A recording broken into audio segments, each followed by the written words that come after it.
Down he went to the Seahawks 20. 2 plays later. Favre, Freeman. Oh, my goodness, what a great catch at the 1-yard line. And then, since he didn't get in that time, let's give it to him again this time. Freeman on the shovel pass. Touchdown. Oh, my goodness.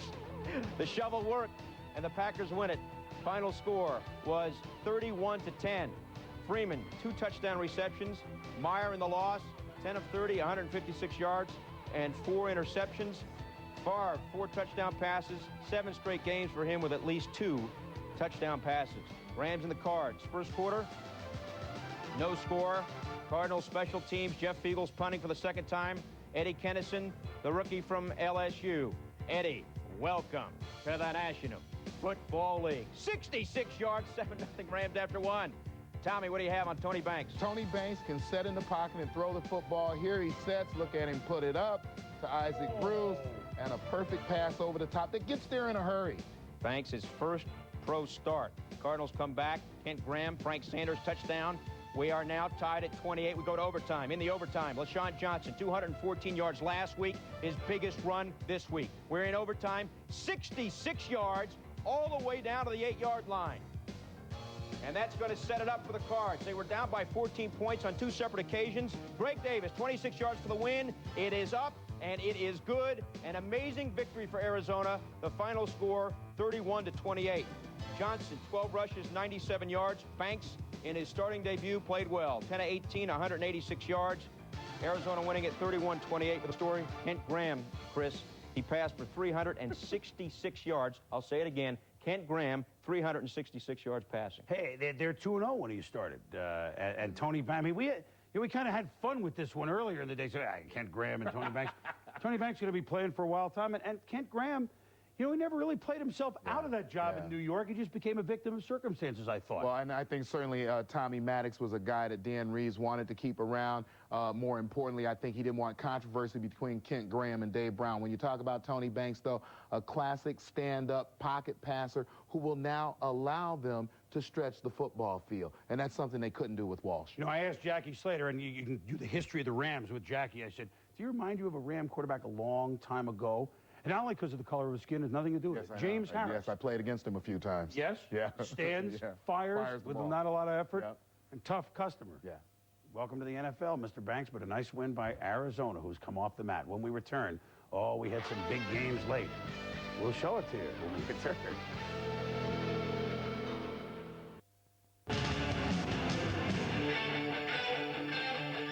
It's live boxing at its best. A full card of young, talented fighters hungry for success.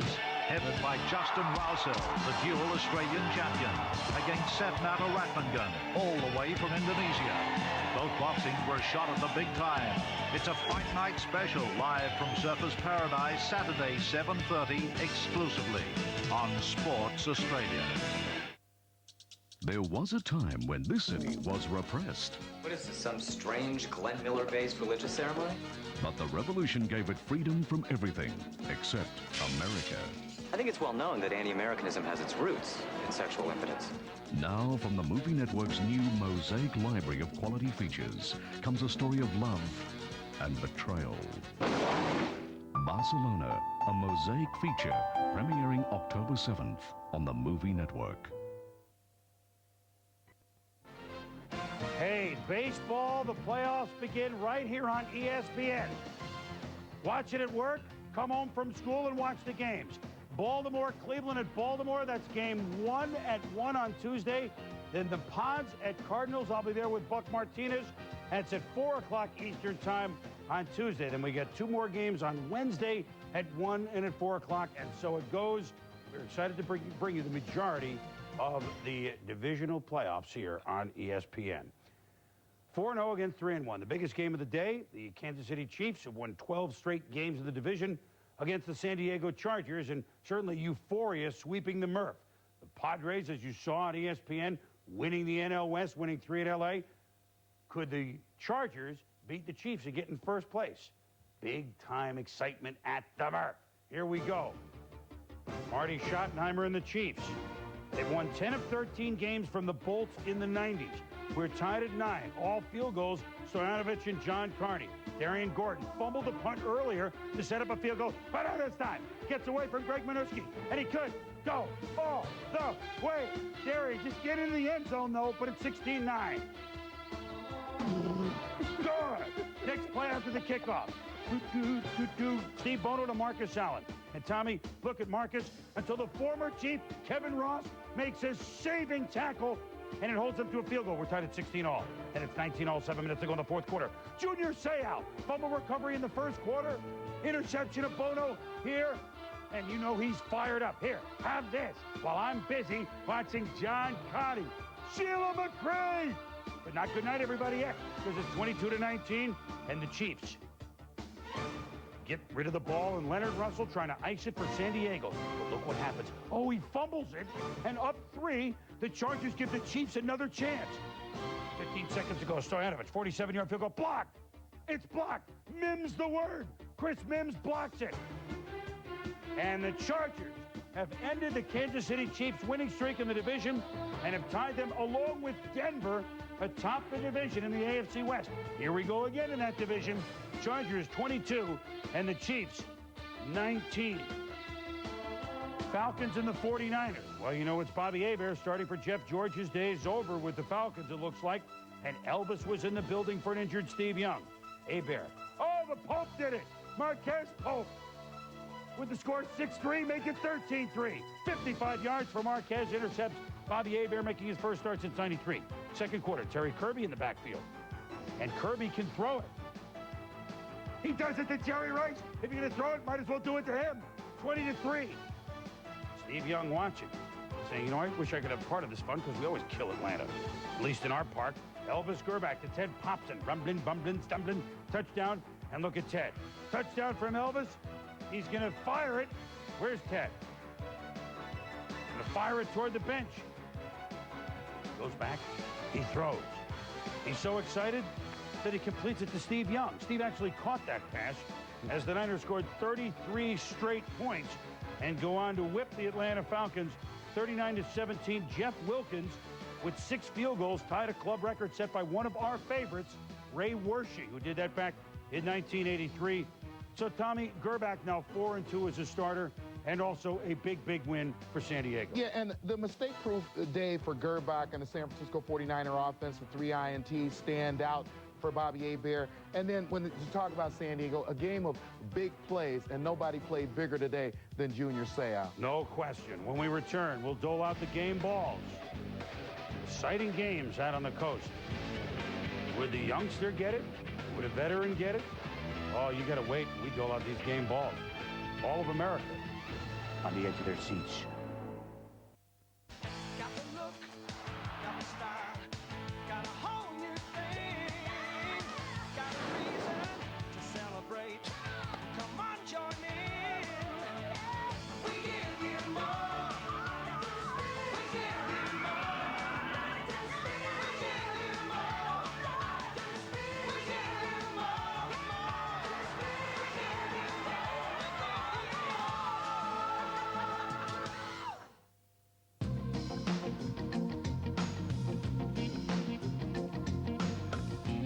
Coming up on ESPN.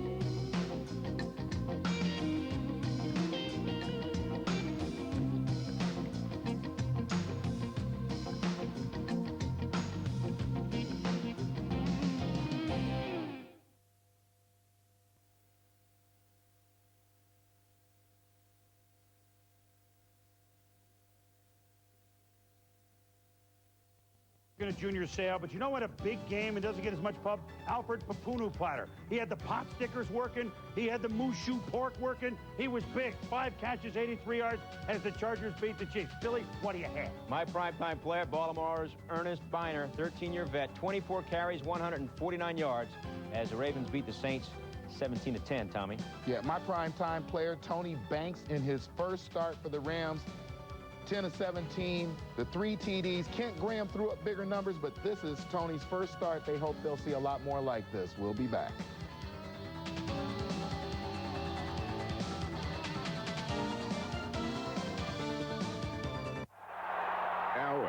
installment of baseball's best. To right center field. Myers and Nunley chase it. Myers, the ball drops. Molitor has his 3,000th hit, and he's chugging for third. And he's in with a triple. And here's Nomo, and he rears back and lets it go, and got him. A no-hitter by Hideo Nomo. Only the 7th L.A. Dodger, and he is being mugged on the mound here in Denver.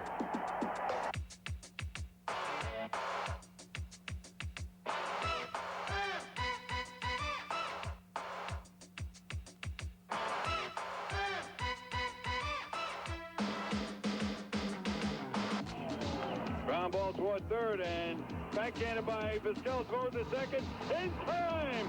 The game is over. The Indians win the divisional title.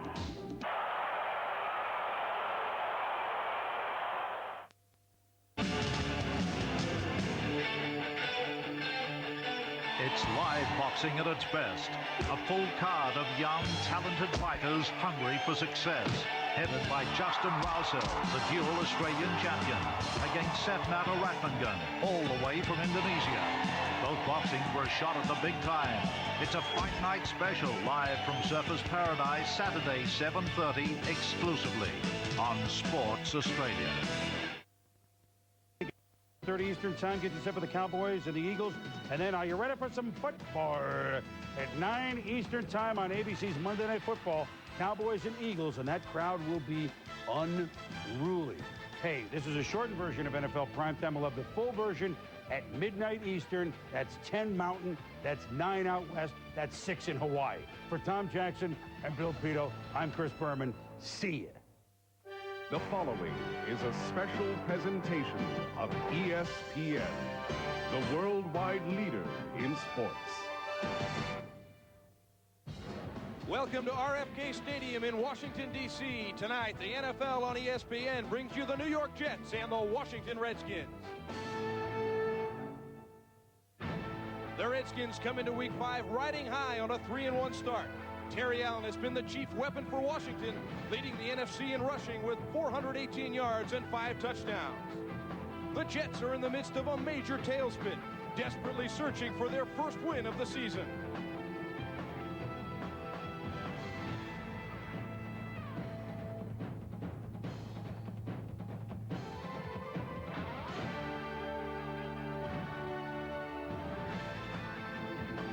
So far, Norv Turner has satisfied the Redskins faithful, but in New York, the natives are restless, and Rich Kotite's job may be in jeopardy if he can't find a way to win.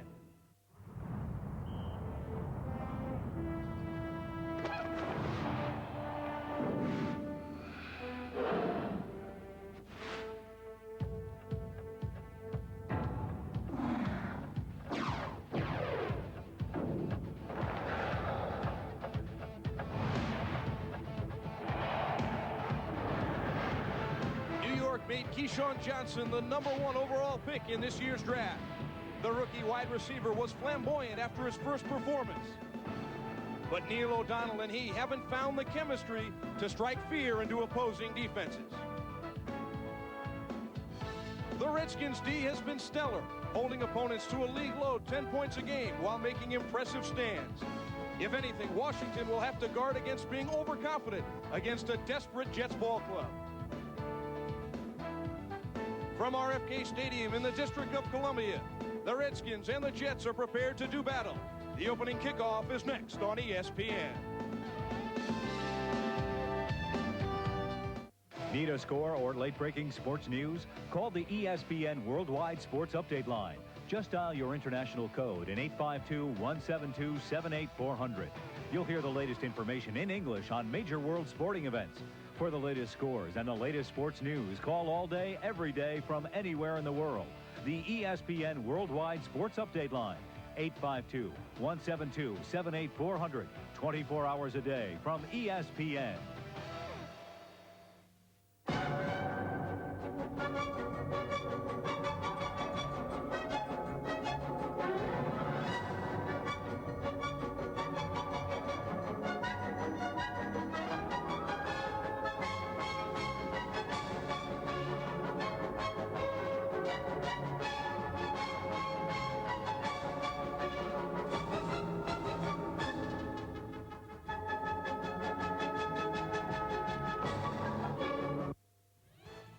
Sunday Night Football on ESPN from Washington, D.C., where the Redskins host the New York Jets.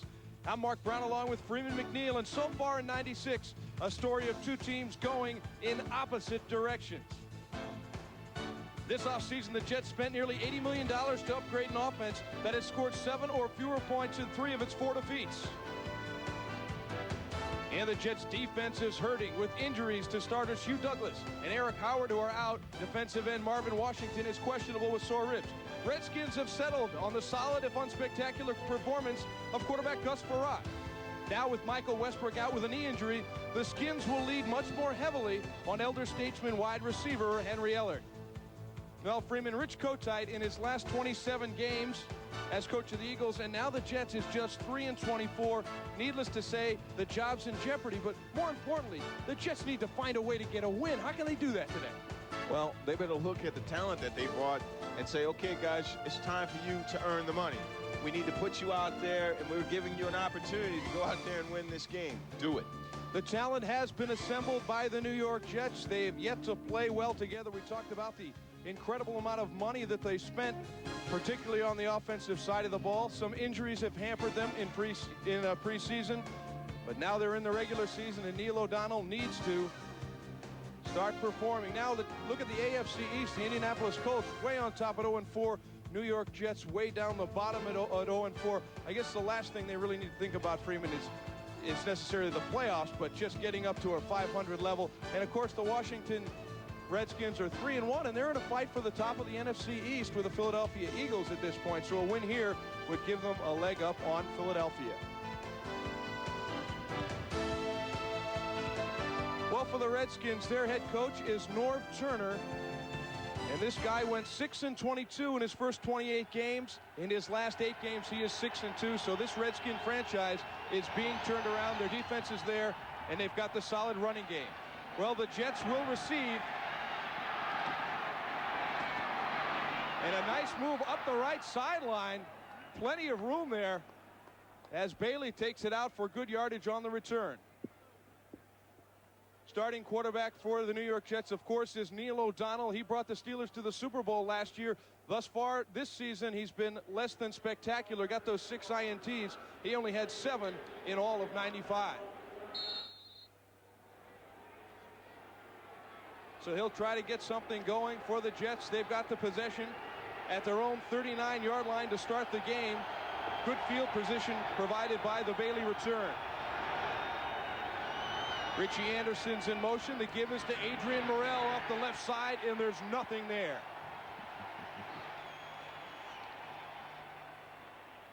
Well, it's starting offense for the New York Jets. Backs and receivers. Keyshawn Johnson, the #1 pick. He's a playmaker. He simply wants the ball. And their offensive line, which they've put a lot of money into, the bookend tackles, Williams and Elliott. They've gave those guys a lot of money in the free agent market to come here. They're finally healthy, and it's time to produce. Second down, and call it 9. Another give to Morrell, picking his way, now bounces it outside. He's got a gain of about 3, so we'll have a 3rd and long to start things off. That 3rd and long, of course, will come against the Washington defense and their defensive line. The acquisition of Sean Gilbert has revolutionized this defensive front. A big playmaker at the tackle with Mark Boutte. Now the linebackers is Marcus Patton. 2 interceptions, 1 in each of the last 2 games, so he's played very well. Leads the Skins in tackles. And the cornerback there, Darrell Green, a fixture there. His next stop will be Canton, Ohio. So 3rd and long out of the shotgun. Neil O'Donnell fires it. It's complete for a 1st down. Webster Slaughter on the catch, so not a starter, but Slaughter in there on the 3rd and long gets the 1st down. Well, Slaughter is a veteran. We know that. And I think O'Donnell will be looking for all of his veterans tonight. You talked about a veteran, and certainly Slaughter is one such. Cleveland Browns' outstanding career. He was signed as a free agent just this offseason from the Carolina Panthers. Expected to add nice depth to that Jets receiving corps. So 1st and 10. They are now in Washington territory at the Skins' 44-yard line. Another give to Morrell. Off right tackle. Good yardage. Got about 7 yards on that one. The Jets right now need to stay with the running game. If they want to keep Neil O'Donnell clean so he can get himself to the point where he can drop back and throw readily, then they're going to have to run the ball.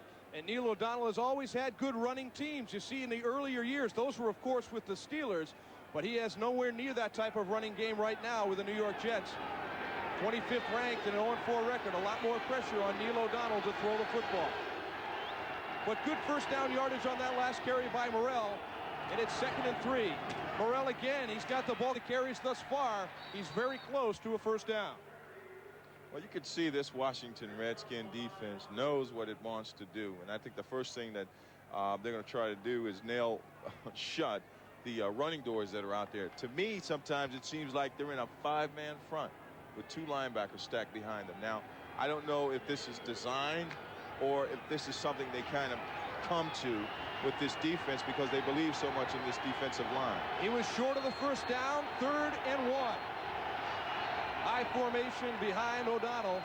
Another give to Morrell. He's got first down yardage.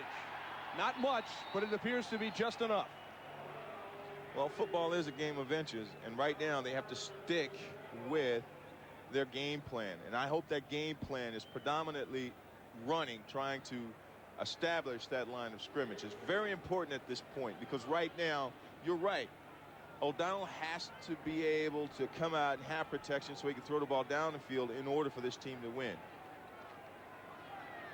Now, Rich Kotite certainly feeling the pressure of an 0-4 start.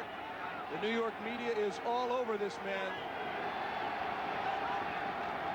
Another give to Morrell, cutting his way upfield. Some more good yardage. So Morrell has gotten 6 carries so far, and he has certainly carried this offense straight down the field.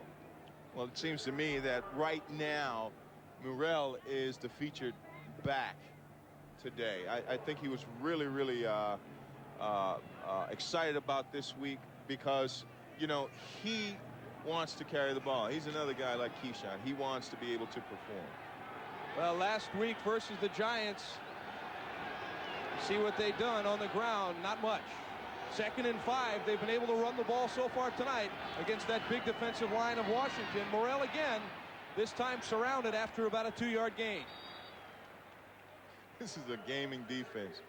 They penetrate and then they read. And I think they're playing sometimes it looks like they're playing a 43, and then other times it looks like it's a 34. So, I mean, they're doing all kinds of things to disrupt, you know, the offense. Offensive coordinator Ron Earhart, a lot of whispers that this may be a guy who could take over for Kotite if he were unfortunate enough to be fired in the middle of the season. All speculation, of course, at this point. 3rd and 3, Keyshawn Johnson in motion and now back out of the shotgun. And we've got whistles and flags. No play. The defense's nickel team was in there.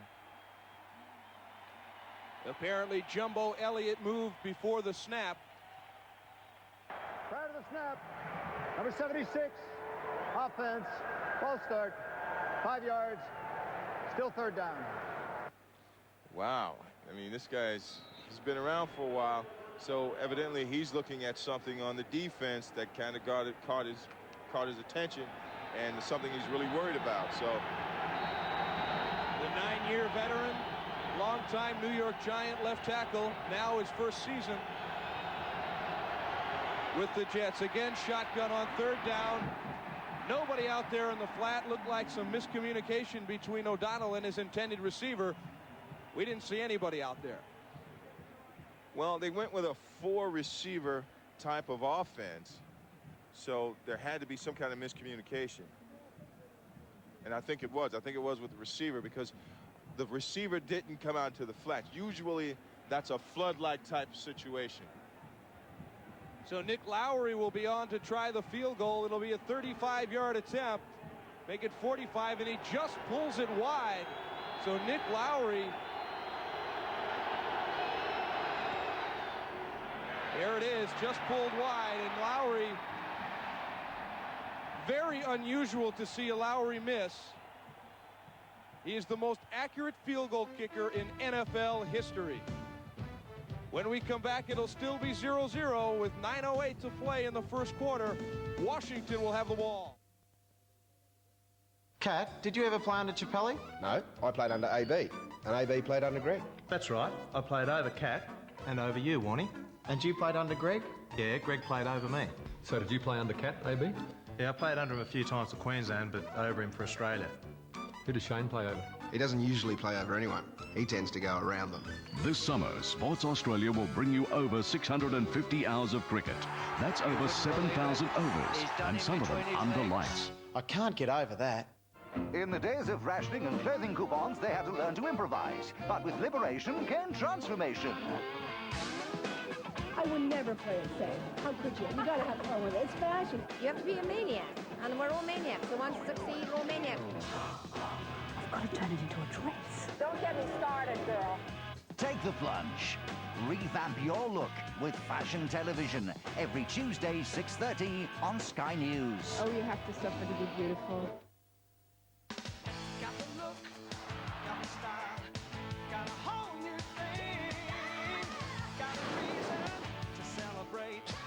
Come on, join in. We give you more. We give you more. We give you more. We give you more. We give you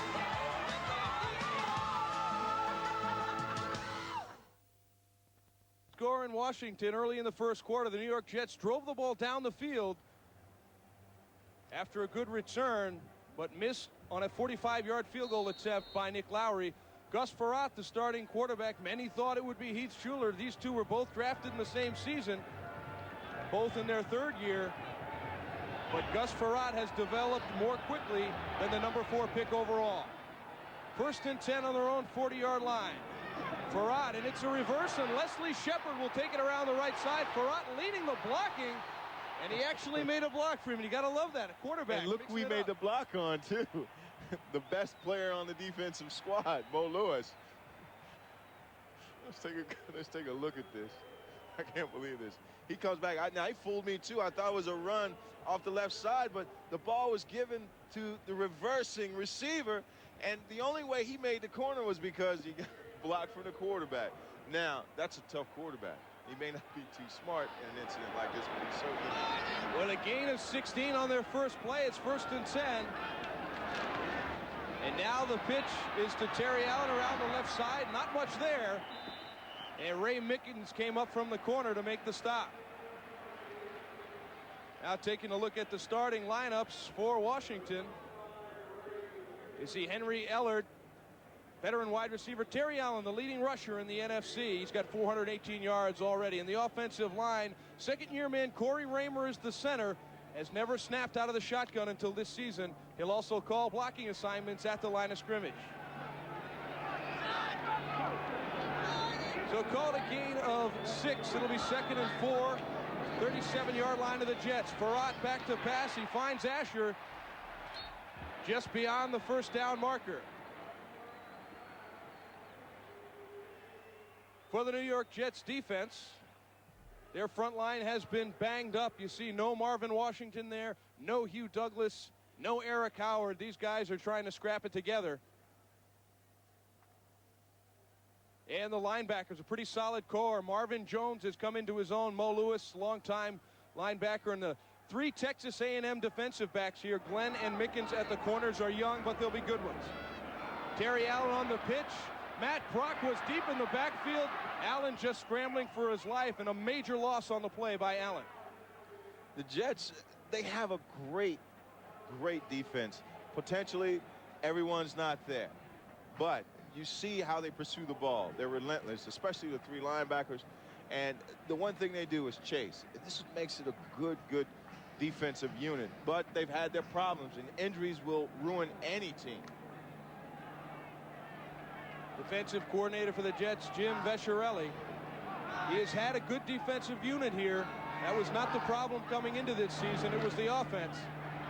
Frerotte from a straight drop. Can't get it to Terry Allen. Maybe a little bit behind him. Didn't have much room to work after that.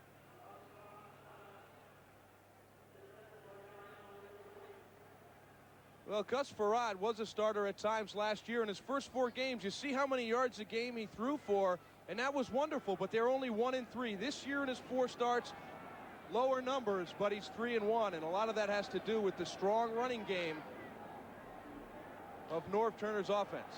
Ultimately, winning is the bottom line. As long as the W is in the winning column, you're doing something. Now 3rd and 17. Farrat goes deep down the field. Overthrown, not even close, so it'll be 4th and long. It's just a simple matter of getting back, setting your feet, and delivering the ball. And maybe he might have seen something that he didn't like, and he probably threw the ball away. But either way, you don't want to turn the ball over. And if he was trying to avoid a situation, he did a great job in throwing it away. If he misthrew the ball, it's because his mechanics were not there.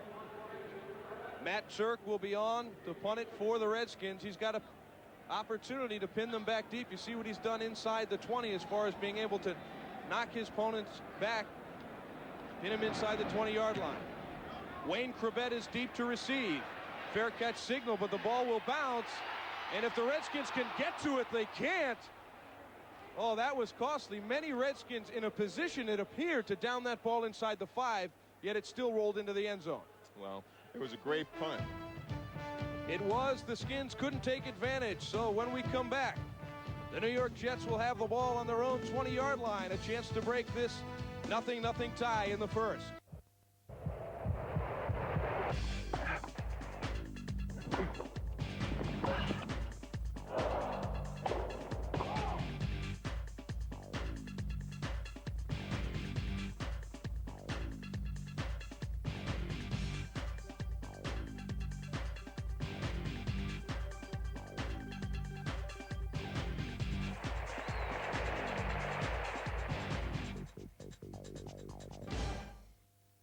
The Movie Network is not only the home of blockbuster cable premieres. Each month, TMN has an impressive range of top-quality movies, especially selected for your enjoyment. I will not be the first American president to lose a war. In September, the true behind-the-scenes story of a power struggle that shook the world. I plan to leave office a hero. Beau Bridges and Ron Silver are Kissinger and Nixon. You have a woman in every port and a wife at home to boot. Jack Wagner of Melrose Place. He's a pilot who juggles 3 wives across the world. He is going to wish that he never looked at another woman. It really happened. The premiere of Frequent Flyer. There's some prize, you know that? And Tracy Ullman is unforgettable in a story of power and passion. Isn't that always the way? You win your husband in a card game. Miracles do come true, and love is the greatest power there is in Household Saints. More choice, more quality movies in September on TMN, the Movie Network.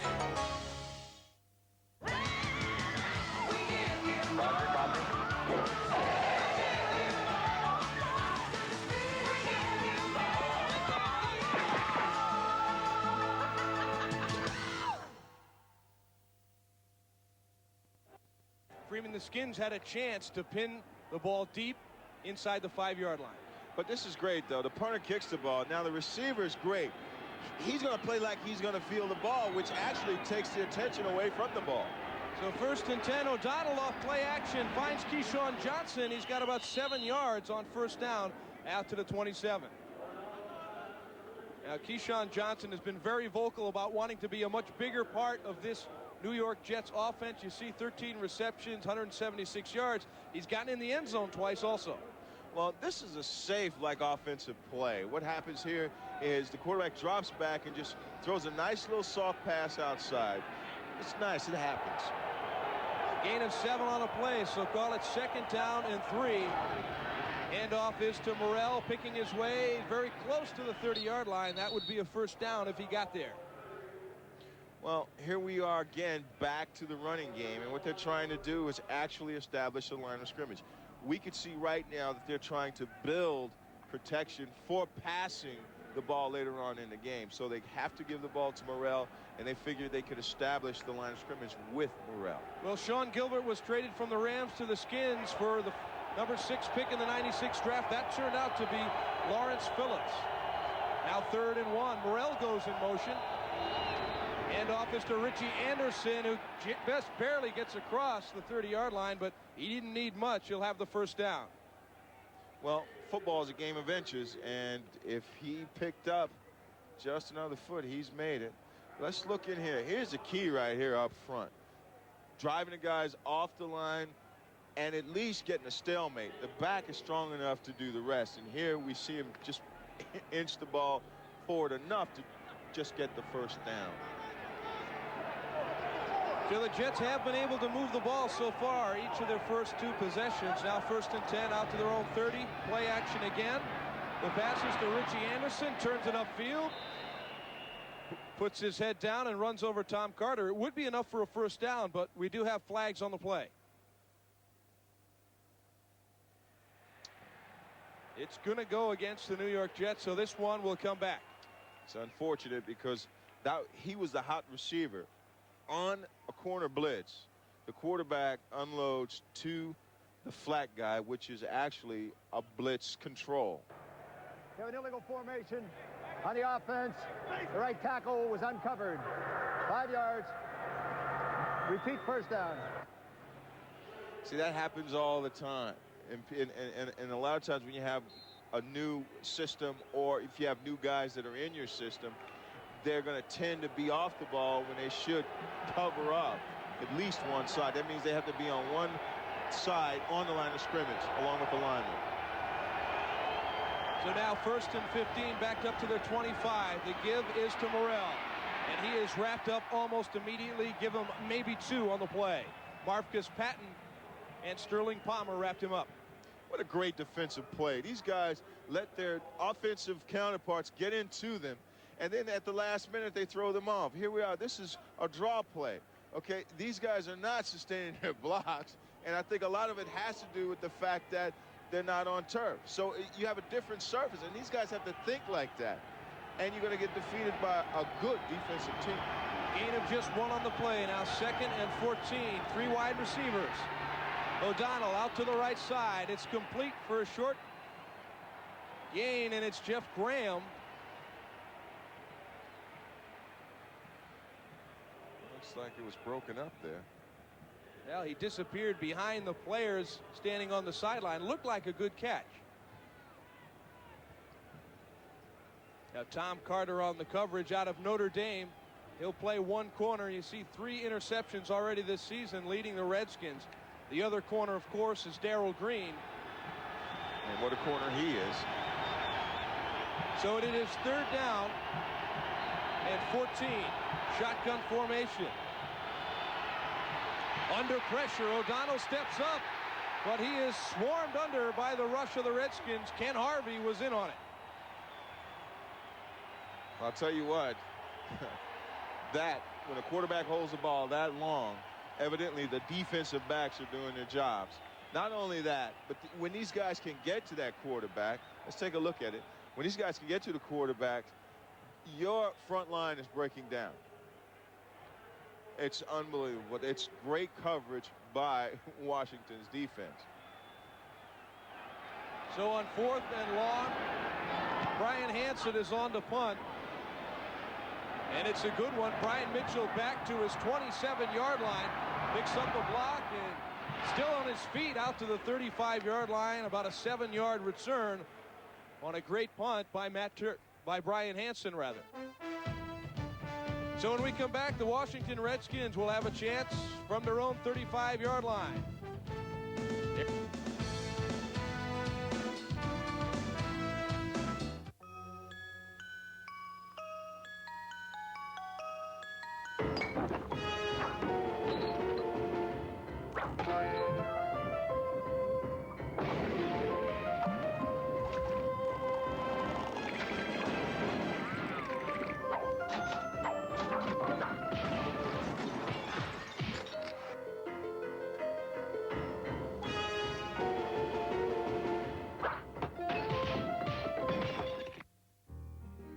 I have a personal dream that's been nurtured over the years. It started off when I was 8 years old when I first picked up a golf club, and the PGA Tour is about creating possibilities. It's about pursuing dreams. I can understand why kids, look at us as heroes. I think people who dedicate their lives to helping people, those are the people who are the real heroes. There are very few people in the world that are like that. But we meet a lot of them on the PGA Tour. One of the great things about the tour, the tournaments, and the charities is that we all work together to help people in need and give them something they've never had before, and that's hope. We have a saying on tour that anything's possible.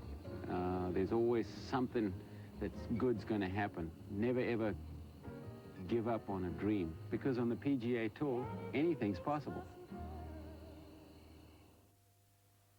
The Washington Monument, Washington, D.C., the Skins and Jets are tied up at 0. Here's the last sack of O'Donnell. Yeah, he drops back. What he's looking into a zone. I mean, they're playing a short zone, and they're playing their strong safeties and free safety on top. There's no way where he can throw. Not only that, if he's going to sit there and wait, that rush is going to get him, and because his offensive line's blocks are crumbling right in front of him. So he has nowhere to go. He has no one to throw to. That's just a great defensive effort by Washington. Yeah, there's a little offensive huddle. Ron Earhart along with the 3 quarterbacks. Glenn Foley, the 3rd stringer. Neil O'Donnell there, of course, the starter. And Frank Wright, the backup.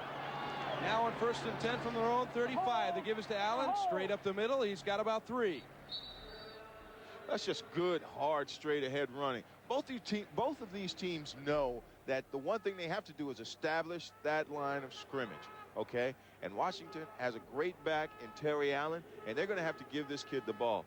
Now, he's going to have his work cut out for him with those 3 linebackers on the other side with the New York Jets, okay? They're playing that 4-3, which give these guys a little room to look in the back and run around, and Mo loves chasing running back. Mo Lewis, of course. Now 2nd and 7. 2 wide receivers to the left side. Play action. Farad had time. Now he scrambles for some more. Going down the left side, and it is complete to Henry Ellard. We called him the elder statesman, and here's some numbers for Henry Ellard this season. 7 grabs, 124 yards. He's yet to get into the end zone, but a healthy 17.7 average. The guy, even at his age, is capable of getting deep.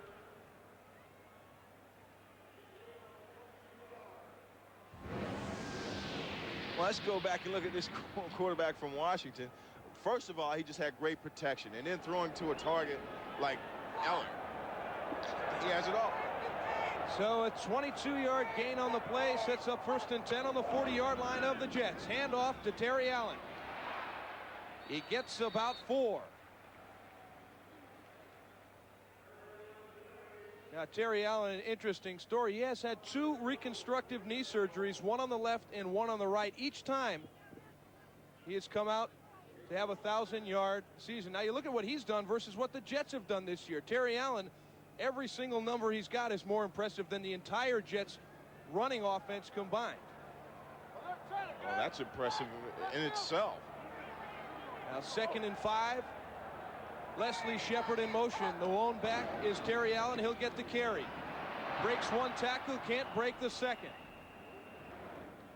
The Jets have a great pursuing defense. They look in the backfield. They know what's going on because they do such a great job with studying their opponent. Here, it's more or less like a sprint out type play where the running back would cut back, and he has a guard that's pulling, which would knock him out, and then he has to make a move. But you have Mickens come up, which is a nice corner, and you know what? He has great potential, especially when he's wearing my number. He made a great tackle on a great running back. Playing on the other side of the ball. He's just a rookie, but he'll be a good one. Farad again throws it out to the right side, complete to Ellard. He's taken out of bounds by Victor Green. You see what Washington's doing. They're just sending their guys deep because you have to respect the speed of their wide receivers, and then they're going to bring someone right underneath, which I think is great. Here he's dropping back, okay? And I mean, the guy comes off the line. There's no one on him. You think the safety's going to run out of the backfield and just cover him like a receiver like this? The Jets need to rethink the way they're playing this slot that Washington is throwing at them. Norv Turner, of course, happy to have the veteran Henry Ellard. Gives him a 1st and 10 now inside the 20-yard line of the Jets. Call it the 17. Allen again on the carry, straight up the middle. Gets to the 15 before being pushed back. Well, he's going to be tested today, certainly at running the ball up the middle, because the Jets are going to try and stack it up. But it's just a great approach Washington is taking towards this game. So, I mean, they're doing the right thing. They're trying to establish the line of scrimmage, but at the same time, they're able to throw the ball. their plan right now is going better than the Jets' plan. So as the final seconds tick off the clock in the first quarter, we've got no score at RFK Stadium. The Jets and the Skins are going at it. Nobody's in the end zone yet. When we come back, it'll be the start of the second quarter. I guess my motto would be I kind of let my racket do the talking. When you have two contrasting styles of play, I think that results in some really good tennis. I'm not one to going to start throwing my racket or yelling at umpires. That's not really what I'm about. I guess I'm superstitious to the fact that I'm not superstitious.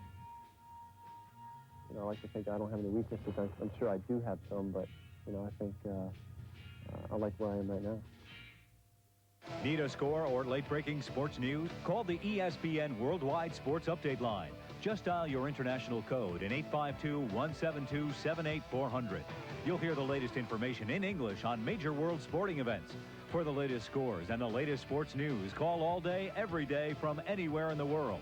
The ESPN Worldwide Sports Update line. 852-172-78400. 24 hours a day from ESPN.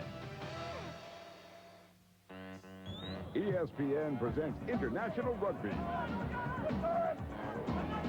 The Pan American Tournament featuring Argentina, Uruguay, the USA, and host Canada.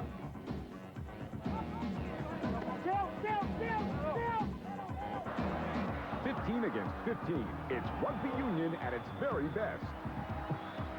Argentina versus USA. Wednesday on ESPN.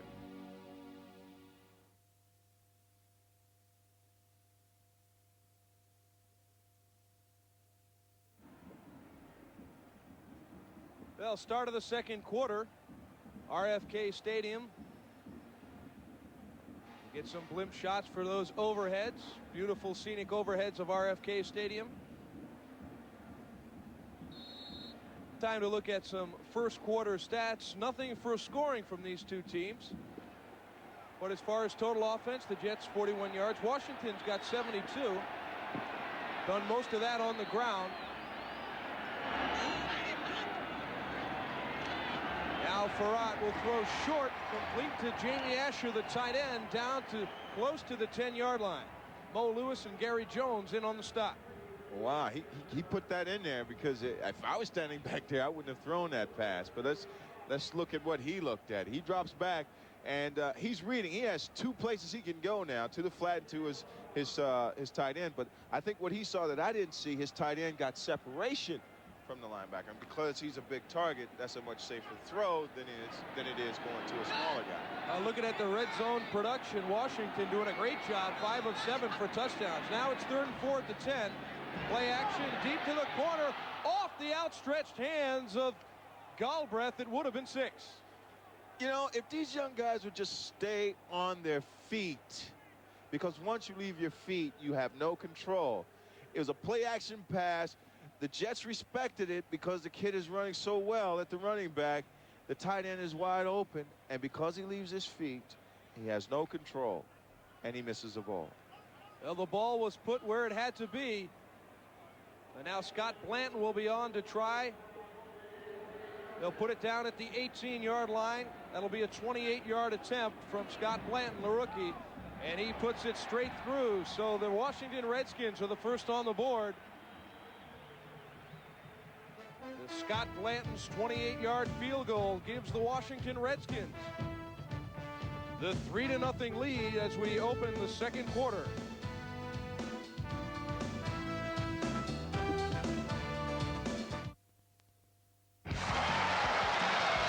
I declare James Hurd and Michael Voss the joint winners of the 1996 Brownlow Medal. Sports AFL congratulates James Hurd and Michael Voss, two exceptional young footballers and worthy dual recipients of the 1996 Brownlow Medal. Pressure from Denham. Hurd. Has he done it? He has. With players like this, the future of our game is in good hands. You were played as a coach. Frankly, my dear, I don't give a damn.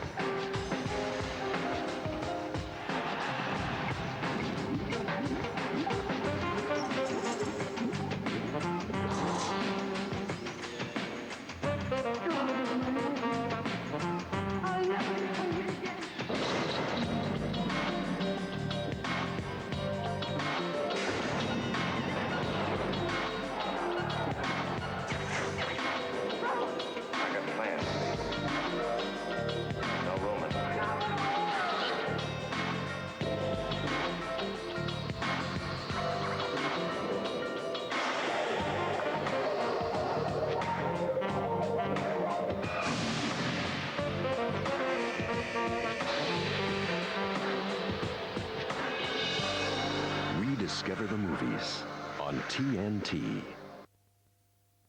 Was in the air. Ronald Moore now will return for the Jets. He gets it out to about the 22-yard line. Not much of a return. So the New York Jets will take over on their own 22, trailing the Washington Redskins 3-0, just starting the second quarter. Ronald Moore, the longtime Cardinal, will be back.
Need a score or late-breaking sports news? Call the ESPN Worldwide Sports Update line. Just dial your international code in 852-172-78400. You'll hear the latest information in English on major world sporting events. For the latest scores and the latest sports news, call all day, every day from anywhere in the world. The ESPN Worldwide Sports Update line. 852-172-78400. 24 hours a day from ESPN. What's it all about?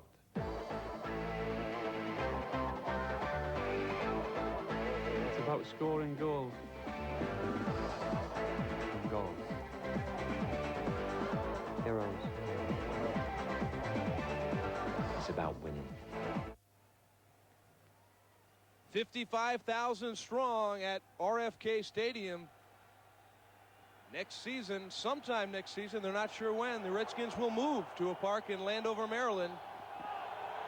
It will seat 78,000. First and 10 from the 22. Adrian Morrell gets 2 out to the 24.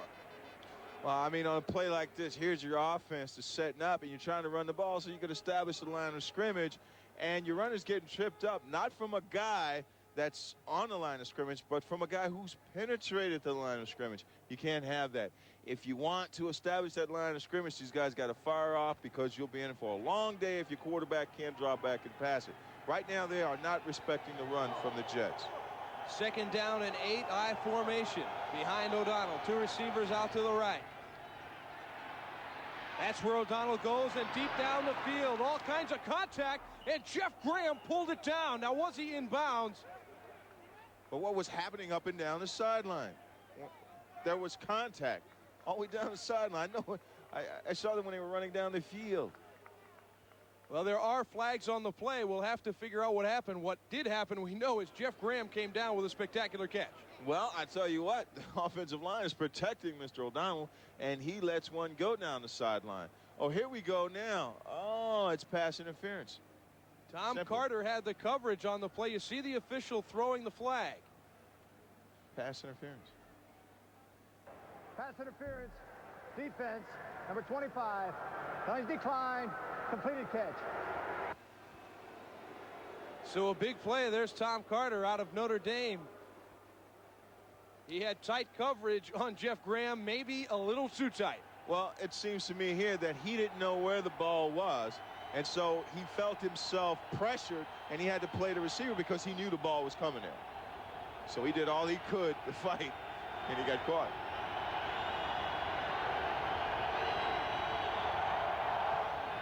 So from the 38-yard line, Morrell off the right side. He's got all white shirts, and he loses about 3. Well, it looked like a prison break. Ask me. It's amazing. You cannot allow penetration, not when you're trying to run the ball and establish the line of scrimmage. But the same thing, too, with Morrell. He has to understand he cannot lose yardage. Here we have basically just a sweep. And what happened is the offensive lineman allowed the Redskins to penetrate, to get in the backfield, which knocked the sweep outside, which really corralled the running back. So after the 38-yard gain on the catch by Graham, a loss of 3. 2nd and 13 over the middle. It's Graham again. Makes Harvey miss. He's got the first down, so some nifty running after the catch by Jeff Graham. Picks up about 16 yards. It was a nice move. Great patience by the quarterback, too. And what they did was actually run the defense off. Let's take a look at it here. They run the defense off, and what he does, he comes underneath, more or less like a screen, actually. And he catches the ball underneath, which makes him, gets him wide open. He's able to make a few people miss, pick up the first down, and get out of bounds unscathed. So make it a gain of 18 on the play. It is the 23-yard line of the Washington Redskins. You see what the Jets have done so far on the drive. Now the give to Morrell. He's got room outside. And finally taken out of bounds after a gain of about 6. So Adrian Morrell took a lot of carries on the first drive and not so many here on the second, but back in action. Dexter Nottage knocked him out of bounds. Well, I admire the fact that the Jets are trying to stick with their game plan. Keep rushing the ball. They want to throw the ball. They want to mix it up a little bit because what they need is an evenness in order to be an offense that can score points. You got to be able to run the ball as well as throw it. So at least they're trying to establish the run game. 2nd and 4 from the 17 going in. Johnson in motion. The give is to Morrell. Cuts it back up. He's got first down and more. He's inside the 10-yard line. A nifty bit of running by Morrell. But the one thing that makes your team great is the same thing that'll help your team get hurt, and that's the pursuit of the ball. I mean, it's just a great move by Morrell. He sprinted to the left side, cuts back, but the over-pursuing of a Washington Redskins defense allowed him to take advantage of a cut and get the ball upfield. A perfect angle to see that. It was Ken Harvey who over-pursued. 1st and goal now from the 9-yard line. Impressive Jets drive. Morrell again, this time up the middle, banging his way, still on his feet. Touchdown, Adrian Morrell. Adrian Morrell was ready for tonight. And it's for some reason, when the coach tells you, hey, we're going to feature you tonight, you're going to have to do your best because we're going to work off of your legs, then, you know, for a kid like Morrell, it's just a great opportunity for him to show you what he can do, and he's showing it tonight. And look at that, first rushing touchdown in 36 quarters. I know that never would have happened in the Freeman McNeil days in the backfield of the New York Jets, but for Rich Kotite, unfortunately, it has been a reality. Well, for me, it's been so long ago, I forgot, and I'm sure half the fans have too, so, you know, it's all Morrell. Morrell did a great job in getting that ball into the end zone. Nick Lowry on for the extra point, straight down the middle. The 3rd all-time leading scorer in NFL history. Nick Lowry adding to those totals. Adrian Morrell, though, very impressive.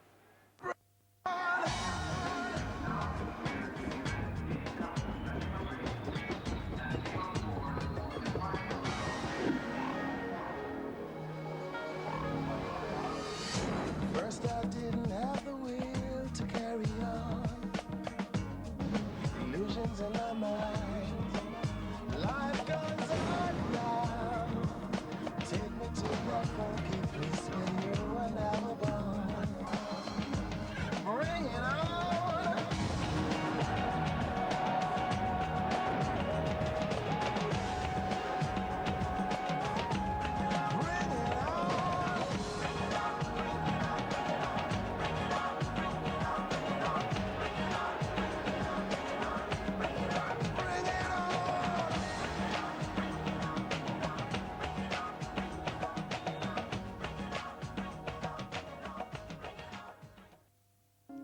Wednesday, our spotlight on great directors turns to Alfred Hitchcock.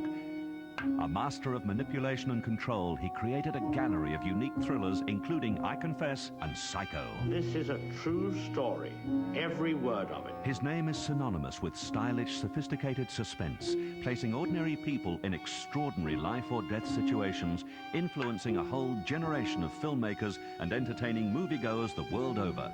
In The Wrong Man, Henry Fonda is trapped in a tragic chain of events, battling blind justice. There's nothing to do but lock him up. I'm completely innocent. Well, everybody knows he couldn't be guilty. How can a thing like that happen? It's edge-of-your-seat drama from the master of suspense, and it's screening 8:30 Wednesday on Movie Greats. Well, there's the man of the moment, Adrian Morel. He carried it in from 9 yards out. The New York Jets have the second quarter lead over the Washington Redskins, 7-3. They have not been in that position very often this season, but so far looking pretty good. They've put together a couple good drives. Just have the one score to show for it. Yes, they find themselves in some uncharted territory. And, of course, Morel is being featured today. You could see that. Hopefully, it will allow O'Donnell to throw the ball to Keyshawn. So the kickoff specialist, Don Silvestri, will kick off. Gets this one all the way back to the end line. It is Brian Mitchell. As usual, some room. He gets himself a pretty good return. Washington have a pretty good special teams unit here. I've been kind of watching these guys. These guys can mix it up. Here's a look at the New York Jets drive, and the key plays, of course, that beautiful 39-yard grab by Jeff Graham, and then an 18-yard play, O'Donnell to Graham again, and that would set up Morel from there on in, a 6-yard jaunt, an 8-yard jaunt, and then the final 9 running over defenders to get there. So pretty impressive drive. They did some in the air. They did some on the ground. Ron Earhart, the offensive coordinator's got to be pleased with that drive of the Jets. Yeah, I'm sure he's been scrutinized too, so he wants to show them, hey, I can call plays. 1st and 10 from the 35. Play action, deep over the middle. Incomplete. Henry Ellard nearly one-handed that one. Yeah, he looked good coming across the middle and probably would have caught it, but, you know, Mickens is right there. I mean, this kid is game. And we may see a good matchup tonight. The old veteran against the young rookie here. I tell you. Boy, but what an athlete Ellard is. I mean, at his age now. How many seasons he's been in? 14th season for Henry Ellard. And he's still a viable commodity. No sign of slowing down. Can still hit for the big play. 2nd and 10. The handoff now is to Terry Allen, and he is wrapped up. Marvin Jones with a great individual play on that for New York. Well, he's looking in the backfield, and once he gets to going, once he figures out what's happening to him and he could get off those blocks, he will mix it up in the backfield. With me, I don't know about that. I'd sit there and wait for them to come to him. But he reads very well. The one thing that happened here, the pulling guard couldn't get around to knock him out, and he filled the gap. That was a nice read by him. Nice read. Did he ever fill that gap? When I played, Jim Vicarella was the linebacker coach. Now he's the offensive coordinator. Now 3rd and 10. Farrat will go deep down the left side. Leslie Shepard in double coverage. Nowhere to put that ball. Well, it looked like he had a nice throw there, but certainly he may have had to overthrow it because he did see at the last moment the 2 defenders. Certainly his coach is going to let him know about it. He's going to say, why did you throw that ball? Why'd you throw that? So an obvious punting situation now for the Washington Redskins. Matt Turk will be on to punt. Turner and Farrat discussing that last series, which was a 3-and-out with no yards gained at all. The punt is away from Turk. And it is a good one down to the 15-yard line. Wayne Crabette has it, and he is surrounded. Can just get himself back out to the 20-yard line. The second-year man from Hofstra, undrafted, but the leading yardage man as far as receivers on the New York Jets last season. Well, the Jets have the ball, and they have a chance to add to that 7-3 lead here in the second quarter. ESPN invites you to spend some time on the beach. Surfing, water skiing, jet skiing, and even beach volleyball. If it's fun in the sun, you'll find it on ESPN. Sizzling events from exotic locations. No matter what the weather is at home, ESPN will surely be heating things up with Water Sports Night. Wednesdays only on ESPN.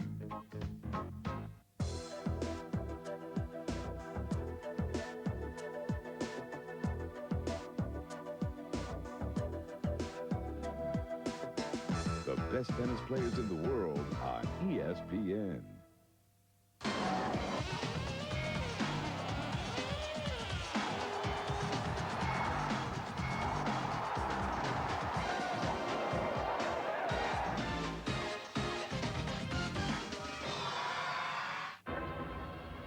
ESPN presents football from the home of the world champions. From Brazil, the Brazilian National Championship. 24 teams compete for the championship crown. See the excitement, the spirit, and the skill of some of the world's best. Botafogo against Grêmio tonight on ESPN. The Brazilian National Championship. Just under 10 minutes to play here in the second quarter at RFK Stadium. The Washington Redskins find themselves trailing the New York Jets. Redskins, of course, coming in at 3-1, where the Jets have yet to get a victory. They've got a pretty good start so far today in the first half, but those Washington faithful starting to get into it. 1st and 10 now from the 20-yard line. Wayne Corbett coming in motion. Now Neil O'Donnell will go straight back. And he finds Corbett underneath, that he lowers his head on Daryl Morrison. He's got first down yardage and more. This guy Corbett, he's not a guy that most people thought a lot about coming into the NFL, but he's done a lot. Right. Well, you know, he wants people to know who he is. Well, next week, the Cincinnati Bengals, led by quarterback Jeff Blake, will take on the Houston Oilers. That's Sunday Night Football right here on ESPN. The Oilers were in a knockdown drag-out with the Steelers this afternoon. Those Bengals, a lot more was expected out of them, haven't done much so far. Now Adrian Morrell on first down has lots of room. First down and much, much more. A gain of about 20 on the play before being taken down by Stanley Richard. And here we go again. Here we go again with the Jets coming back on the ground to establish that line of scrimmage.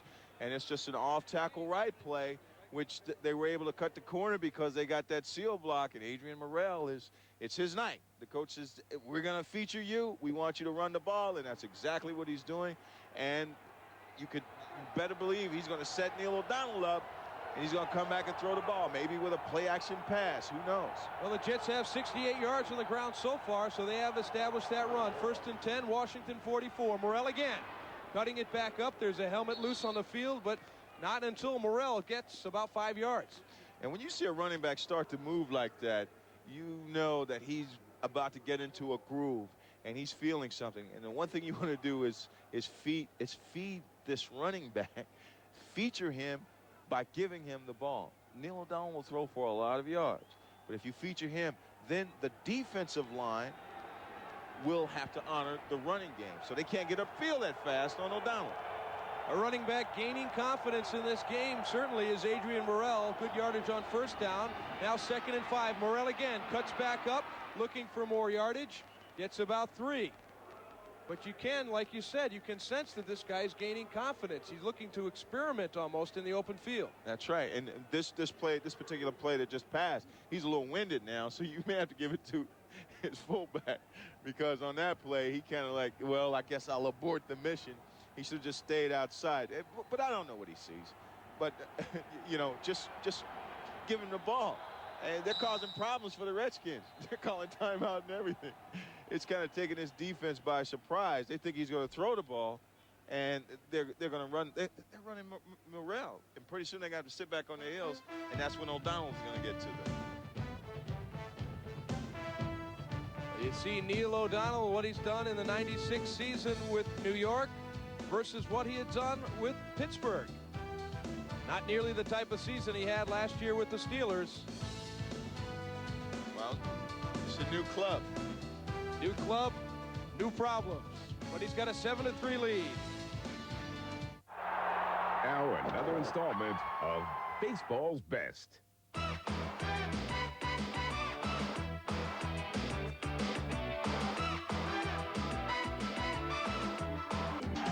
Goes to the set position. He kicks and delivers. Swung on and missed. Strike 3.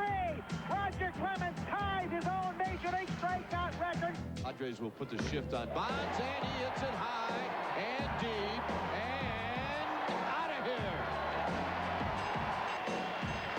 Home run number 40. And he rears back and lets it go and got him. A no-hitter by Hideo Nomo. Ground ball toward third and back. backhanded by Vizquel, throws to second in time. The game is over. The Indians win the divisional title. Here we go again. Phase 1 is complete.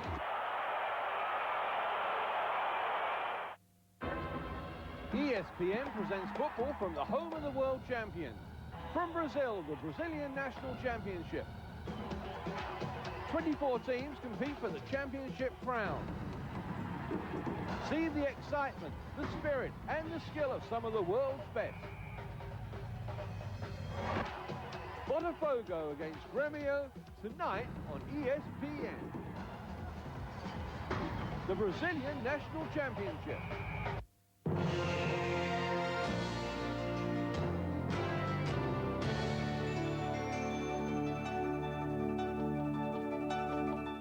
Well, you can see the New York Jets have done a better job on first and second down than have Washington. Fewer yards to go in their third down situations. Here it is 3rd and 2 on a 36-yard line of Washington. O'Donnell trying to keep this drive alive.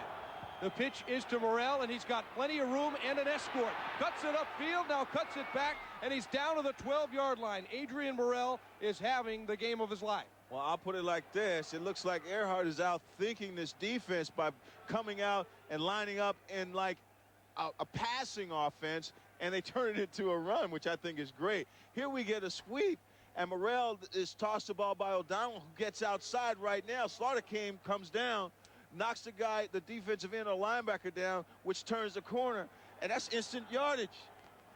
And big 73 David Williams just, he thought it was a dream. He had a chance to knock down a free safety. Reggie Cobb now into the game as Morrell gets a rest just a couple yards, maybe 3 off the right side. Now Morrell certainly deserves a rest. He's been carrying the bulk of the load here in the first half. Which is great, and sometimes you need to feature guys like this, and when they are hot, every once in a while you have to give them a breather. But with me, the way I carry the ball, I stayed in there. I never knew when the next play would come. And you see, he's doing very well. 18 rushes for 99 yards, 5.5 average. Hey, give him a little breather, put him back in, and let him finish out the rest of the night. Now 2nd down and 7. They can get a first down at about the 1-yard line. Play action and the rollout. O'Donnell looked to come back left and just had to throw it away. Faked out everyone, including our cameraman. And even faked out his receivers.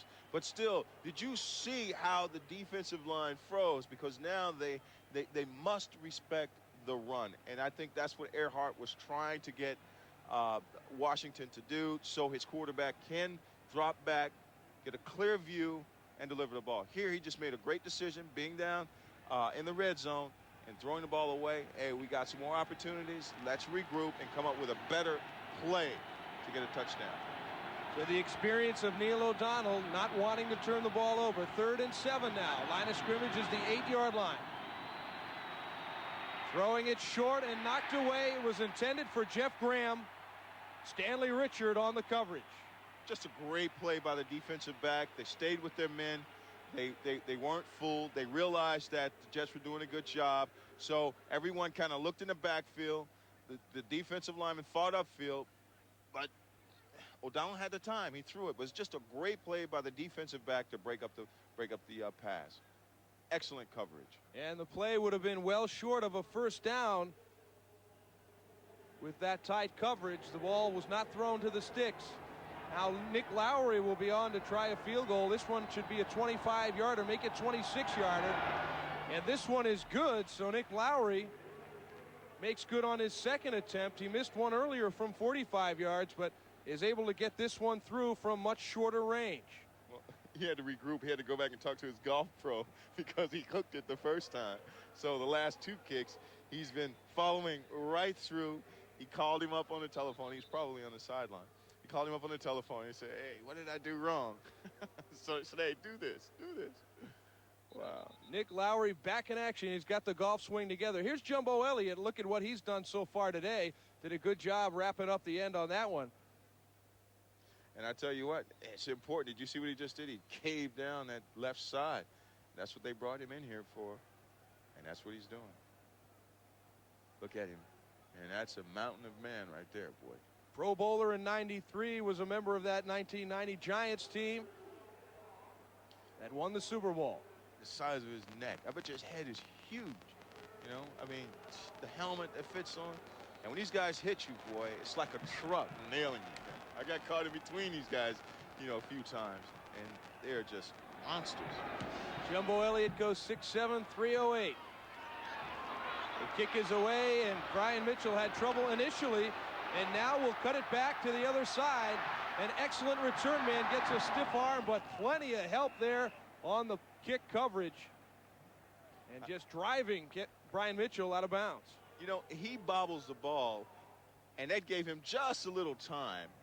And that probably netted him more yards than it would initially if he had the ball and just tried to run into that cluster of people. Sometimes it takes a little patience when you're on the special teams in order to see your way clear, because these guys run down in lanes.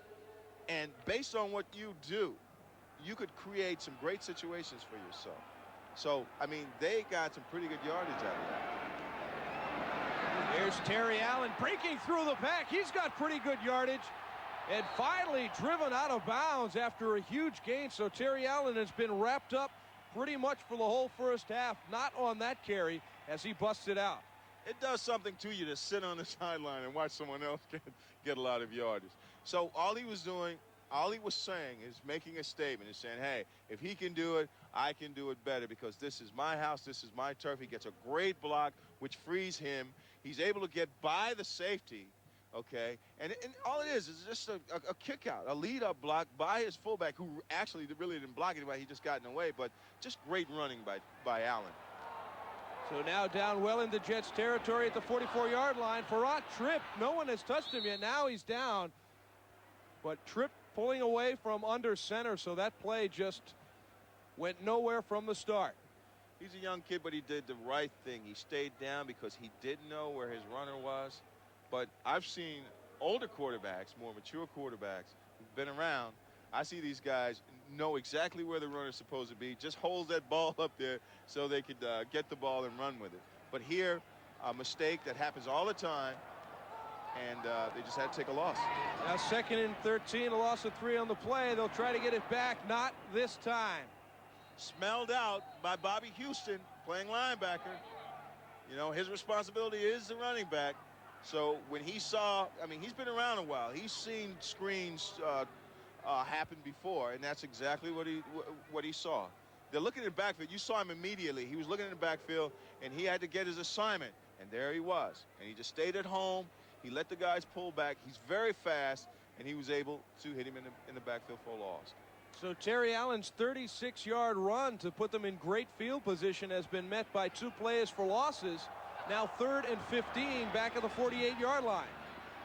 Farrat now forced to scramble. Looks to throw the ball downfield. He's got a man. Just a great job by this young quarterback to move around in the pocket and create a play when he should have been tackled.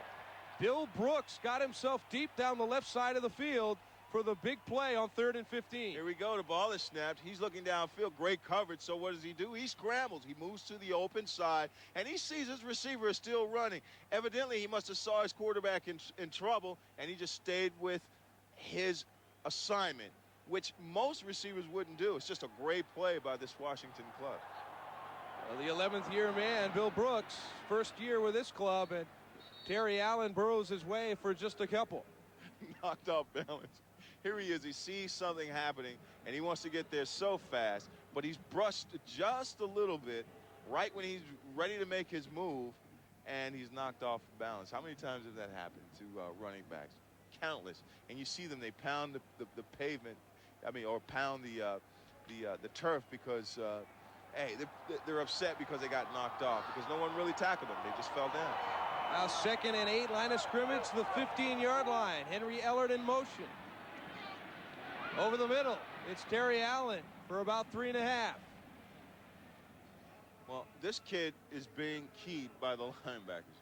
Bobby's job probably is just to stay with him because he is such an impact player for this team. And all he did was just circle out of the backfield. They threw in the ball underneath. They're trying to get this kid the ball many ways by giving it to him, by throwing it to him.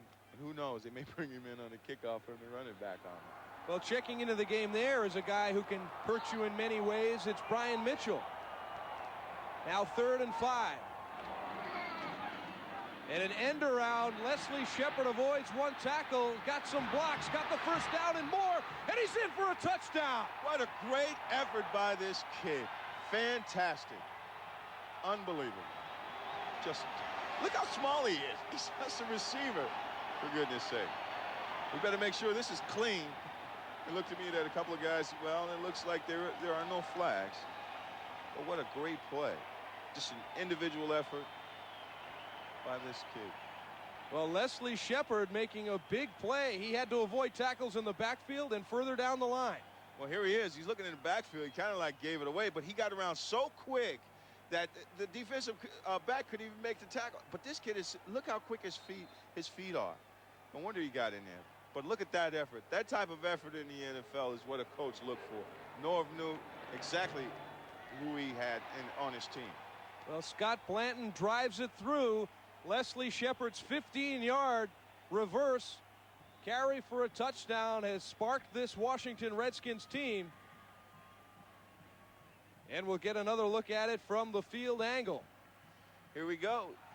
He knows he's getting the ball. And, oh, it surprises Bobby Houston. That's who he got around. Not only that, but the kid does a great job in keeping his feet, cutting back against the grain, and actually running over a defensive back. So you got to credit some play calling from up in the booth. And a lot of effort, too, from this kid. What's the kid's name? Shepard, right? Leslie Shepard. Shepard. Wow. Now, Russ Grimm on the right side of your screen, and an original member of the Hogs offensive line. Looks like Max Montoya, that. Little Max. Amazing. Well, an old stadium like this, the elevator doesn't go all the way up to the press box level, so they just got to take it up as far as they can. And then the big guys like Russ Grimm, the Hogs aren't used to walking up that high. No, but you know what, though? They still have power in those legs. They've driven a lot of people around on that field. They can make it up those stairs. And Ronald Moore will take the kickoff, and he is just clotheslined on the play and taken down at about the 25-yard line. That was just a nice tackle by the contained man, because if he wasn't there, I think he'd pick up a few more yards. Oh, Cascadden got knocked down a little bit here. So walking gingerly off the field, Cascadden, a backup linebacker and special teamer. No one said that playing this special teams was easy. I'll tell you that. But this is how you make the team. If you're on the bench or if you're backing someone up, you make the team on special teams. They want to see your tenacity. They want to see you with the will to get it done. All tied up at 10, just short of the 2-minute warning. Neil O'Donnell and the Jets find themselves in a game here. Passing formation shotgun. They find Keyshawn Johnson for about 8 yards. And we'll have the 2-minute warning. And this is what you call spreading it out. And that's what they're going to do and throw the ball down. It's 2 minutes. Jets looking to break that 10-10 tie. 2-minute warning here in the second. ESPN invites you to spend some time on the beach. Surfing, water skiing, jet skiing, and even beach volleyball. If it's fun in the sun, you'll find it on ESPN. Sizzling events from exotic locations. No matter what the weather is at home, ESPN will surely be heating things up with Water Sports Night. Wednesdays only on ESPN.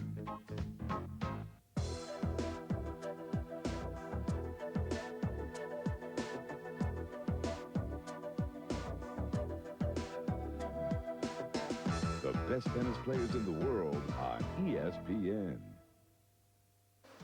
This is ESPN. Dutch League. Benini makes the run, and that is a very, very classy finish. English Premier League. It's game, set, and championship to Manchester United. Brazilian National League. That's it, Botafogo. are the champions of Brazil. UEFA Champions League. Juventus win! Bringing you a world of football, this is ESPN.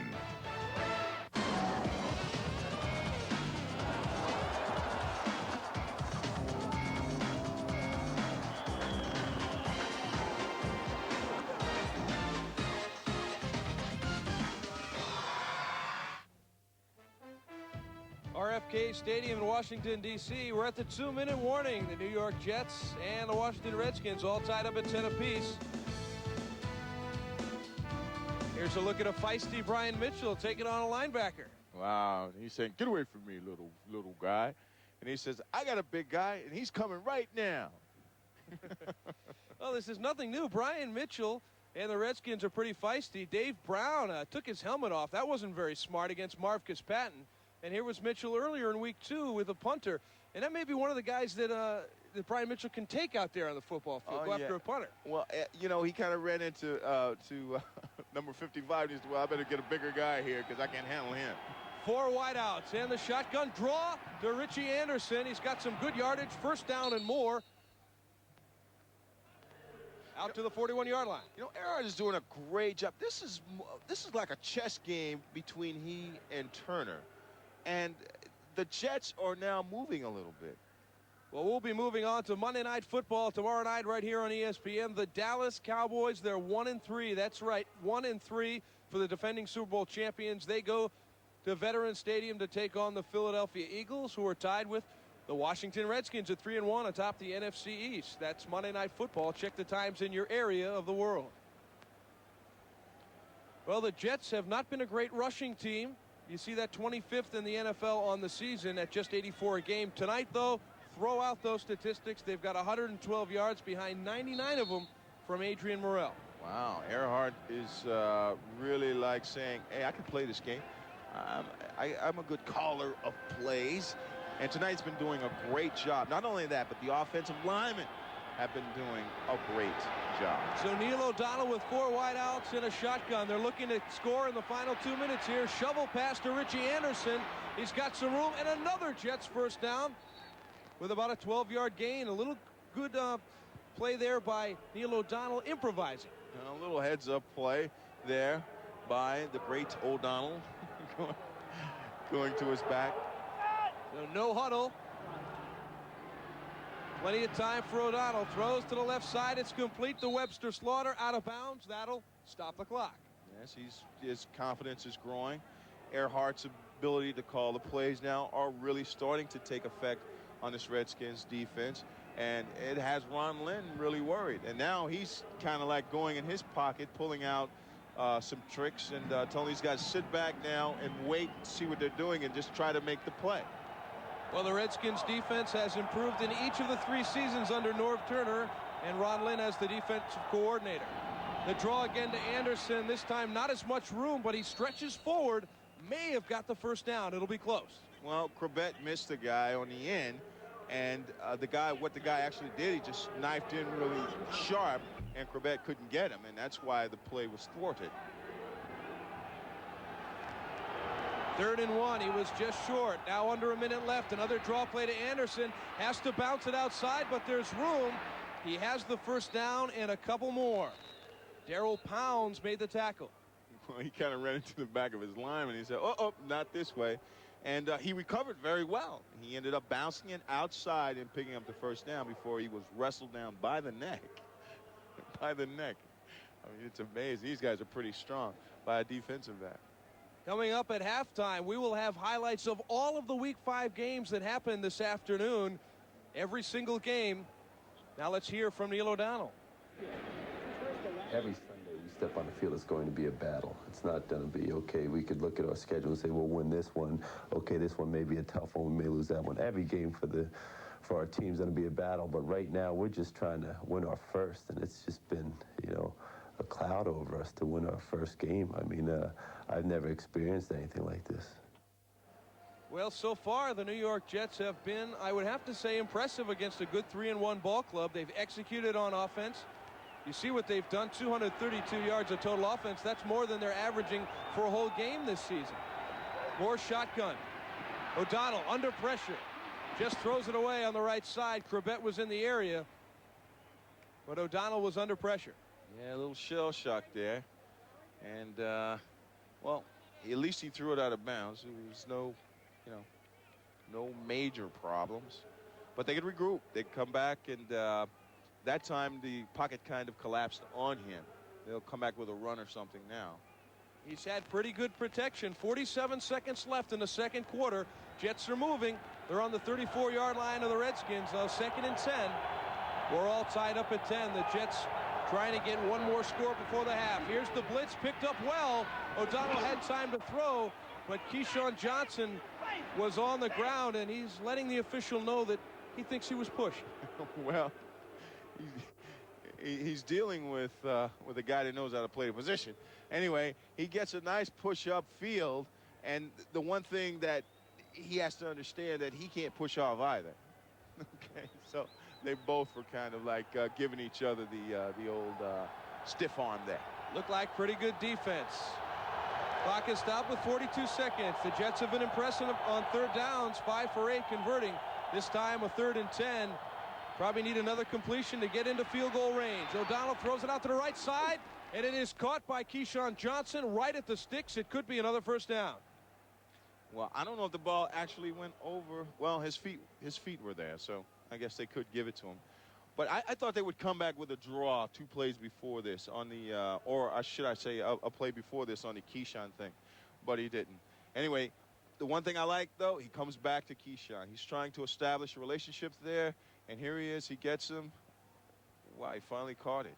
Wow. Right took a long at the time. marker, Freeman, Yes. and they gave him the 1st down, so a fortunate spot for the Jets. It stopped the clock at 36 seconds and gave him a fresh set of downs. Right. 25-yard line.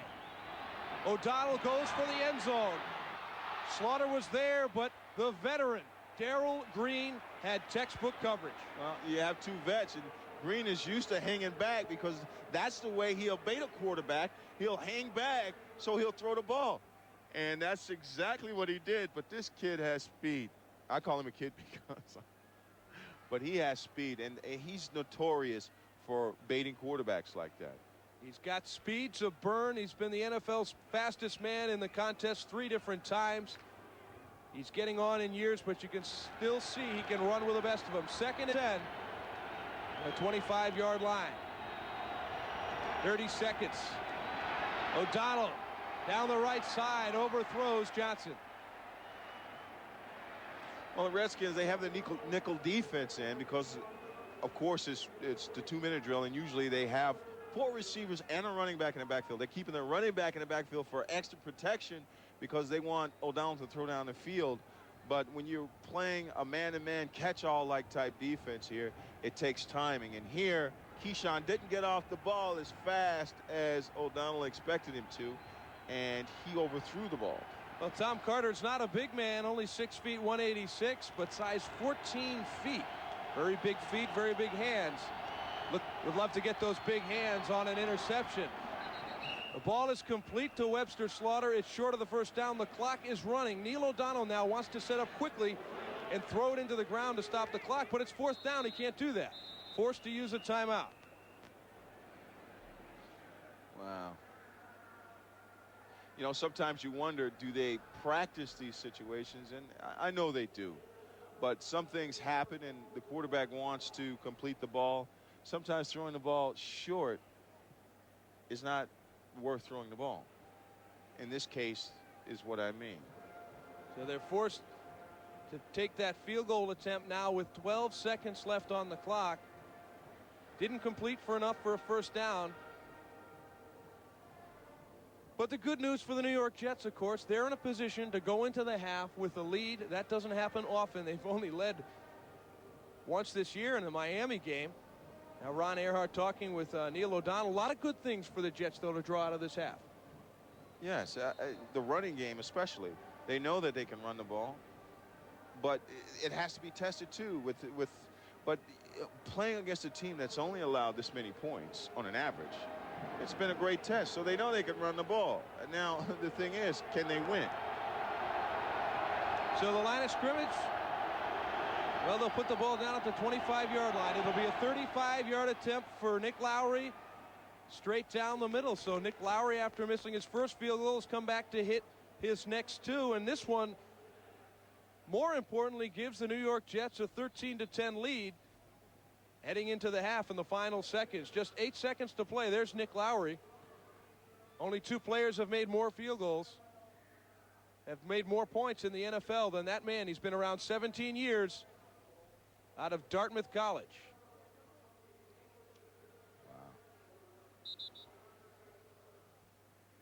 Now we're looking at the guys playing the game now, the active players with the most points right now. Active players, Nick Lowry ahead of that list, and the two Anderson guys, Gary and Morton, are right there behind, but Nick Lowry showing no signs of slowing down. He's 2 for 3 on field goal attempts tonight. Well, he's a perfectionist, and whenever he, have a miscue, he's back in there right again. He's getting it all lined up, and he's going to be perfect for the rest of the night and probably for the next 6 games. Silvestri, just a squib kick, is mishandled in the middle of the field initially before being corralled and taken out to about the 41-yard line. Just 2 seconds to play. There'll be one more play before the half. English Premier League, Newcastle United versus Aston Villa. Check the local times in your area of the world. English Premier League football right here on ESPN from St. James Park. So with just 2 seconds to play in the half, this one's got kneel down written all over it, or do they have good enough field position for him, and maybe to have him try and throw it down the field? They're setting up like that with 3 wideouts. Yeah, you think they'd just kneel down, but they will try the Hail Mary. Exactly. Deep down the right side of the field. They got 3 receivers and a whole crowd of people, and the ball is knocked to the ground. So good defense by the Jets. Don't try and intercept it. Right. Just knock that ball to the ground. It was just a great play. Most people try to improve the stats, but here they were told, and I'm sure they were told before they even went out there, just knock it down. Well, the Jets are hoping to knock down the Washington Redskins. Looking for their first win of this young season. The Jets lead at 13-10. Highlights from around the league are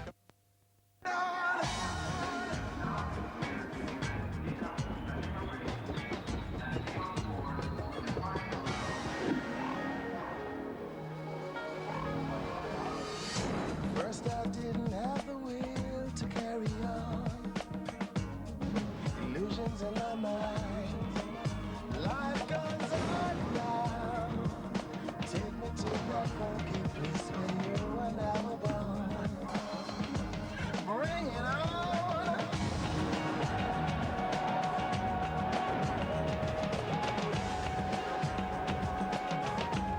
Bring it on.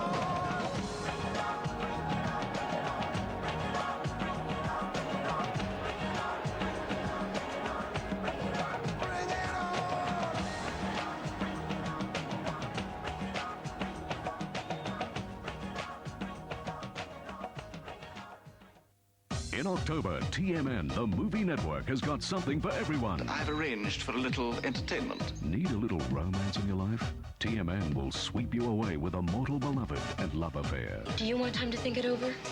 Absolutely not.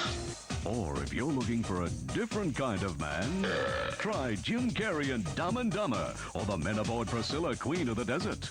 Now there's a gentleman. There's also fun for the whole family. My name is Claudia. When you visit Richie Rich or take a vacation at Camp Nowhere.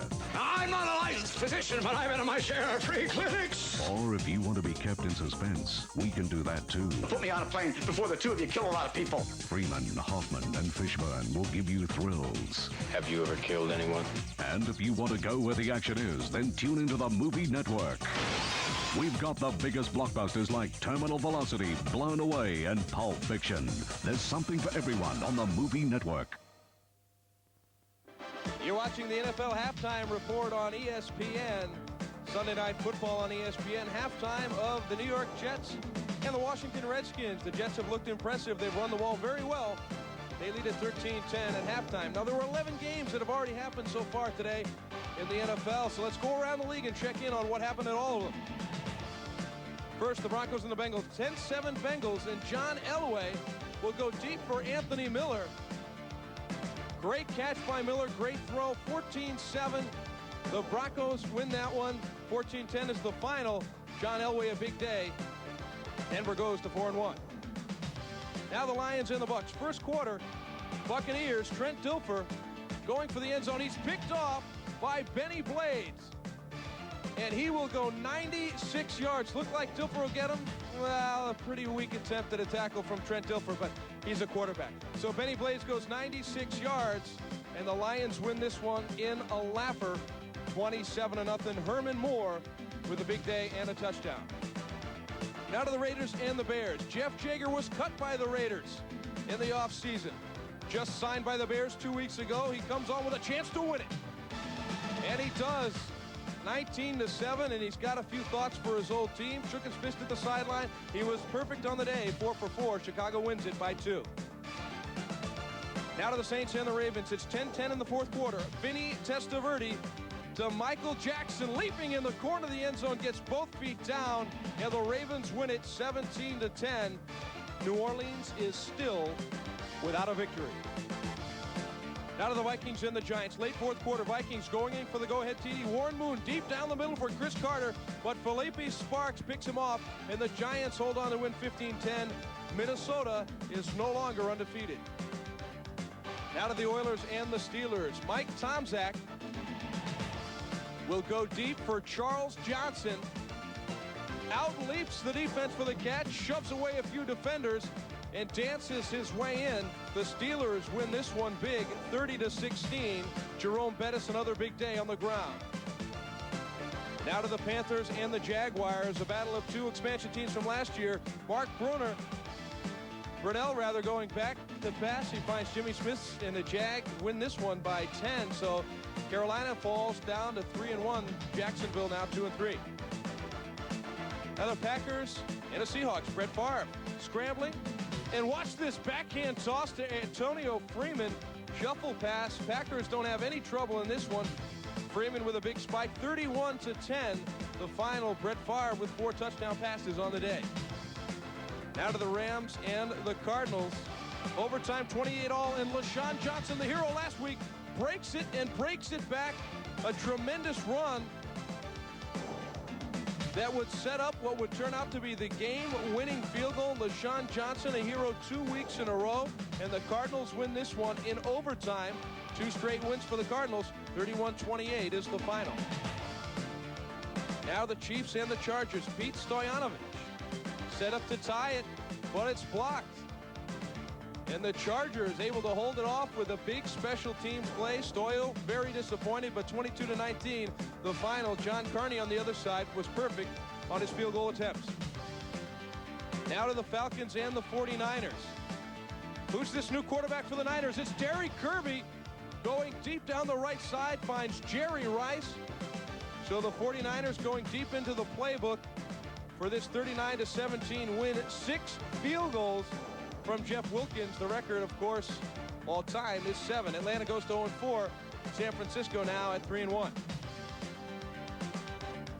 Don't forget to tune in tomorrow night to the NFL on ESPN. Monday Night Football. The Dallas Cowboys go to Philadelphia to take on the Eagles. Dallas just 1-3. The Eagles atop the NFC East, along with the Redskins, who are in trouble here against the Jets. But check your local listings for your area of the world.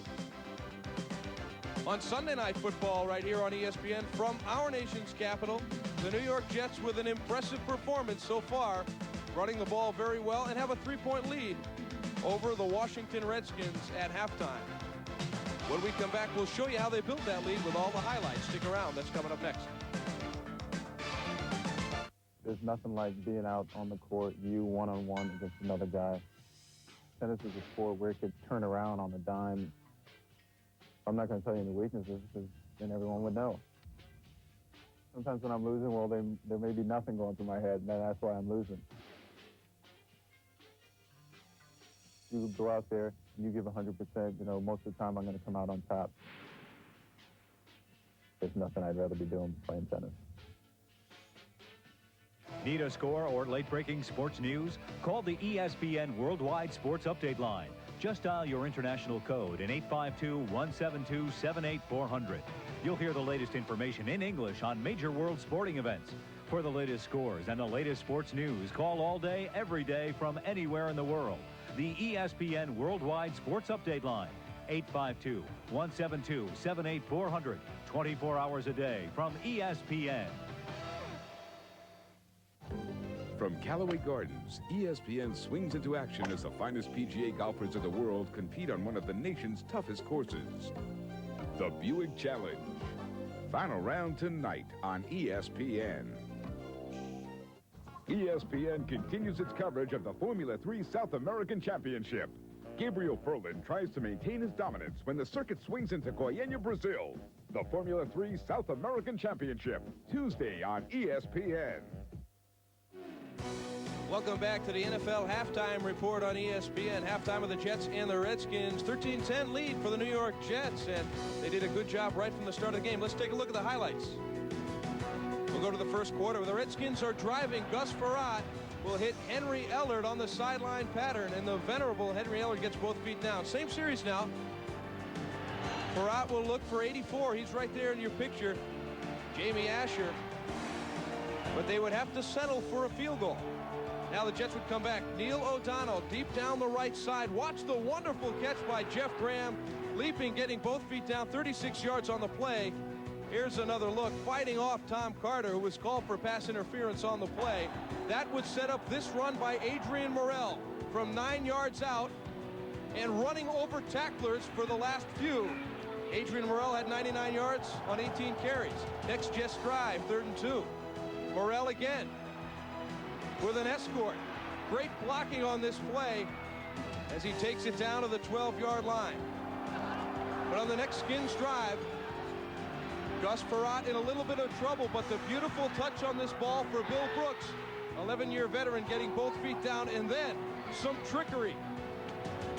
It's Leslie Shepard on the end around, and he puts his head down and blasts through defenders on his way to a 15-yard touchdown. Now our score at halftime at RFK Stadium, 13-10. The New York Jets have played very well, coming in at 0-4. The Redskins, of course, at 3-1, but they're in a fight for their lives here. The Jets lead this one by 3 at halftime. When we come back, the kickoff to start the third quarter is up next.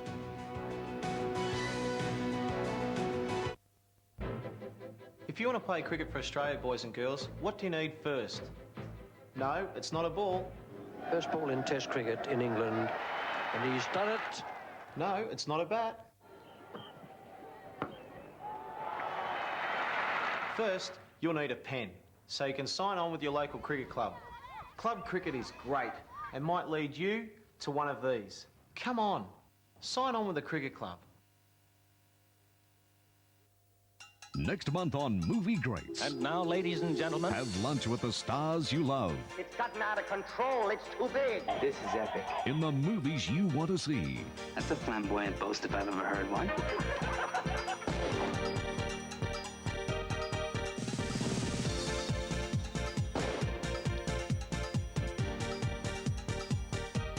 It's insane. Join Paul, Melanie, Clint, Sandra, Malcolm, Elliot, James, Maggie, Peter, Diana, Richard, Dirk, Ava, Timothy, Warren, Leslie, Mia, George, and the Queen Mother for an entertaining midday break like no other. I prefer extended foreplay or more spontaneous coming together. Movie Greats makes it so easy for you. How darling of you. With great variety, great stars, and great viewing. Millions of people are watching. Midday movies. All next month on Movie Greats.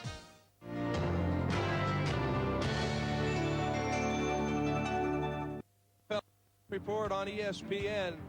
The New York Jets with a 13-10 lead over the Washington Redskins. Mark Brown along with Freeman McNeil. And Freeman, as an old Jet running back, you've got to love the fact that they're pounding this Washington team with a run.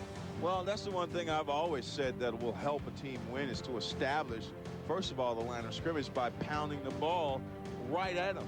Let them understand that, hey, man, in order for us to be in this game, we're going to have to stop this running game, which will give the quarterback great opportunity to throw the ball down the field. And of course, if you have good receivers along bomb receiver and short control receivers, that's what you want to do. And this is what they've managed to do tonight. And that is the guy, besides the offensive line, of course, but this is the guy who's really responsible. He's carried the ball 18 times for 99 yards and a very nice 5.5 average. Of course, he had the 1 touchdown.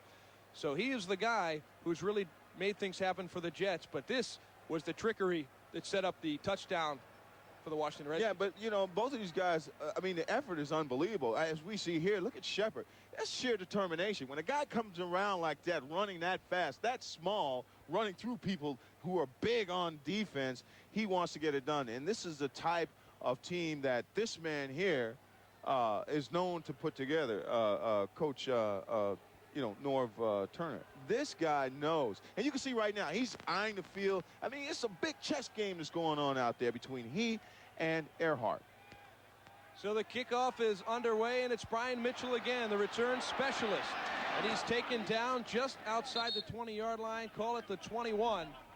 So good coverage again by the Jets special teams. That was nice coverage. It looked to me that somebody was blocked in the back here. Look who's taking the field, Mr. Gus Rod. I guess he wants to come and say, hey, guys, we got to throw this ball a little bit. We'll run it a little, but we want to throw it now. You know, he runs in like a quarterback that wants to throw the ball. Now, Norv Turner likes to keep a mix of pass and run. They run 31 times a game, pass it 25 times a game, so they're not letting Gus really air it out. We'll see if that stands true in the second half. 1st and 10 from the 21. Gus Frerotte will throw deep down the field. And it's Henry Ellard for another big gain. Exactly. I'm telling you, I know when quarterbacks want to throw the ball. They run out on the field like they're going to throw the ball. Now, he would have walked out if he had to pass it. I mean, if he had to hand it off. But, you know, when you have receivers like Ellard, who's been in the league, that know what to do, I mean, for a young quarterback, this is a great situation. He drops back because he has confidence in the guy he's throwing the ball to. Look how wide open he is. And a 33-yard gain on the play for Henry Ellard. He's, despite his advanced age, he's still able to get deep down the field. So 1st and 10 in Jets territory. Terry Allen is met by Matt Brock at the line of scrimmage. Now, you know, and I, as well as I do, when they go in at halftime, the one thing they want to do is establish what they need to do. The Jets know in order to win this game, they must stop Washington from rushing the football. That's why they're going to be gang tackling number 21.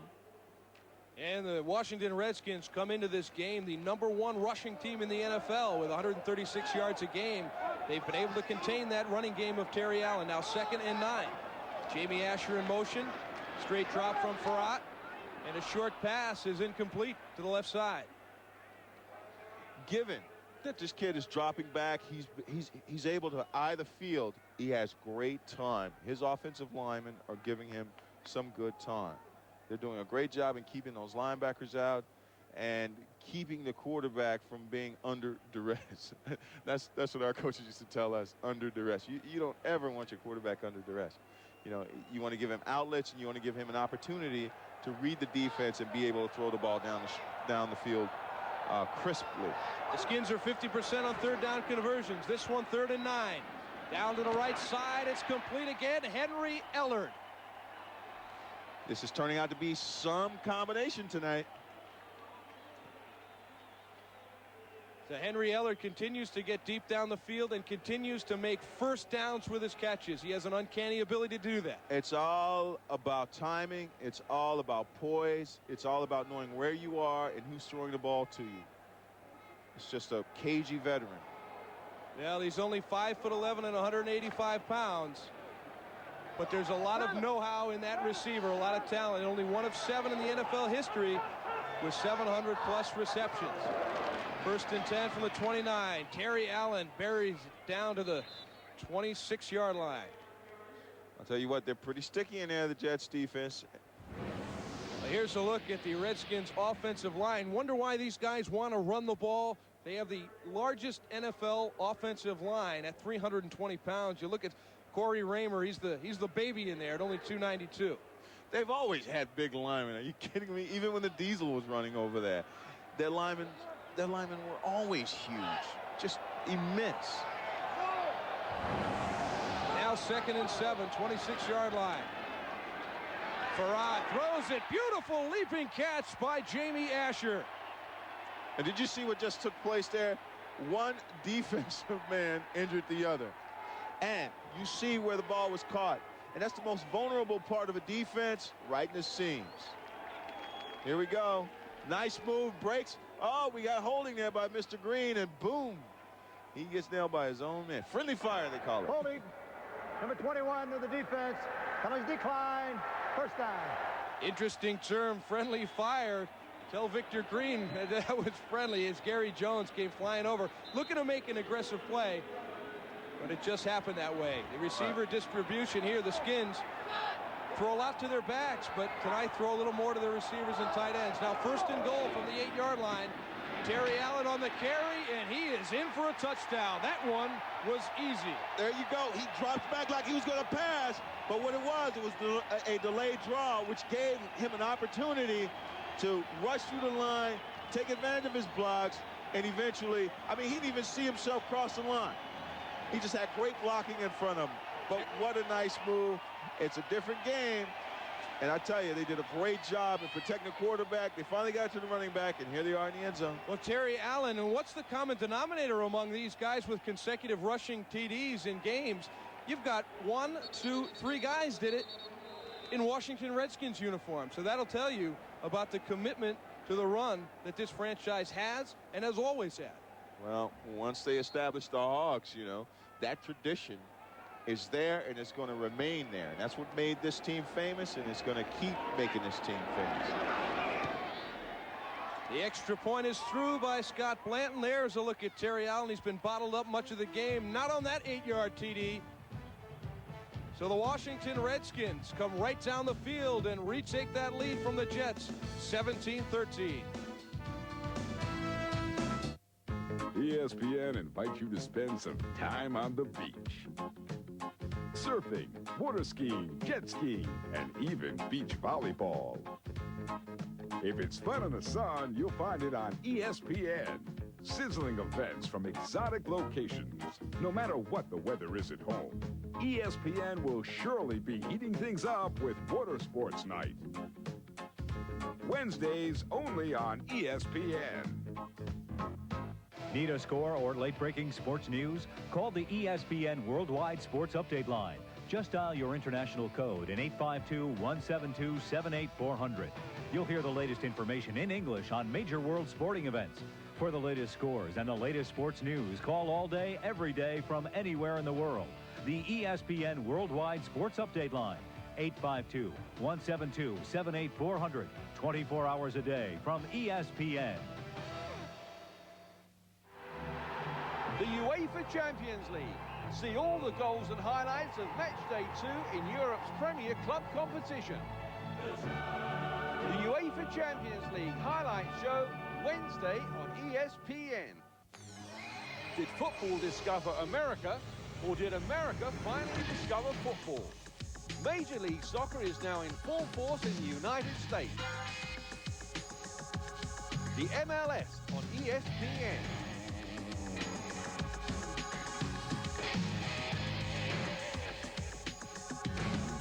See the climax of the debut season, the conference semi-final, Game 2, Monday night on ESPN.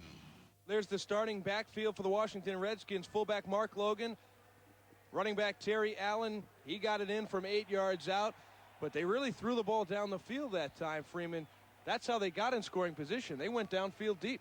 That's right. You have a quarterback and a much seasoned receiver, and these guys are burning up the turf. Well, the kickoff goes into the end zone. A little bit of a problem fielding that one, and Ronald Moore will just go to one knee. Here's a look at Henry Ellard. He had 2 big plays that set it up. This one a 33-yarder, and then another one down the right side, and that would put them in great field position. Henry Ellard doing what it takes to set up this. A run by Terry Allen. Look at him follow those blockers, Freeman. That's a thing of beauty. Well, let me tell you, when you have guys this big in front of you, all you have to do is stumble into the end zone like he did right there. But he's rewriting a whole nother chapter in the annals of running the ball with the Washington Redskins. Now there's Sean Gilbert asking the fans for some help. 1st and 10 on the 20-yard line. Keyshawn Johnson coming in motion. This time, Richie Anderson, maybe 2 yards. You see, they come right back, and the first thing they want to do is establish that run again. They know that this will give them an opportunity to throw the ball downfield. Now, we should also take into account that the Redskins realized that the running game got them into a bind earlier, and so they're going to be looking in the backfield a little bit to stop that running game. Well, Sean Gilbert there, the prized defensive tackle. He's one of those guys who can dominate a game defensively from the defensive tackle position, but just one tackle in the first half. Well, now play action in the rollout. And the toss to Keyshawn Johnson, first down and plenty more. Nifty little play there by O'Donnell and Keyshawn. You know, the way he comes across and the way he catches the ball and the way he runs to his defenders, he's pretty strong. And, you know, he could actually be a possession receiver, which will add to his repertoire as a receiver. Well, the Jets have not been proficient at driving the ball for long distances. Anything for 80 yards or more, you can see they are well under the NFL average. Wow. Maybe it'll change tonight. Morrell's back in the game now. They've moved the ball pretty efficiently tonight, but they find themselves trailing by 4. Adrian Morrell, his first carry of the second half. Not much there. That's right. They were looking in the backfield because they know they have to stop this running game in order for them not only to be able to get more time on offense, but to win this game. And they know they do not want Morrell to get going again. Put it in O'Donnell's hand. Yeah, he's carried 19 times now, Freeman. He's a back who's not used to maybe carrying that much load. Is there a worry about fatigue for Adrian Morrell in the second half? At this point, there is, because we saw Moore start the game, so evidently it is playing a big part in his effectiveness this second half. Johnson again in motion. O'Donnell can't find any receivers. Will throw deep down the left side and just throw it away. That was a coverage sack. That should not happen. But then again, too, you have to understand the Jets are coming from, you know, I mean, AstroTurf. Let's see what. Oh, they're still discussing it. But they're coming from AstroTurf, and they're playing on natural turf now. So, I mean, these guys have to understand this is a different surface. Holding. Defense, number 25. 5 yards. First down. Let me explain it. Well, that'll help you get some receivers covered downfield, Freeman. That may explain why he had so much trouble trying to find anybody. But that was great protection, though. Did you see how long he had the ball? Outstanding. I wonder what Noah was thinking about. Wow, that was a long time. A relatively penalty-free game. Just 3 on the evening. Now Adrian Morrell picking his spots. Gets about 2 more. Big guy slipped off. So the yards aren't coming quite as easily as they did in that second quarter for Adrian Morrell, as he's up over 20 carries now. Well, you have to get, once you leave and you come back, you have to, number one, get warmed up again, get reacclimated to the timing, and then be able to take advantage of the adjustments that were made at halftime by the opposite team. 2nd and 7, both receivers split to the left side. O'Donnell steps up, throws over the middle. It's complete to Keyshawn Johnson. The ball is on the ground. The question is, was he down? It was stopped. The officials are signaling that his progress was stopped and down before the ball came loose. The ball is right there. His progress was stopped. Now, this young kid should get back to the huddle, but this is a heck of a throw. This is a brave throw, actually, by O'Donnell, and that's just having a lot of confidence in your receiver. And it's a great job by Keyshawn to hold on to this ball. But he was certainly down, and even though his body wasn't touching the ground. And Keyshawn Johnson, you see what he's done tonight. 5 catches for 42 yards. He's a big target. We have 1st and 10 on the outside. It's Morrell, and he able to get very close to another first down, a gain of about 8 or 9. Unexpected patience by him, but certainly great because he was able to make the adjustment and bounce it outside. Here you go. Things get clogged up sometimes, especially when you have 2 guys that are pulling and there's a lack of communication. But it's great that Adrian has the ball because he's adept at actually taking advantage of a situation like that, and he gets more yardage out of broken situations than any other back I've seen. So great pickup by the offensive unit again on the ground. And that is the safety, Darryl Pounds, a backup safety, and there really wasn't any contact on that play, but he was faked out so badly by Morrell, he may have injured himself.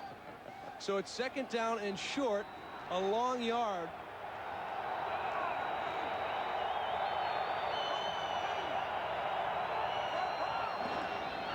And they give us to Morrell again. He cuts it back upfield and gets his first down. Freeman, I can tell you like that. Oh, no, I did not. No, you didn't. But, you know, he can get away with it because he has nifty feet. I don't know what he saw. I don't know why he reacted the way they did. But sometimes he becomes a little impatient. Let's take a look at this. He gets the ball, and he's coming to his left. He knows exactly what he wants to do. But he's not allowing the play to develop. And sometimes that could get you hurt. In this case, he was able to pick up the first down. He knew how far he had to go. And it was a great defensive play, too. They were all over the place. So he turned it up and got that 1 yard. And now a 1st and 10. 2 receivers split out right. You see the play clock down. Better hurry. O'Donnell gets the play off. And throws it out to the right side. Jeff Graham is there, and he's driven out of bounds. That's going to come back. It was holding by the running back in the backfield. If it doesn't, the refs aren't doing their job. They got away. They actually got away with it.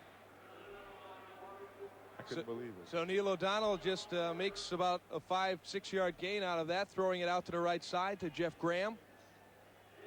About halfway through the 3rd quarter now. Wow. 2nd down and 4.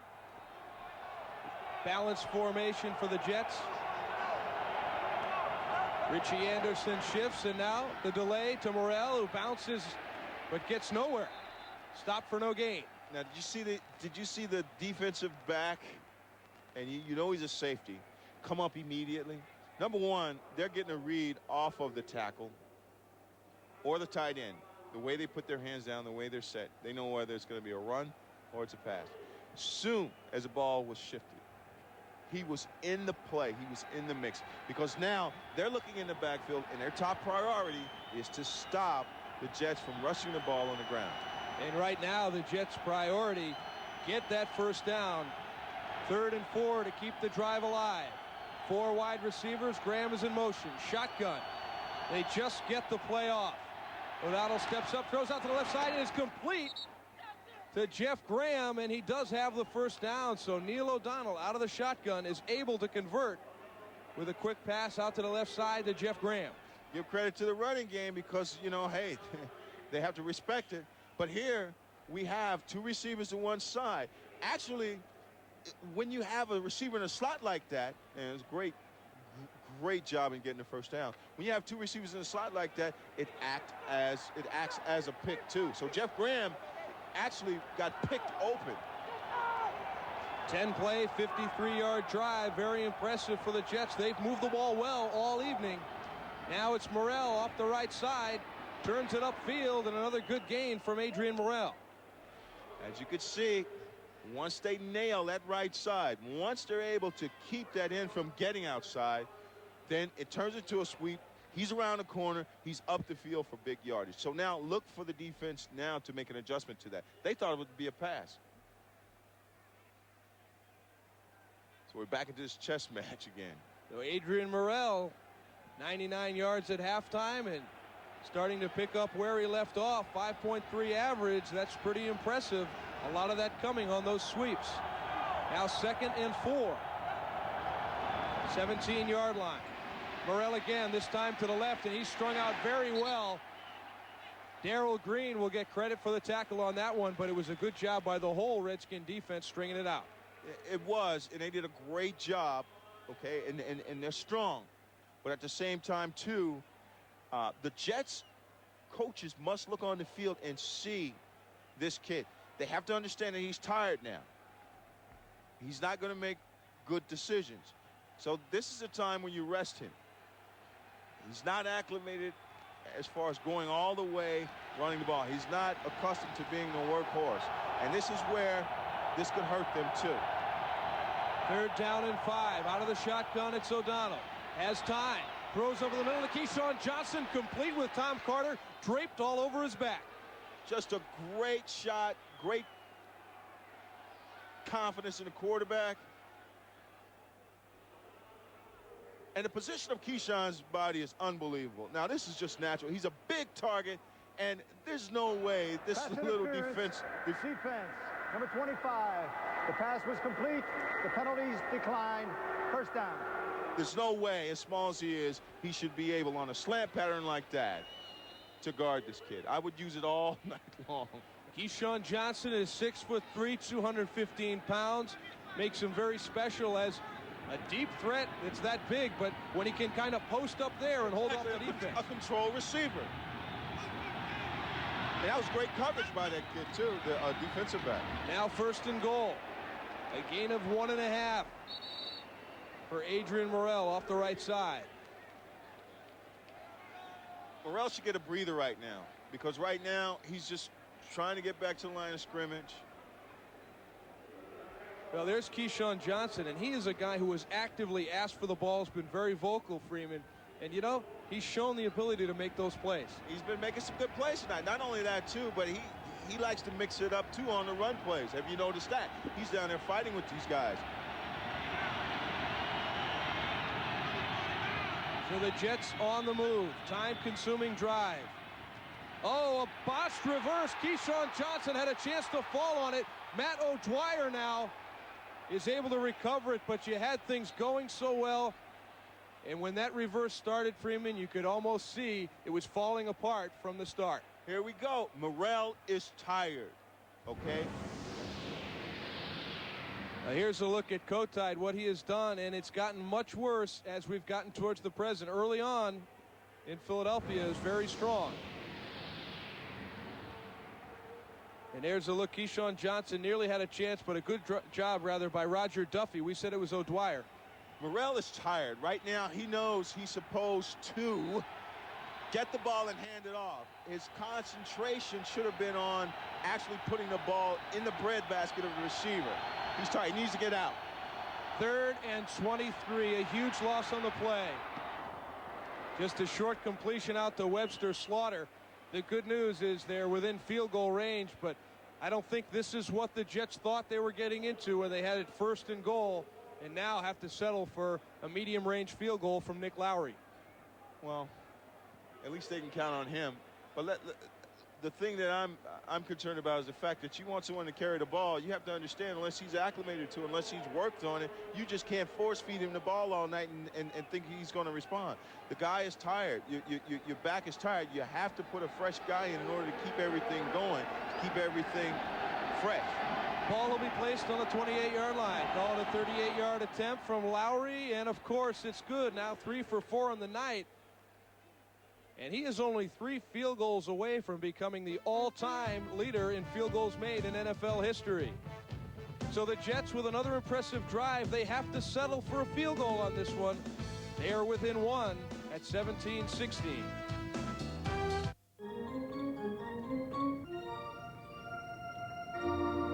The old-timers like this one.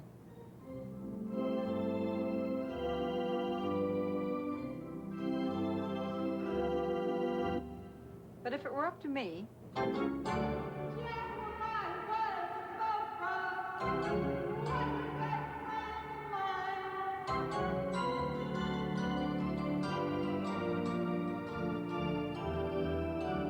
I almost signed a contract to play professional baseball. But the only thing I ever wanted to do was be a golfer. I didn't want to be an actor or a fireman or a lawyer or any of those things that kids get in their mind. I wanted to be a golfer. And I think to be good at what you do, you really have to somewhere down inside you think that you really want to be the best. It's not a physical game as you might think. All of the other things, the more you play and the better you get and the more you're around it, I don't know if there is a physical side.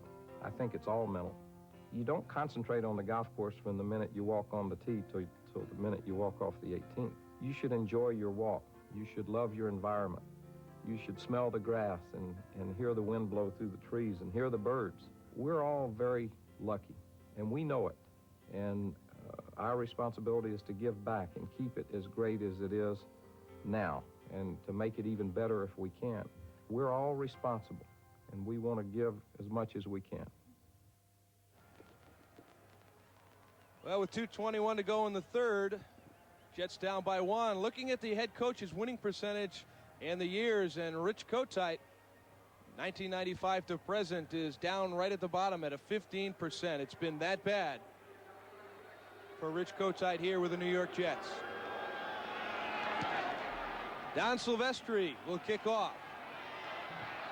And it's Brian Mitchell again on the return. We'll try the right side. And a nice play on the coverage. Fred Baxter, the backup tight end, is able to haul down Brian Mitchell inside the 20-yard line. Wow, here we... Well, from our nation's capital, the Washington Redskins and the New York Jets, it's been a good one. The Jets with a 1-point lead here in the third quarter.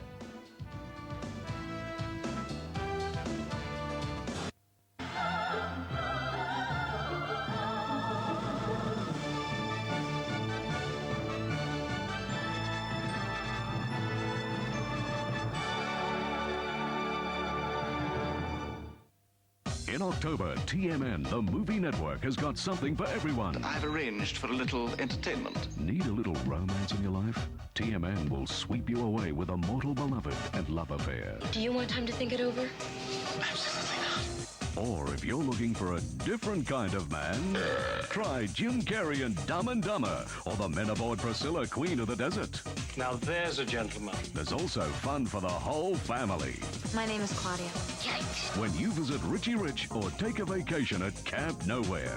I'm not a licensed physician, but I've been in my share of free clinics. Or if you want to be kept in suspense, we can do that too. Put me on a plane before the two of you kill a lot of people. Freeman, Hoffman, and Fishburne will give you thrills. Have you ever killed anyone? And if you want to go where the action is, then tune into the Movie Network. We've got the biggest blockbusters like Terminal Velocity, Blown Away, and Pulp Fiction. There's something for everyone on the Movie Network. Well, the New York Jets have played this one close throughout. They get a field goal 38-yarder from Nick Lowry to pull within 1 of the Washington Redskins. Just 2 minutes and 10 seconds to go in the third quarter. This one has been another great game on the NFL on ESPN, Sunday Night Football. We've had a bunch of great games for you here. The beautiful overhead shot of RFK Stadium. There won't be many more games played here as they are set to play in a new building sometime next season in Landover, Maryland. What a tragedy. So goodbye to one of the historic places where fans have given Washington a tremendous home field advantage in this building. Yep, another abandonment. So 1st and 10 from their own 13-yard line. Handoff is to Terry Allen, breaks one tackle and gets back to the line of scrimmage, maybe a gain of 1. Yes, he was actually wrestled down by Marvin Jones from the line of scrimmage, which lets me know this kid is pretty strong. I mean, he has a nice leg drive. Nice leg drive. But you see Washington now, they're trying to establish their running, so they want to establish that front line, and you better believe they're going to drop back and throw the ball to Ellard. So he gained about a half a yard. We'll call it 2nd and 9.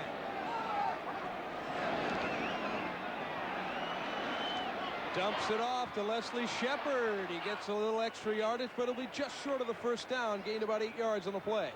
Well, the other receiver's cleared, and here he comes underneath again and just drops it off to them. And what they're trying to do is figure out whether or not they're in a zone or if they're going man-to-man. That, of course, had to be a zone. Well, Leslie Shepard grimacing and limping slightly coming off the field as he's just a yard short of the first down, but that will lead to a 3rd and 1 situation. So you've got the short yardage package in here. 2 backs, no receivers, 3 tight ends. And to give us to the fullback, Mark Logan, in the second effort is able to give him the first. I thought he was hitting the backfield. I said, oh boy, Jets are rising to the occasion on defense. But Logan, what a great effort this kid made just to get that first down. Logan doesn't get many carries. He made that one pay off. He needed a yard for a first down, and it was that second effort that was able to give it to him. Washington coach's box where the offensive plays are being sent down. Norv Turner really is his own offensive coordinator. Beautiful pass. Bill Brooks is open in the middle, and he gets it out to near midfield. And Gus Frerotte, when he gets a chance to throw the ball, he can put some zip on it. So the 11-year veteran, first year with the Washington Redskins, comes up with a big play to help with the field position. So the Washington Redskins now at the end of 3 hold on to a slim lead over the New York Jets. They'll try to add to that when we come back. World Series excitement in October on ESPN.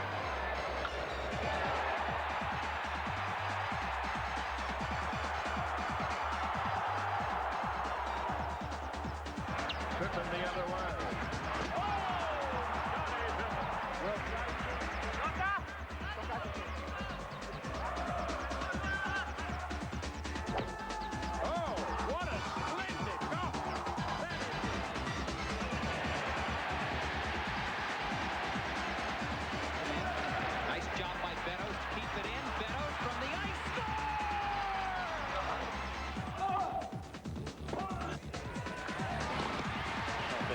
Digital, the pass, Preki the shot, score! Hanover is almost gone, and now he is officially gone. A world of sports in October on ESPN. ESPN presents International Rugby. The Pan American Tournament featuring Argentina, Uruguay, the USA, and host Canada.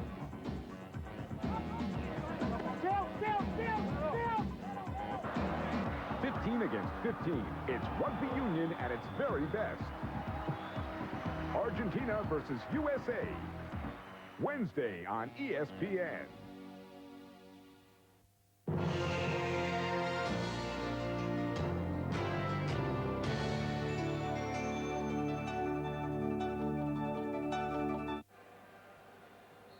Okay, Freeman, big 23-yard gain down in the middle to Bill Brooks. What happens on this play? Right now, they're just trying to fake the quarterback out. Looks like it's going to be a 6 zone, but what happens is when you have good receivers, they'll make a defense declare right now.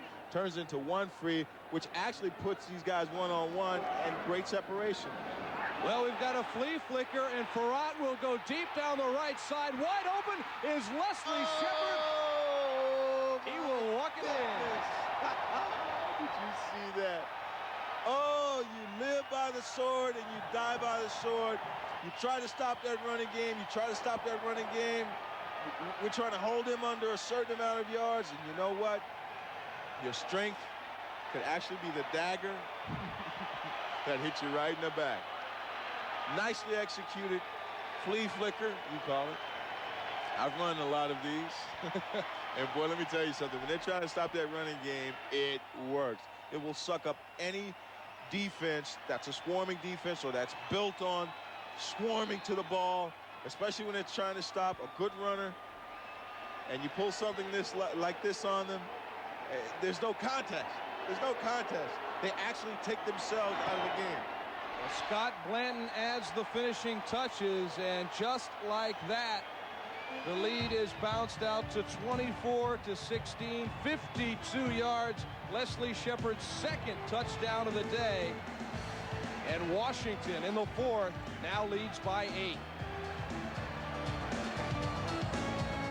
Need a score or late-breaking sports news? Call the ESPN Worldwide Sports Update line. Just dial your international code in 852-172-78400. You'll hear the latest information in English on major world sporting events. For the latest scores and the latest sports news, call all day, every day from anywhere in the world. The ESPN Worldwide Sports Update line, 852-172-78400, 24 hours a day from ESPN.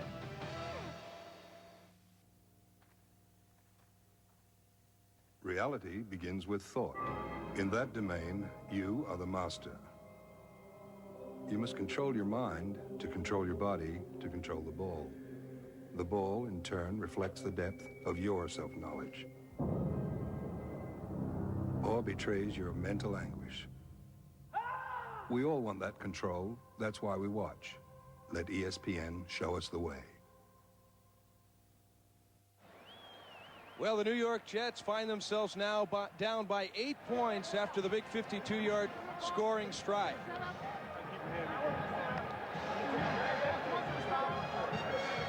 Well, you recognize this guy, anyone? Number 24 for the New York Jets, making tacklers miss.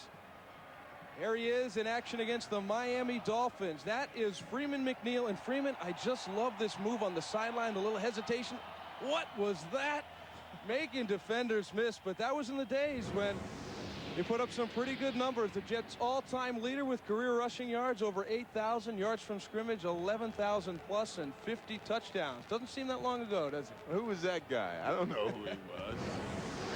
Our own Freeman McNeil could put up big numbers in his day, and we're hoping now, I guess he's probably hoping a little, that the Jets throw up some big numbers. I hope so, because they need it right now. Ron Moore takes it short and takes a big hit from the Sheriff, Stanley Richard, and is knocked down at about the 23-yard line. And that is where the Jets will take over, but they trail now by 8 after the big play by Leslie Shepard on the flea flicker. It's hard to say. 24-16 in the fourth.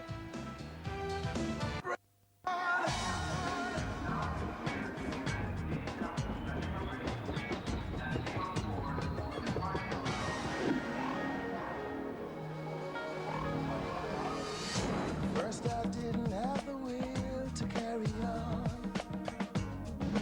Illusions in my mind. Life goes on now. Take me to that funky place where you were never born. Bring it on.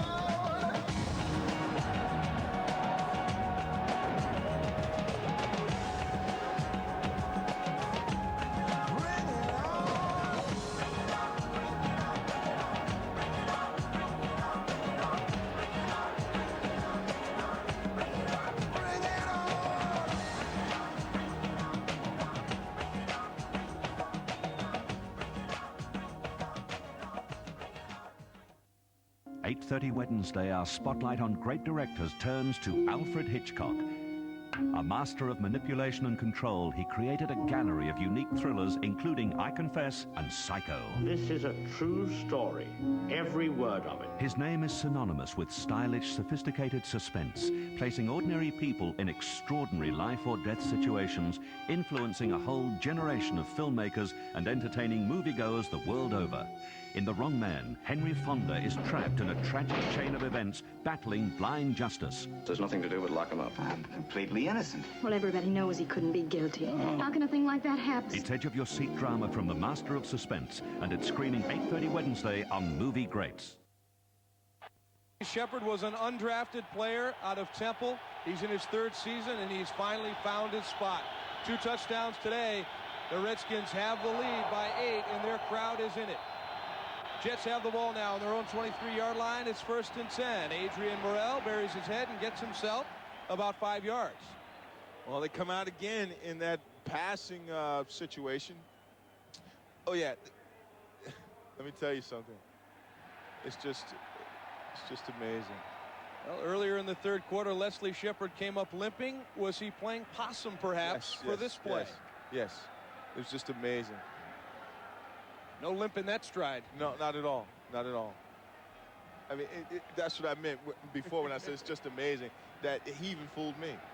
He fooled everybody, and he was wide open. He used to, back in the 70s, a guy named Harold Jackson used to do that. Oh, yes. He went to school with my uncle. Was a fantastic receiver, and he's been known to limp back to the line of scrimmage. And another guy that used to get up very slow. Probably one of the greatest running backs of all time, Mr. Jim Brown. Yeah, he'd probably rank up there. Wow. Well, the officials talking it over here. But, you know, going back to Shepard, you see the intensity on this man's face. He wants to get it done. He works very hard. And his coach recognizes that in him. And I'm sure that's why he puts them in those situations. That's a 10-yard offensive holding foul. 10 yards. Okay, so all that discussion and offensive holding, 10-yard penalty. Looking at the 4th quarter possessions last week, that the Jets had against the Giants. 3 yards, 11 yards, 6 yards, -2 yards. That's not the type of production that's going to win games for you. So against a hostile crowd, down by 8 now, they've got a lot of work to do. Neil O'Donnell out to the left side. It's complete to Graham and not much more. The Washington Redskins are playing some really tough defense right now. I believe they know that they have to, I guess, step it up, is what we used to say to one another. We have to step it up, especially when we start to, on offense, get a little breather. Our defense knew that they have to step it up and keep the other offense off of the field, keep us on the field, because we would want to control the ball at this point. Bill, the Jets have 3 wide receivers. It's 2nd down and 10. No gain on that last play. This time complete to Graham again for short stuff. Tom Carter wrestles him out of bounds. Only a gain of about 4 on the play, so it'll be 3rd and long. You know, I think sometimes when they throw these passes under 5 yards, even if they throw them at 5 yards, and I'm just a running back, wouldn't it be much easier and less wear and tear on the quarterback if he just handed it all? And these poor receivers, they'd rather catch it downfield, you know, out of the crowd, than catch a little small pass like that and get beat up by half the defense. Nope, the Jets will have to come up with something better than that.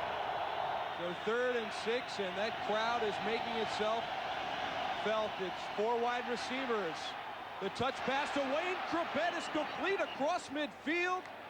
And the little fella from Tiny Hofstra, in his 2nd season with the Jets, comes up with a big catch. I tell you, it was on a blitz. It was on a blitz. It was just a nice read by O'Donnell. And basically, this would have been a fade play, but a nice look in, you know, corner route by Krebet to make this an easy reception. Just a nice move. Brought the ball down to the 47-yard line of the Washington Redskins. He beat backup cornerback Scott Turner with that move to the outside. Now Morrell again, and he runs in to 308 pounds of Sean Gilbert. Morrell made a big mistake before the play even started. Here we go. This is just a great defensive play. He just fought off of his man, stayed with, the running back. I mean, relentlessly. A guy that big that can move like that. I mean, where are these guys coming from? He just hit him with one arm, too. It knocked him off balance. He couldn't recover. So it'll be 2nd down and 8. 3 wide receivers. Slaughter in motion. Swing pass out to Morrell. Tom Carter is there, takes the stiff arm from Morrell and just pushes him out of bounds. It's amazing. He's a they're trying to solidify the middle of that line. So what happened is they put 3 on 2, and this way he kept him out of O'Donnell's face. But still, with the blitz, he had to dump the ball off to his running back, Adrian Morrell. Well, Sean Gilbert looking to get to that 1993 Pro Bowl form. He's been a big addition to this Washington defense. Now 3rd and 11, time for a big play. Someone from the Jets needing to step up. And under pressure, O'Donnell escapes and then fires it short to Krebet. He keeps fighting. He's past the yard marker. The only question, did he step out before? Wow, what a great effort. And O'Donnell Houdini, I should add that to him. Here we go. This, oh, Gilbert, what a player. What a player. But a nice move by O'Donnell to spin out. I mean, for a minute there, he looked like the quarterback out of Denver. But you know what? That was a great move by Krebet to get it upfield, get it past the 1st down marker, to keep possession and give them an opportunity to score a touchdown. And that replay showed him tiptoeing that sideline. Clearly, he stayed in bounds and got the extra yardage. Adrian Morrell again for about 4. That's the 30th carry for Adrian Morrell. So a workmanlike effort by him, and we've wondered what the fatigue would do. We thought it had something to do with that fumble. Well, it had something to do with four plays that he ran. Right now, his coach should be looking at him and should be advising the offensive coordinator. because you don't want him tired, because he's not going to do what he should do. Now, for lack of a better string of words, the line of scrimmage is the 32. It's 2nd and 7. O'Donnell is under pressure again, flushed and throws it away. This defensive line just keeps coming after people. That was Sterling Palmer with the pressure there. The Jets have been able to come up with those big plays on 3rd down to keep drives alive. It's time for another one of those. But have you noticed, now that they're not, able to establish the running game the way they would like it, now the pocket is collapsing. And you need to get a big run now in order just so they'll sit back on their heels a little bit. It's important. It's very crucial. Now 3rd and 7. Shotgun. 3 wide receivers out to the left side. That is where O'Donnell goes, and deep in traffic. He was looking for Keyshawn Johnson, but 2 defenders had him sandwiched. A nickel package, okay, and if you're going to send Keyshawn deep, you cannot have 2 receivers in the same vicinity. Now, there either had to be a mix-up, or whoever devised the play really didn't do a good job with it. Well, with 10:16 to play in this game and down by 8, it's not panic time for the Jets, but it'll be 4th down when we come back. Here's a look at Wayne Chrebet. He kept the drive alive, but right now the Jets trail it by 8.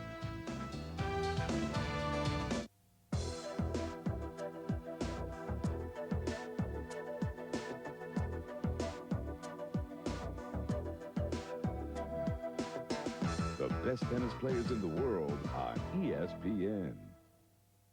ESPN invites you to spend some time on the beach. Surfing, water skiing, jet skiing, and even beach volleyball. If it's fun in the sun, you'll find it on ESPN. Sizzling events from exotic locations. No matter what the weather is at home, ESPN will surely be heating things up with Water Sports Night. Wednesdays only on ESPN.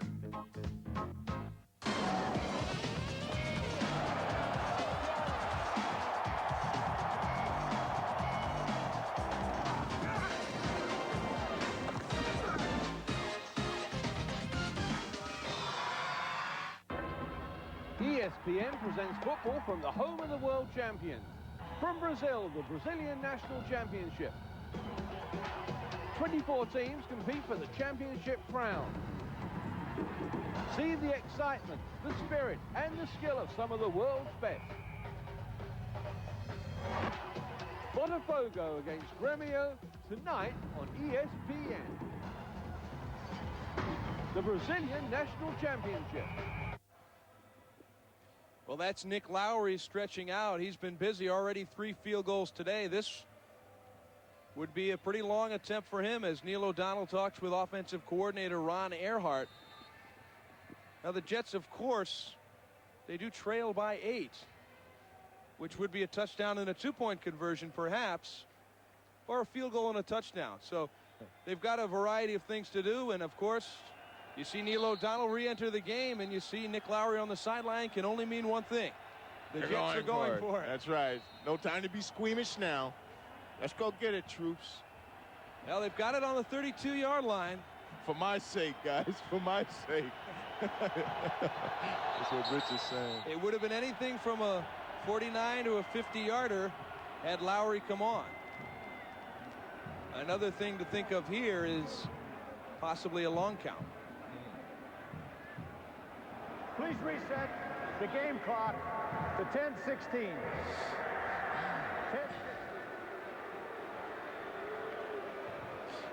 You wonder sometimes why they would do that.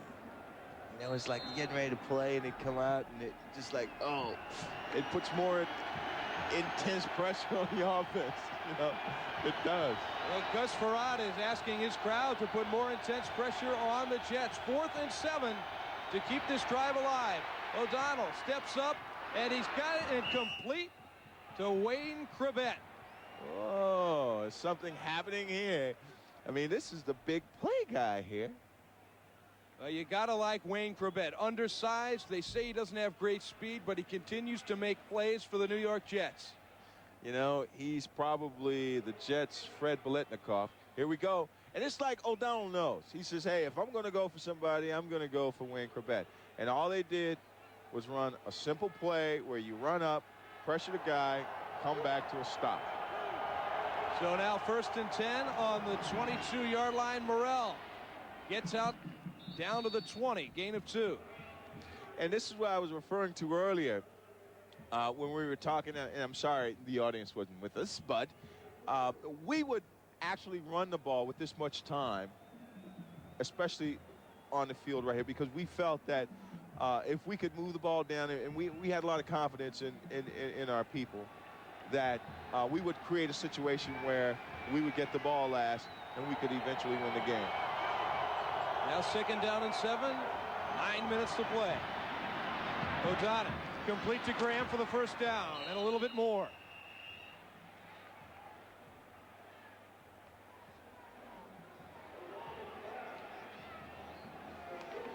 Well, there's a look at Kyle Brady. You remember in '95, he was the 9th player taken in the draft. The New York Jets took him, and he's got just 1 catch this season. So Kyle Brady was thought to be the prototype tight end. Big, 6'6", 260 pounds, can block, can catch. That's the first time we've called his name tonight, and only 1 catch for the season. On 1st and goal, O'Donnell over the middle. The ball came flying up. It had a chance to be intercepted, but fell harmlessly to the ground. Richie Anderson was the intended receiver. It's just like an old quarterback. He's going to try to go underneath because he knows that's where defenses are most vulnerable with the running back and the linebacker matchup. But it was just a great play by the Washington defense to break that up. Well, O'Donnell put it right in there, but that man, Ken Harvey, had tremendous coverage and was there immediately. If you remember 2 years before, when they were on their way to the Super Bowl, that same situation was there. Well, now 2nd and goal from the 7, and O'Donnell is forced to burn another timeout. That's 2, so there'll only be 1 left. We'll see if that comes into play in the late going in this one. The Jets are on the move. They trail by 8, but they're trying to get it into the end zone. You know, I have a personal dream that's been nurtured over the years. It started off when I was 8 years old, when I first picked up a golf club. And the PGA Tour is about creating possibilities. It's about pursuing dreams. I can understand why kids, you know, look at us as heroes. I think people who dedicate their lives to helping people, those are the people who are the real heroes. There are very few people in the world that are like that, but we meet a lot of them on the PGA Tour. One of the great things about the tour, the tournaments, and the charities is that we all work together to help people in need and give them something they've never had before, and that's hope. We have a saying on tour that anything's possible. There's always something that's good's going to happen. Never, ever give up on a dream, because on the PGA Tour, anything's possible. What's it all about?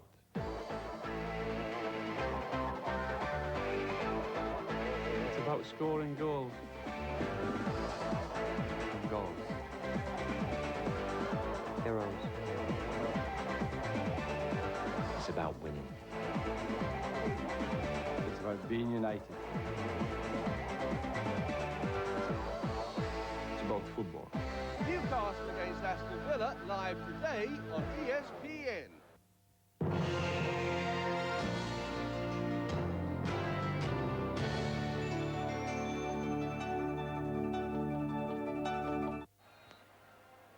A good look at the RFK faithful. Crowd of 55,000 on hand cheering on their beloved Redskins as they try to keep the New York Jets out of the end zone. Rich Kotite's team has battled in this one. Now O'Donnell throws it out into the flat. It's Fred Baxter who bobbles the ball out of bounds. He caught it and then fumbled it out of bounds. So he got a couple of yards on that, but well, now the officials are going to talk about it. Did he ever have possession? Baxter thinks so. That was a reception. It was fumbled out of bounds. guy clearly had it, puts it away. And it's knocked out of his hand. I know it. Here we go. He throws it. He catches it. He puts it away. And boom, he's hit. That is a reception. Clearly had it and took a few steps with it. In any event, it will be 3rd and goal from the 7-yard line as they waved off that reception. Neil O'Donnell looking over the middle. The ball is nearly intercepted by Ken Harvey. It was intended for Morrell at the goal line. He had a chance at it, and then a ball popped up in the air. We got a flag on the play. Well, you know what that is. Somebody's trying to keep the quarterback clean. O'Donnell with a little time. Oh. It never hit the ground, and Ken Harvey had a free shot at it. Yes, he did. But you know, I often wonder in situations like that if contact did not come early. And another thing here, Freeman, that ball was well short of the end zone. Yes. So it would have left them at 4th and 1.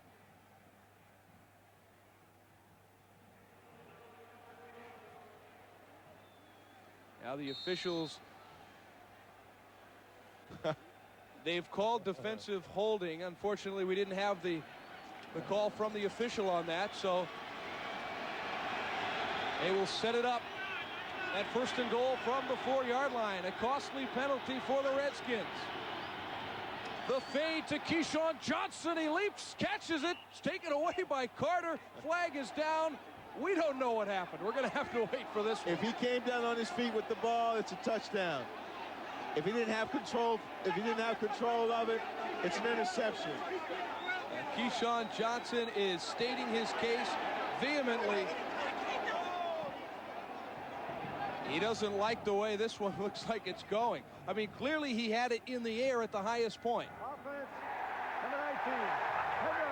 Well, that will clear it up. They called offensive pass interference on Keyshawn Johnson. Doesn't matter if he caught it anyway. Here's another look at that. Well, it looks so great starting off for you. Well, this is the way they keep from making a bad call. Okay, they call interference on him. Here we go, a big receiver. Okay, first of all, he has the advantage. Not only that, he has the side advantage.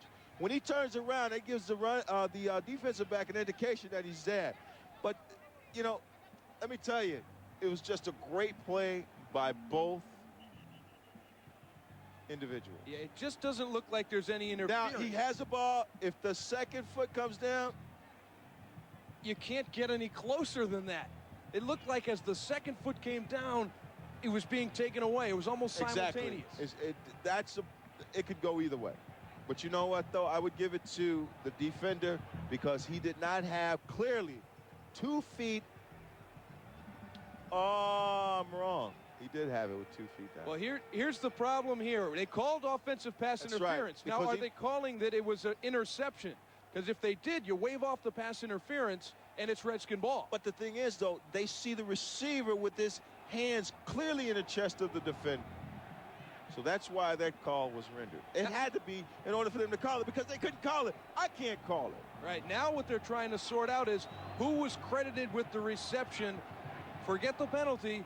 Who was credited with the reception or interception? Tie goes to the offensive player.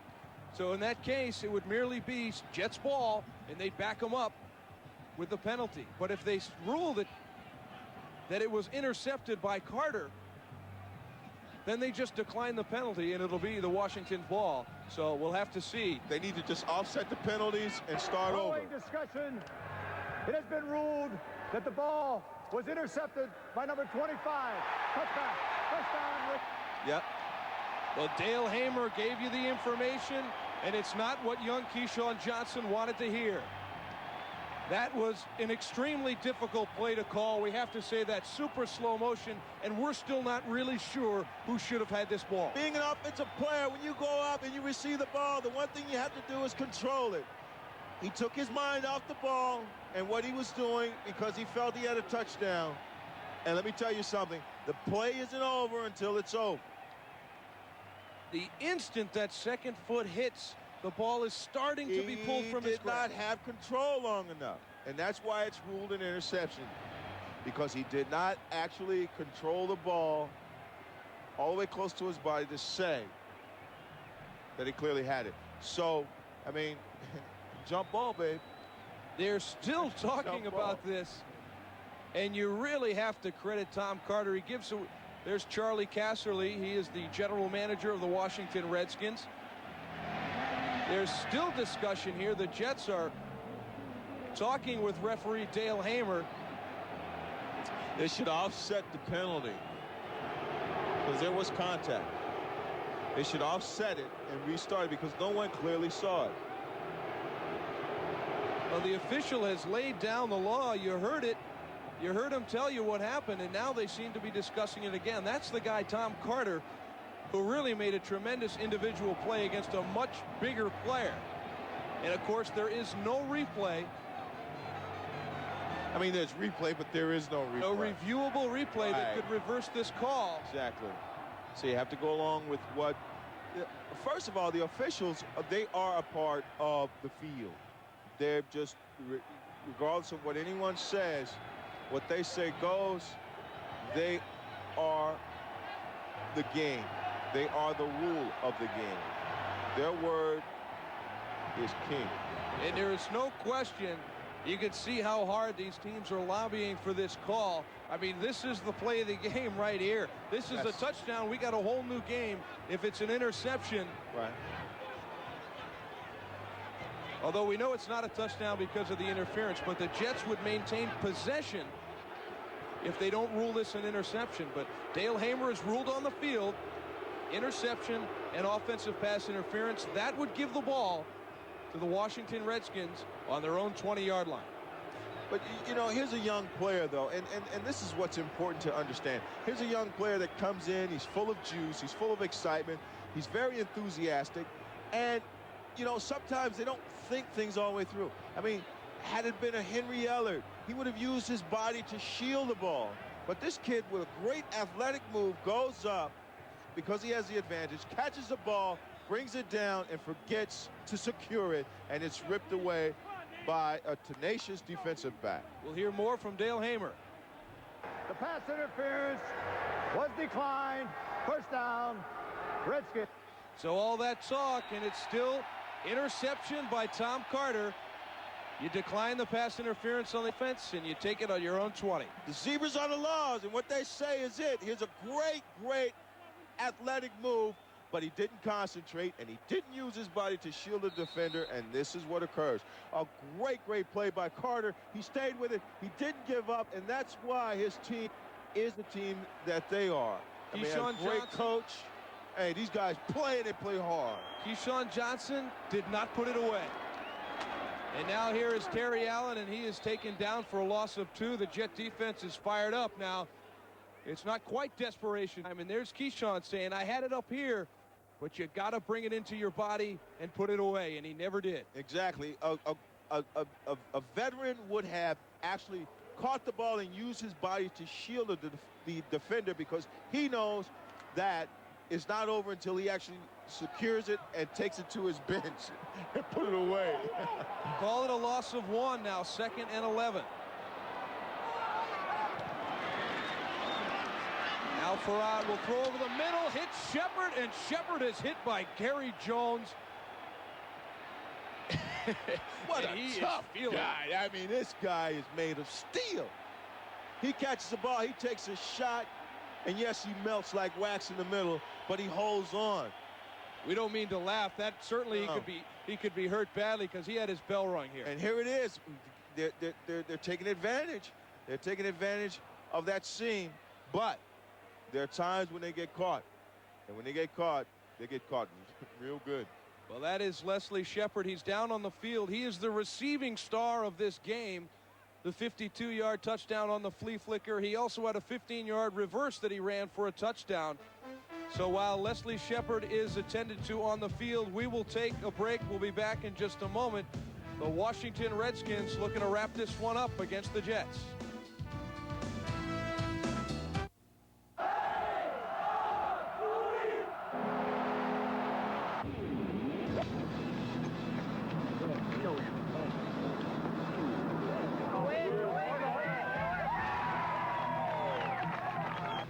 and Molitor swings, and it's a fly ball to right center field.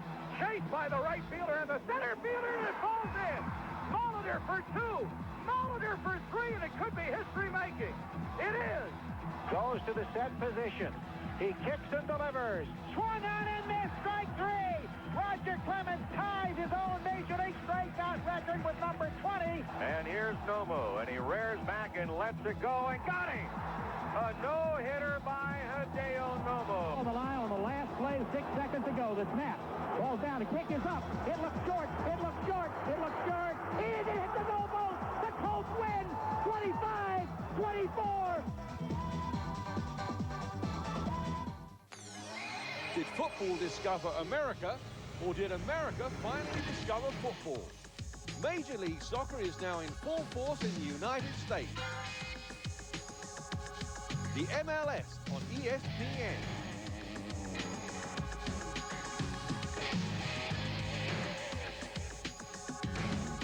See the climax of the debut season, the conference semi-final, Game 2, Monday night on ESPN.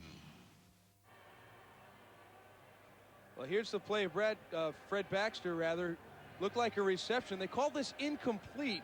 Would have gained him about 3 yards and put him in a little bit different position. They ruled that as an incomplete pass, and this was the key play. An apparent touchdown is stolen away there by Tom Carter because Keyshawn Johnson kind of took for granted that he was in that end zone, and he never put the ball away. That's right. Here's Terry Allen looking to put the ball away. And he gets out past his 40-yard line.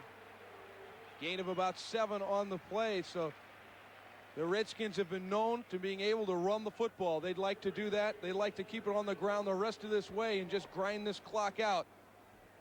And this is where Allen is going to make his name, is to be able to get the ball and put the game away by running it effectively. Well, the Jets have come out and they've executed very well today. And you can see by their time of possession that they've moved the ball very well. It's a 2-1 margin. However, they trail by 8 on the scoreboard. 2nd and 3. Allen again. Straight into the line. They'll be short of the first down. Right now, the defense is trying to create a turnover. And what they want to do is make sure that they keep this team from widening the lead and try to create a situation where they could take the ball away. And, of course, tempers will be flaring now because they're going to want to fly around and beat some people up. They want to try and get this ball so they can get their offense back on the field. The injured player on the field is middle linebacker Marvin Jones from the Jets, number 54. He's been sitting upright, and they will attend to him. And while they do it, we'll take a quick break with 5:43 to play.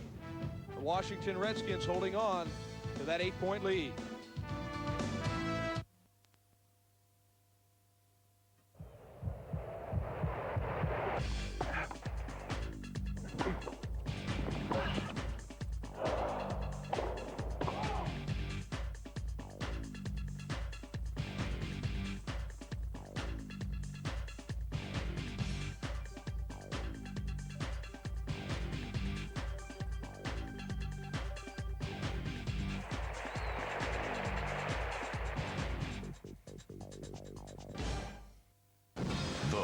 Network is not only the home of blockbuster cable premieres. Each month, TMN has an impressive range of top-quality movies, especially selected for your enjoyment. I will not be the first American president to lose a war. In September, the true behind-the-scenes story of a power struggle that shook the world. I plan to leave office a hero. Beau Bridges and Ron Silver are Kissinger and Nixon. You have a woman in every port and a wife at home to boot. Jack Wagner of Melrose Place. He's a pilot who juggles 3 wives across the world. He is going to wish that he never looked at another woman. It really happened. The premiere of Frequent Flyer. There's some prize, you know that? And Tracy Ullman is unforgettable in a story of power and passion. Isn't that always the way? You win your husband in a card game. Miracles do come true, and love is the greatest power there is in Household Saints. More choice, more quality movies in September on TMN, the Movie Network.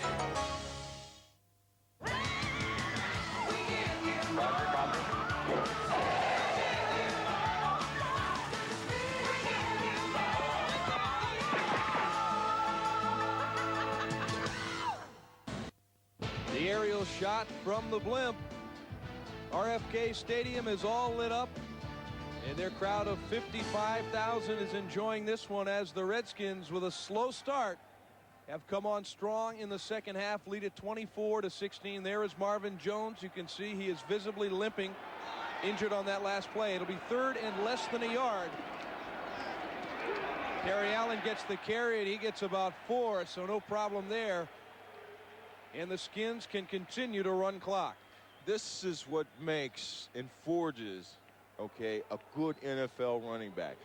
A situation like this where they have to maintain the lead, they have to be able to keep the ball, and they have to eat up that clock. When you can trust a guy to carry the load and seal wins like this, this is what makes your team a very formidable opponent and a winner in the NFL. It's a lot easier running the football in the first 3 quarters, but when you have a lead and need to move those sticks and keep the clock running, it's another story. Terry Allen appears to be ready to take on that mantle. I tell you, that was a big game. With less than 5 minutes to go, that's a big game. Nothing spectacular from Terry Allen there, just a 3.9 average, but he's able to keep that clock moving here in the 4th quarter with that lead. And teams must be able to do that to be successful in the NFL. Run the ball with a lead and keep that time of possession. They've given away the time of possession for the first 3 quarters and more of this game, as we've seen, but this is the time when it counts with the lead. 2nd and 7. Allen again. He bounces off one tackler and falls forward for about 3 more. And he can keep this up for the next almost 4 minutes. Take a look at his escort. That's big Trey Johnson. He goes about 337. He gives the word hog a new meaning. Wow. And I mean it by his size and just his overall aggressiveness. The big Trey Johnson has been opening holes here. 3rd and 4.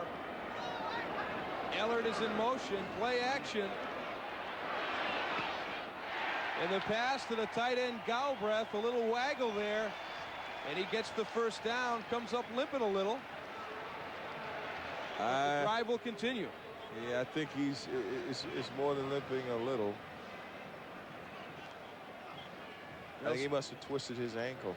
He doesn't catch many passes. That's a big one that keeps the drive alive. You see what he's done for the season, just 4 grabs, but for a 13.3-yard average, and more importantly, half of those catches were for touchdowns. So Norv Turner's team is able to get that first down, and there is Marvin Jones. His right knee is wrapped, and he is heading for the locker room. 1st and 10.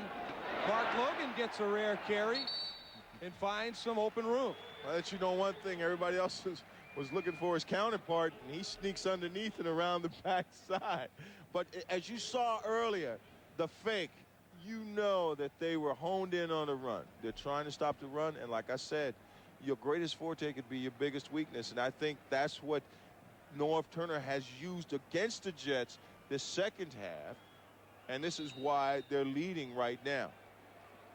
Well, the Jets will use their final timeout now just before the 2-minute warning. You see the clock stopped at 2:06. You recall they had to burn 2 timeouts on that drive that ended up with no points. So Rich Kotite, now hamstrung, needing those timeouts, forced to use his last one there. A disappointed Keyshawn Johnson. He knows that the play of the game, the pivotal one, was on his shoulders. But yeah, this could be great for him too, because this is going to forge a will in this kid to improve himself, to work harder. I mean, this could be a great situation for him. Let's take another look at it.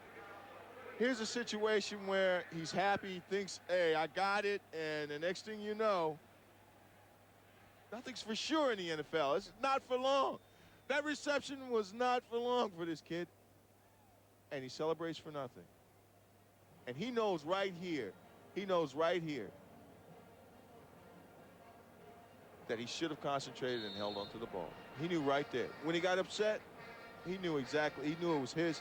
He knew that it was an interception. Side judge, line judge, and field judge all involved immediately. And there's the side judge. She's the one that threw the flag But in the end, the flag really wasn't the big thing. It was who caught that ball, and they ruled that Tom Carter had intercepted it. They're putting all the load right here now on Logan. They figure, well, we don't want to sacrifice our other guys, so we'll just kind of, you know, distribute a little work here. We are at the 2-minute warning at RFK Stadium, Washington, trying to grind out these last 2 minutes and hold off for that 8-point win. World Series excitement in October on ESPN.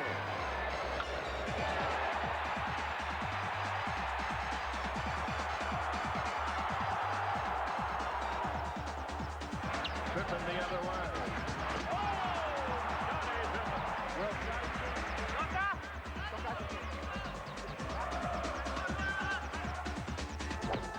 Oh, what a splendid goal.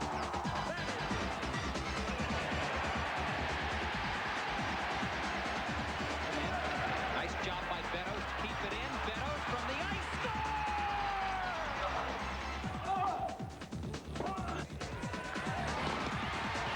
Here's Digital. The pass. Preki the shot. Score!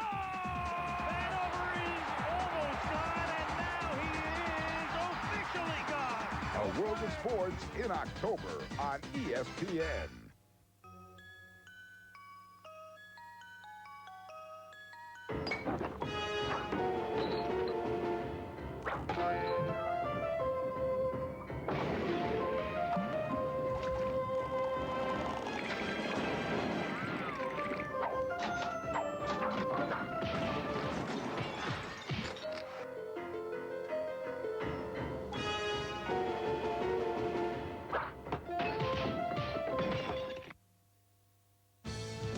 One week from tonight, Sunday Night Football on ESPN returns, and it's the Houston Oilers. They'll go to Cincinnati to take on the Bengals. Houston with their rookie running back Eddie George and Jeff Blake leading the high-powered offense of Cincinnati. And there is a fellow who's got some thinking to do. He was very close to being a hero, and it was taken away in a split second. That's right. And right now he's choking back the tears, but he knows. And it's going to make him better. It's going to make him better. 29-yard line. Handoff to Terry Allen. Breaks it up the middle, and he's gone. I hate to go back and say I told you so, but if you want to establish yourself as a running back in the NFL, you got to be able to put games away. And that's what this kid just demonstrated to his coach that he can do. Coach, I can put it away. And he put it away. Well, Terry Allen will go over 100 yards with that 29-yard touchdown run. That's the third time this season for Terry Allen. So reborn after being cut by the Minnesota Vikings 2 seasons ago. It's just fantastic, fantastic. That touchdown should put this one away, as Scott Blanton will look to add the finishing touches. And he does. So the lead now, 31-16. The Washington Redskins have proved that they can run the football and run it in the fourth quarter with a lead, kill clock, and score as well. Well, here it is. Now the Jets knows the ball is going to be ran to them. But not only does this young man, Mr. Allen, answers the bell, but his offensive lineman. Look at the blocking here. He's just a pulling guard. That's all he is. 340 pounds coming in but that he hole. Clears the way like a road grader. Yeah, he could have drove a truck through that hole. I thought he did all this nifty running. No, but he cuts up through a well-paved road that leads his team to victory. Well, the second half has been a fruitful one for the Redskins this year. All season long, they've outscored their opponents by a total of 56-16 in the second half. Tonight, you see why there's a disappointed Neil O'Donnell. His New York Jets now will fall to 0-5, and the pressure continues to mount in the Big Apple over the future of the New York Jets. The kick is away. And we have a whistle as Ron Moore just caught that ball and didn't go anywhere with it. Oh, did you see the young guys coming over and congratulating the big hog right there that paved the way. Let me tell you something. These guys now, their jobs are not going unnoticed. And here you see a concerned Vicarella because he knows that, you know, the game shouldn't be this much out of hand. But a couple of miscues, and that's what happens. The game is out. Well, the Premier League this week features Newcastle with the world's most expensive player, Alan Shearer, against Aston Villa. From St. James Park, the English Premier League on ESPN. Check the local time in your area of the world. English Premier Football right here on ESPN. And there is Gus Frerotte. He and his Redskins will go to 4-1, and it's really strange. You're going to look at this score, 31-16, and you're going to say, oh, Washington really, they took it to them. But in fact, the New York Jets played very well. It was just a couple of instances. It all happened in 9 minutes of the fourth quarter. And now this kickoff's for real, we promise you. And Ron Moore will take it. And just great special teams work. This Redskin team is for real. These guys, when they smell blood, they make sure they finish you off. And that's the way every National Football team should be. I mean, they got in front. They secured it by a good run, and now they're showing, even on special teams, that they know how to put their opponents away. That was Patrice Alexander with the big special teams hit on Ron Moore. Only allowed that return out to the 19-yard line. Now Neil O'Donnell back into the game. It's obvious passing situations. You'll see 4 wideouts from here on in. And he's in trouble immediately, escapes momentarily, and throws the ball away down the left sideline. That's all he could do. Well, he has to avoid the rush, and at the same time, yeah, he can't get it knocked back any further. And adding insult to injury, a penalty on the play. Illegal hands to the face. Number 70 of the offense, 10 yards, first down. Well, they got Matt O'Dwyer, the right guard. That's him right there, illegal hands to the face. And that's Adrian Morrell on the sideline. Makes a pretty good one-handed catch. The only problem, he was not an eligible receiver on that play. No. Yeah, Neil, throw it on the field to somebody that can catch it and advance it. Well, he had to abort the mission because he was under duress again. Here we go with that word duress. That means your linemen aren't protecting you very well. And the Redskins know that he's going to be passing, so therefore down linemen are coming on pass rush only. And it's complete out to Webster Slaughter, but that'll only get it back to the original line of scrimmage. Well, you know, they devise all these plays. They create all these funky-like type formations, and they only throw the ball 4 yards. But it's very difficult throwing into a defense.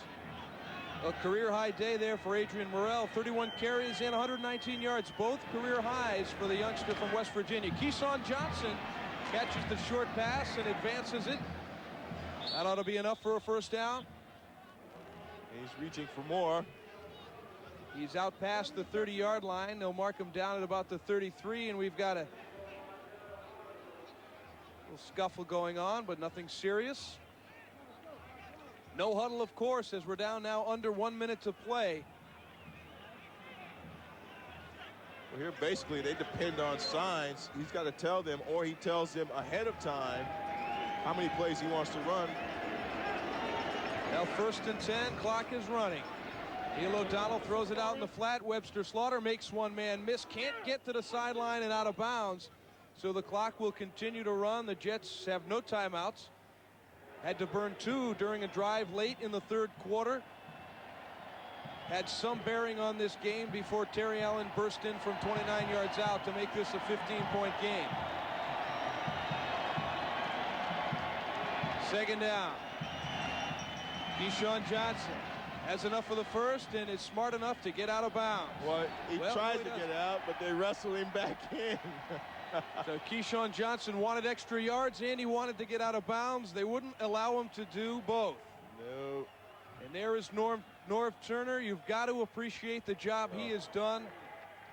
He's got this Redskins team at 4-1. He's won 7 of his last 9 games after losing 22 of his first 28. So this Redskin club is going in the right direction. They've got a 31-16 win under their belt. They go to 4-1. We'll be back to wrap it up in just a moment.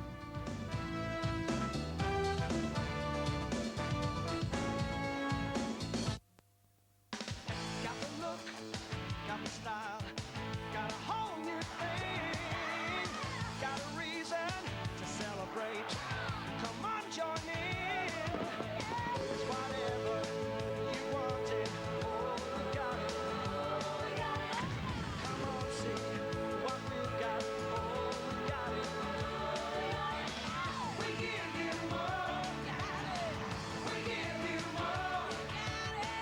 We give you more. Now there's more choice than ever before on Optus Vision. We give you more.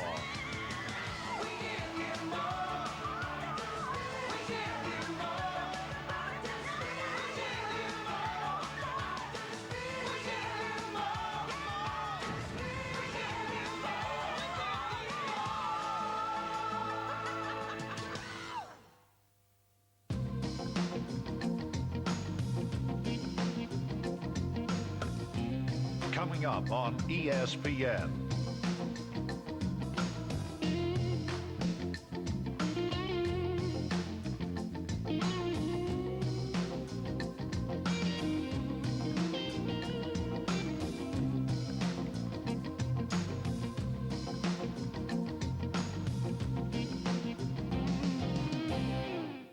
Yes, Monday Night Football tomorrow night. The Dallas Cowboys go to Veterans Stadium in Philadelphia to take on the Eagles. Eagles look to maintain pace with the Washington Redskins atop the NFC East. Why? Because the Redskins came away with a big win here, 31-16, a big second half performance. And Freeman, the Jets hung tough, but in the end, Washington just had too much. Well, I don't know what North Turner did, but he went back, he regrouped his troops, he knew exactly what he wanted to do, and he came and did it. And here we see Shepard reversing field. And to have these types of players on his team, that relentless, and that, I mean, with that drive to get it done is what makes this team a great team, and that's why they're in the position they're in. 2 touchdowns on the day for Shepard. For Freeman McNeil, I'm Mark Brown. Good night, everyone. This has been a special presentation of the NFL on ESPN, the worldwide leader in sports. From Dodger Stadium in Los Angeles, it's the Dodgers and the San Diego Padres with the NL West title at stake here this afternoon.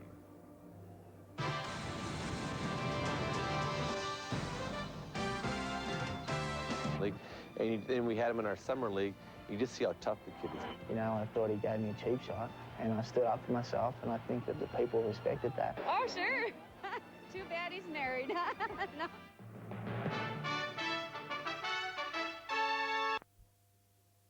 Now, there's nothing bigger or tougher in the world of basketball than America's NBA, which is about to head into its end-of-season playoffs, or the finals as we call them. The Minnesota Timberwolves are there, so are the Houston Rockets, and they may meet first up, which means Australia's Shane Heal may get another chance to take on superstar Charles Barkley. Their famous encounter in the lead-up to last year's Olympics helped Shane make the big leap from Australia into the NBA. So how's he finding the big time? Well, Robert Penfold has the answer. Can you come out?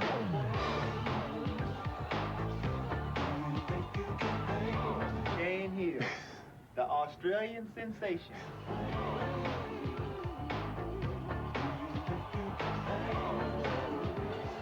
Shane Heal's teammate is right. He is the Aussie sensation, but he wants to be more. Shane Heal, the American sensation. That sounds pretty good. This is a dream for me because, you know, I always had aspirations to make the NBA, but they were always very quiet. 1 out of every 5,000 people that play high school basketball make the NBA. And that's just in America, so for a foreigner to make it, it's outrageous. Hey, program, your job.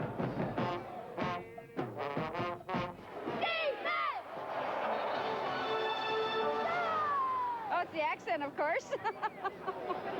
It's cute, eh? Oh, sure. Too bad he's married. No. Happy birthday, dear Ashley.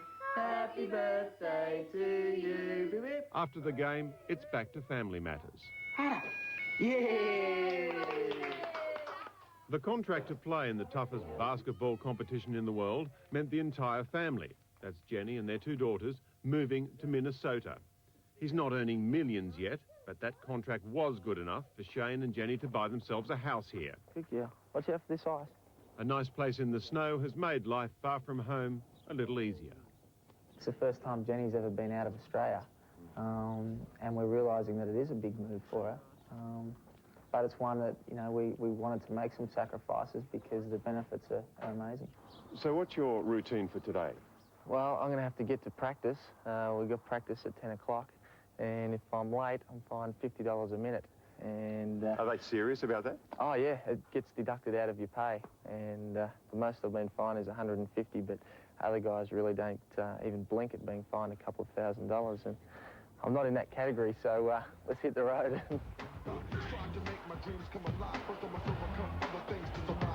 Hey, is it true in Australia that you flush the toilet that goes the other way?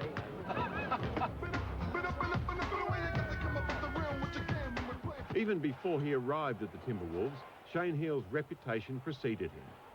This was the Aussie who took on the legendary tough guy of the court, Charles Barkley. The kid's a feisty guy. He's only 6'2". It was one of the lead-up games to the Olympics, but it was Shane Heal's gutsy performance that brought him to the attention of the talent scouts. Shane Heal with another. It wasn't something that I thought, oh, well, I'm going to go out and try and have a fight with Charles Barkley, but, you know, I thought he gave me a cheap shot, and I stood up for myself, and I think that the people respected that and realised that when I got to the NBA, I wouldn't be intimidated. He was spotted by one of the biggest names in basketball, former Boston Celtics superstar Kevin McHale. He's been given the job of rebuilding the Timberwolves into a competitive team. What was it that made you think maybe this kid could make it? Well, you watch him play in the Olympics, and you watch some film of him when he played over in Australia, in the Australian League, and then we had him in our summer league. You just see how tough the kid is.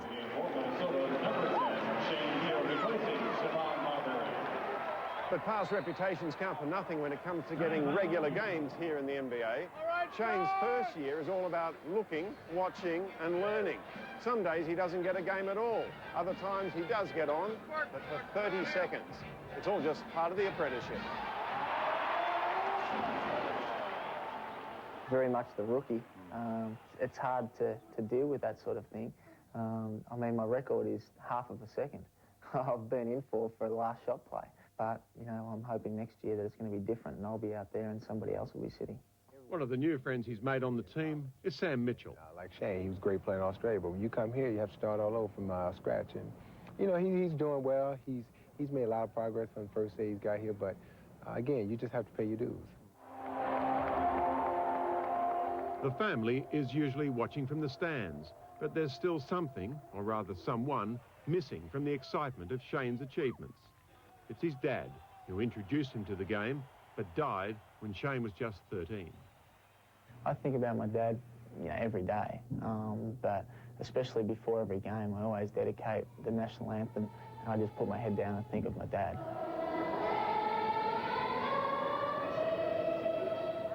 It's obviously a hard thing to deal with, and it's only been the last couple of years that I could even talk about it. He was my best friend, and, you know, we did everything together. So it was you know, especially the couple of years after it happened, it was the most difficult time that I've ever had, and I guess that's why, you know, I am a fighter, because I've had to do that from such a young age. All those hours just sitting there warming the bench have taught him a lesson he never needed to learn as a superstar player in Australia: patience. To succeed in basketball is the main thing. I really am striving to be a good player and respected amongst the best players in the world. And that means a lot to me. Yeah! Yeah, Robert Penfold with that report. At Basketball Australia tell us that Shane will be back home shortly, playing for the Aussie Boomers against Croatia in preparation for the 1998 World Cup qualifiers.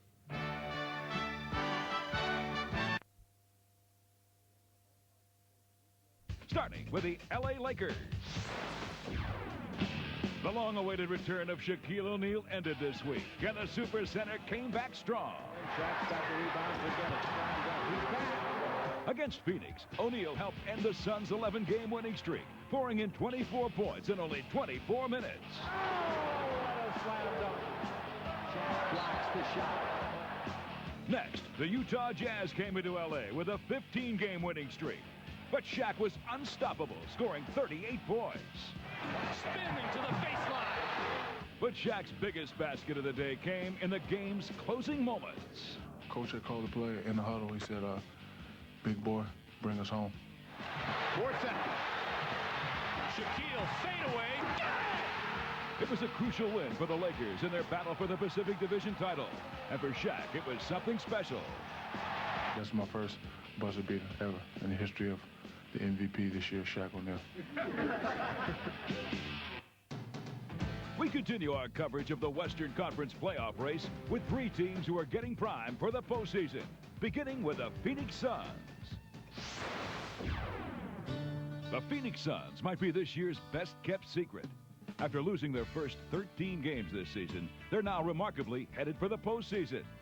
And their recent winning streak makes the Suns the only team in NBA history ever to post double-digit winning and losing streaks in the same season. That's a backbreaker right there. If you have a long winning streak, that brings the team closer together. And if you have a long losing streak, also brings the team closer together. So we realize we're in the trenches, we're together in this. The Los Angeles Clippers were looking to clinch their first playoff berth since the 1993 season in a game against Dallas. And Barry takes it in on Harper with a lob pass to Rogers for the dunk. With the victory, the Clippers are now in the playoffs for only the 3rd time since the franchise moved to Los Angeles in 1984. They are going to the NBA playoffs and lock up the 8th position in the West.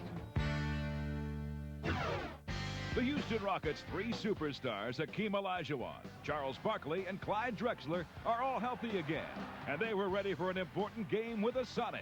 He just took it baseline for the slam. And Houston beat the Sonics by 40 points. It's the worst defeat in Seattle's history. And Barkley with a long pass to Ellie. Touchdown, Charles Barkley. The win puts Houston in great position for the 3rd seed in the Western Conference. Here's a look at the Western Conference playoff picture. Utah has the best record and will have home court advantage, at least until the finals. Seattle and the Lakers are still battling for the Pacific Division title and the 2nd seed. If the playoffs started today, the Clippers would face the #1 seed Utah Jazz. The Lakers would take on the Trailblazers. The 3rd-seeded Rockets would take on the 6th-seeded Timberwolves. And finally, the Sonics would match up with the Suns. Now it's time to log on to NBA.com for some news about a major milestone in Detroit. Detroit Piston All-Star Joe Dumars scored his 15,000th career point in a game this week against the Hornets. Joe D with a long shot. It goes! And he's up and over the 15,000-point plateau. The 12-year veteran ranks 4th on the all-time Piston scoring list. Now it's time for our viewer email. This week's question comes to us from Raymond Dyack of Pietermaritzburg, South Africa, who asks, have any players from South Africa ever made it to the NBA? Technically, no South African nationals ever played in the league. But point guard Steve Nash of the Phoenix Suns was born in Johannesburg, South Africa.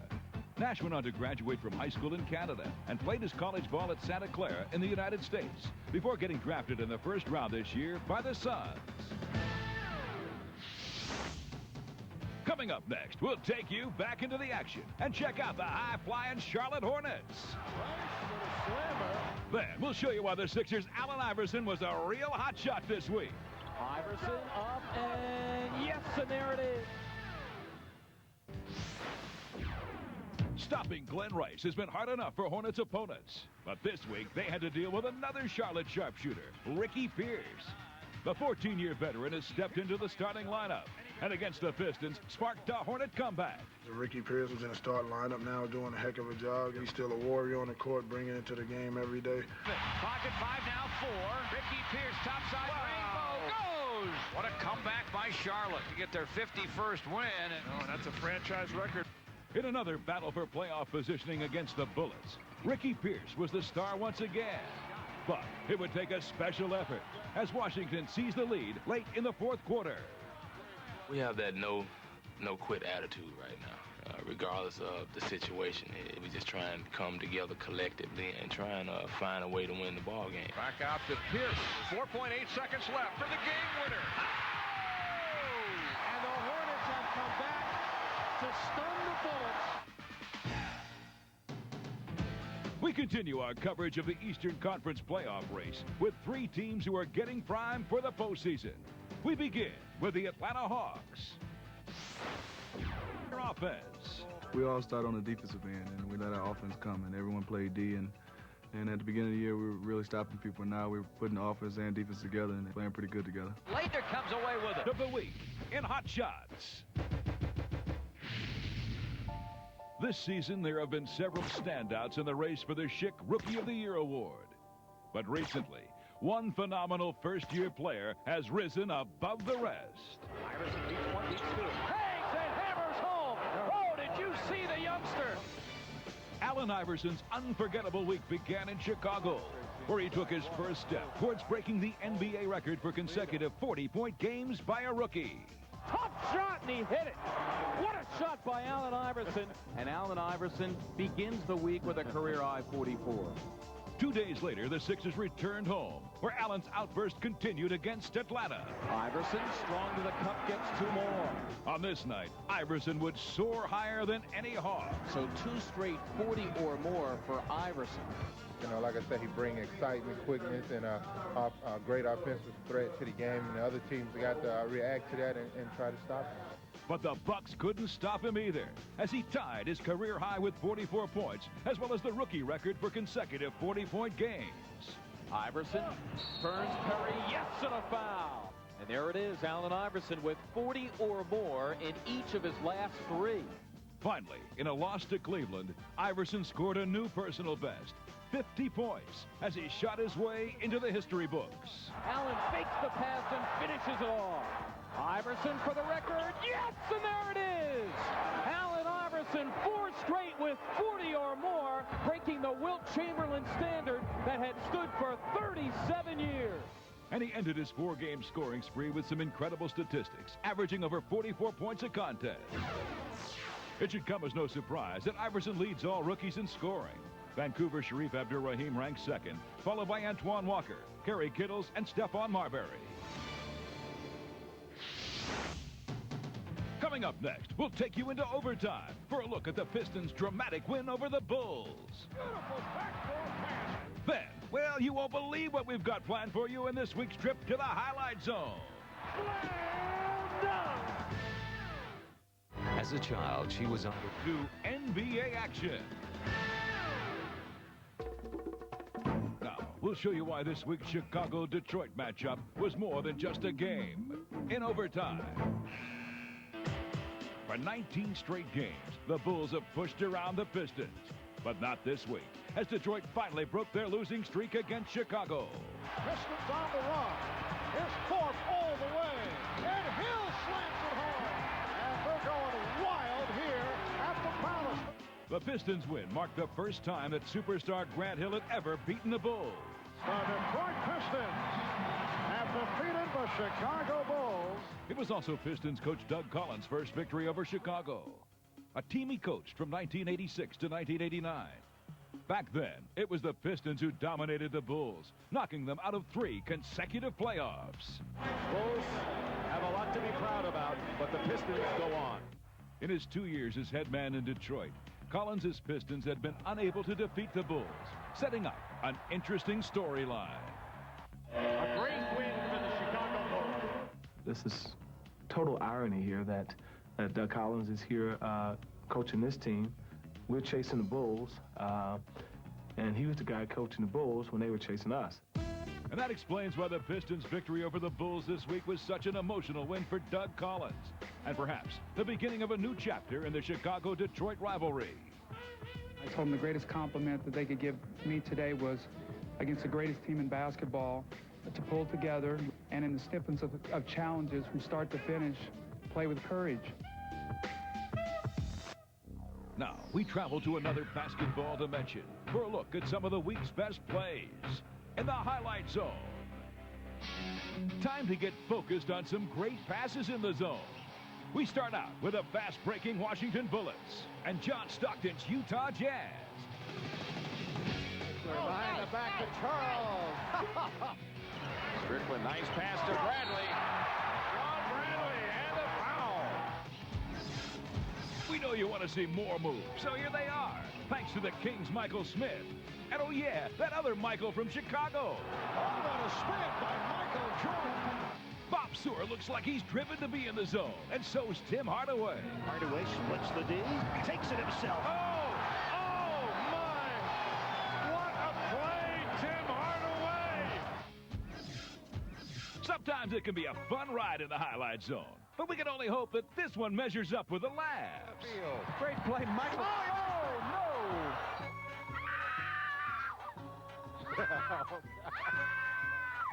Yes, you can always see some strange outfits when you go to an NBA arena.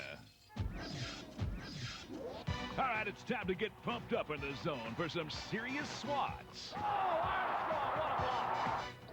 Sort rejected by Mourning. Hardaway rejected by Smart. Hang on, there's more coming your way. How about some buzzer beaters? Mockler gets rid of it in time, and it counts off the glass. Yes, indeed.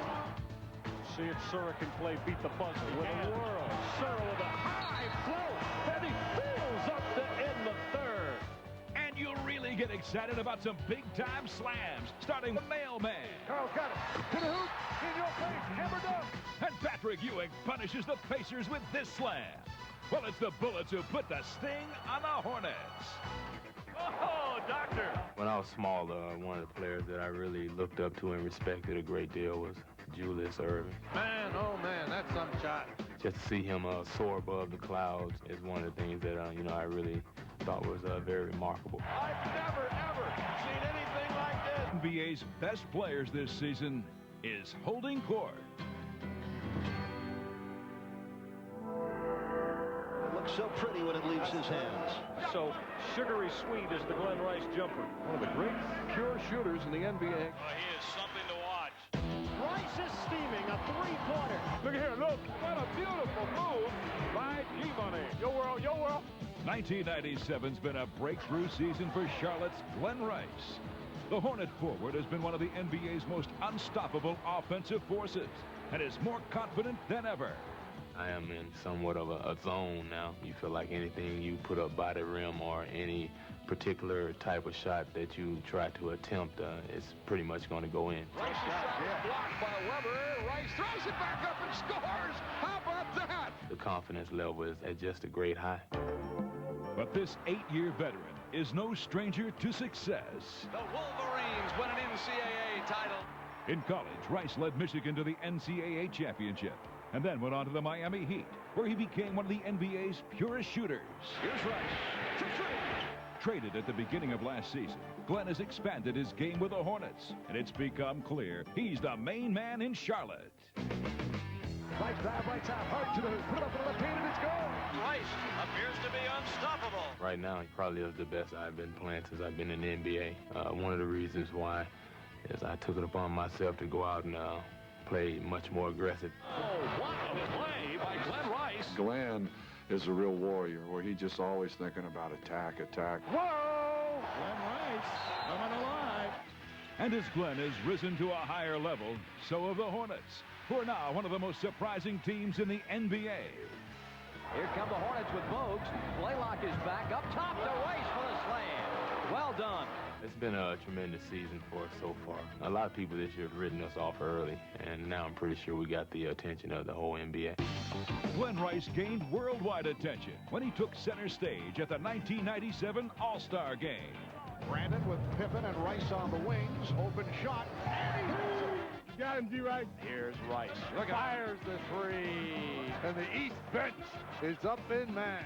In a sensational performance, Rice exploded for 20 third-quarter points and captured the game's MVP award. Thank you, Glenn Rice, 1997 All-Star Game MVP, setting a record for the most points in a quarter When he won that MVP trophy at the All-Star game, it was a great moment in my life. And now he's like, I'm the man. I can score. Jump on my back. I'll carry us.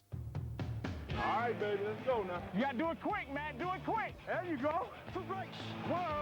Oh, yeah! When something doesn't go well, we know we gotta find Glenn because we know he's gonna fire shots. When all else fails, Glenn Rice will make something happen. And as Charlotte gets pumped up for the postseason, they know that their success rests in the hot hands of their superstar. The more and more we go out and play games and play together, the better we're getting. And Glenn Rice's job is to just continue to keep going out and doing and playing the best way he possibly can. NBA action. 10, 9, 8. Now it's time for the top 10 plays of the week in our courtside countdown.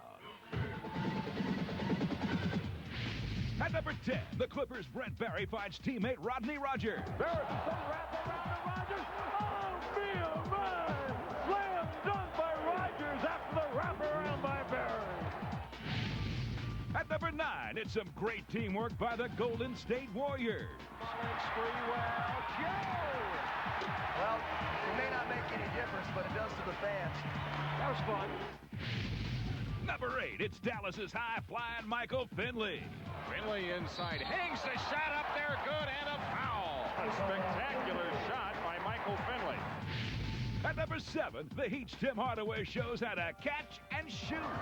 Hardaway, what a shot! He caught it, and while in the air, got it up. It's not a two-point game. At number 6, the Lakers' Eddie Jones. He throws it up and in. I don't believe what I just saw. At number 5, the Kings' Kevin Salvadori. All the way. Look at Salvadori, rejected. At number 4, Shaq is back, and he comes up with a game winner. Shaquille fadeaway.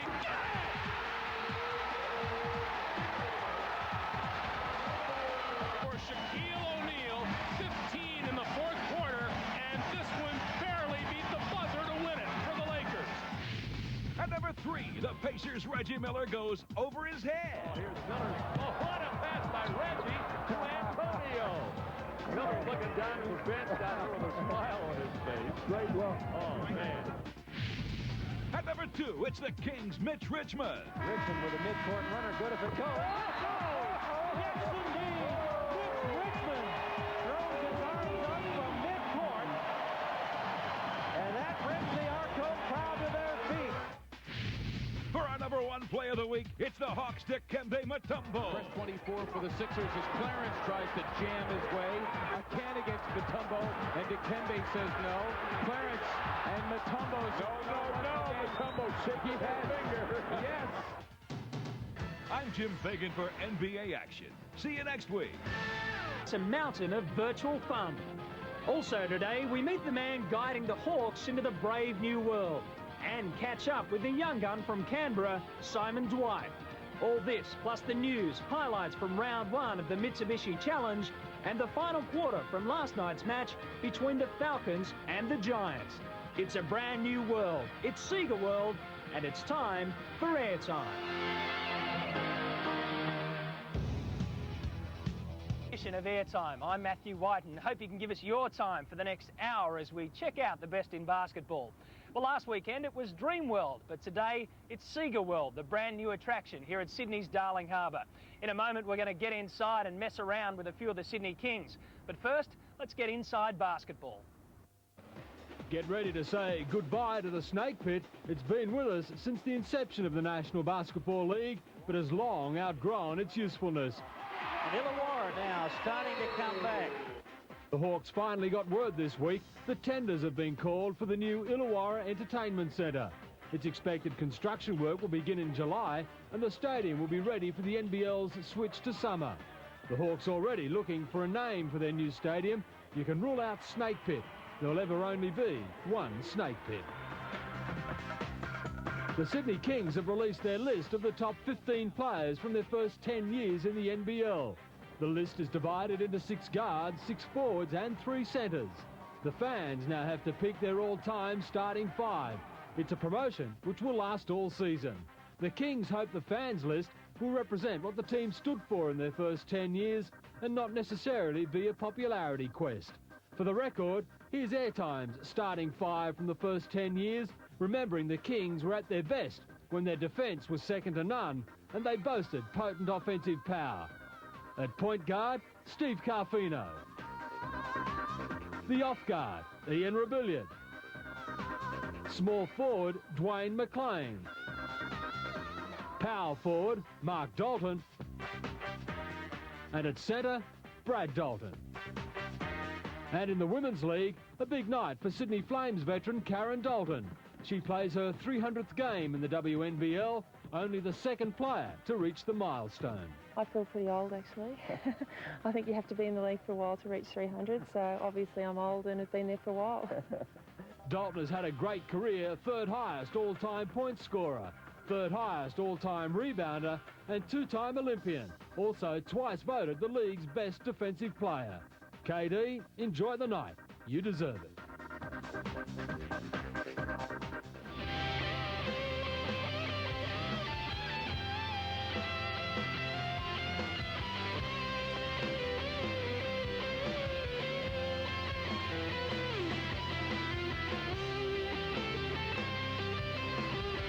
This is what we've played all year for. The season's on the line right now. We need to execute the offense and stick the shot. Run fist with a back screen and the shooter up off the double. We need somebody to step up. This is make or break. You're in the game. Seconds left on the clock. He takes the shot. The Sydney Kings are going to win it. Incredible stuff by the Kings. But they've still got 10 seconds on the clock. Look at the Kings' defense, and they tweaked it up. Oh, look at the big man! What a magnificent basket under pressure from the young guy, Scott McGregor. And as he puts some emotion into the contest, look at him run over, straight over. Oh, 491. They go to Shane Heal. 3. He beats 1, he beats 2. He does the jumper from downtown. And amazingly, incredibly, he makes it off glass. What a game saver from Shane the Hammer, the Australian point guard Heal, and you've never seen anything like it before. Let's have a look as he beats 2. He slices through the gap, gets it just over halfway, pulls up, he goes for the backboard, and down it goes. We're here at Darling Harbour Sega World, and that magic moment was brought to you by Shane Heal, a big hit in the NBL last year. Hammer will be with us on airtime as soon as his commitments are over in the NBA. Well, now it's time for our cover story. We're going to check in with Illawarra coach Brendan Joyce, an intense man on the court, but off the court, well, as we found out, it's a totally different story.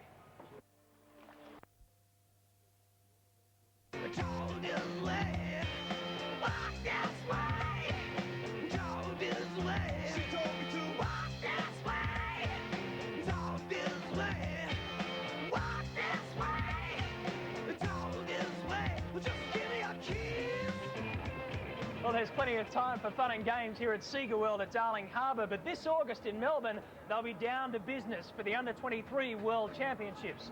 One man expected to make a big splash is Canberra Cannon Simon Dwight, our young gun this week on airtime. 1997 will be a crucial year in the short challenge.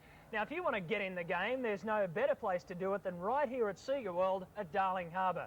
As the Sydney Kings found out, if you want a place to play, this is it. Well, it isn't as good as the action you'll see at Network 10 this year, but it's the next best thing. Stick around as I go for a drive with the Coca-Cola Kings. Whoa! The season tipped off with the hot picks for this year's title matched up in Game 1. The Wildcats and the Magic. And what a start for the veteran. Those legs still getting up off the ground. Crawford! But the oldies didn't have it all to themselves. Chris Anstey with a clean-up dunk. Oh, Anstey! Boy! And what about this for a planned move from the Magic? The new boy, Brian Talbot, not afraid to shoot the ball. Special from Brian. Yes! Oh, my hat! What a way to finish the first quarter. But despite some classic moments, this game never really lived up to expectations. The Magic doing the simple things well. Ball movement, player movement and patience for the right shot. The Magic led by 21 at the half and was never threatened, getting home in the end by 20. And just to stamp their authority, Jason Smith feeds Anstey and the Magic is all over the top. With that one out of the way, the Magic stopped off in Adelaide and met a fired-up 36ers. And what about Trimmingham's assist in the opening minutes? We'll give it to you, Leon. McKinnon's assist for George had a bit more class about it. While Talbot wasn't in the mood. He did it all by himself. The fake on the dribble giving him the break. Tony Ronaldson still fancies himself as a three-point shooter, but when Catalini and Anstey fought over the rebound, the sparks flew. And who'd swap places with the ref, Carolyn Gillespie? She's tough.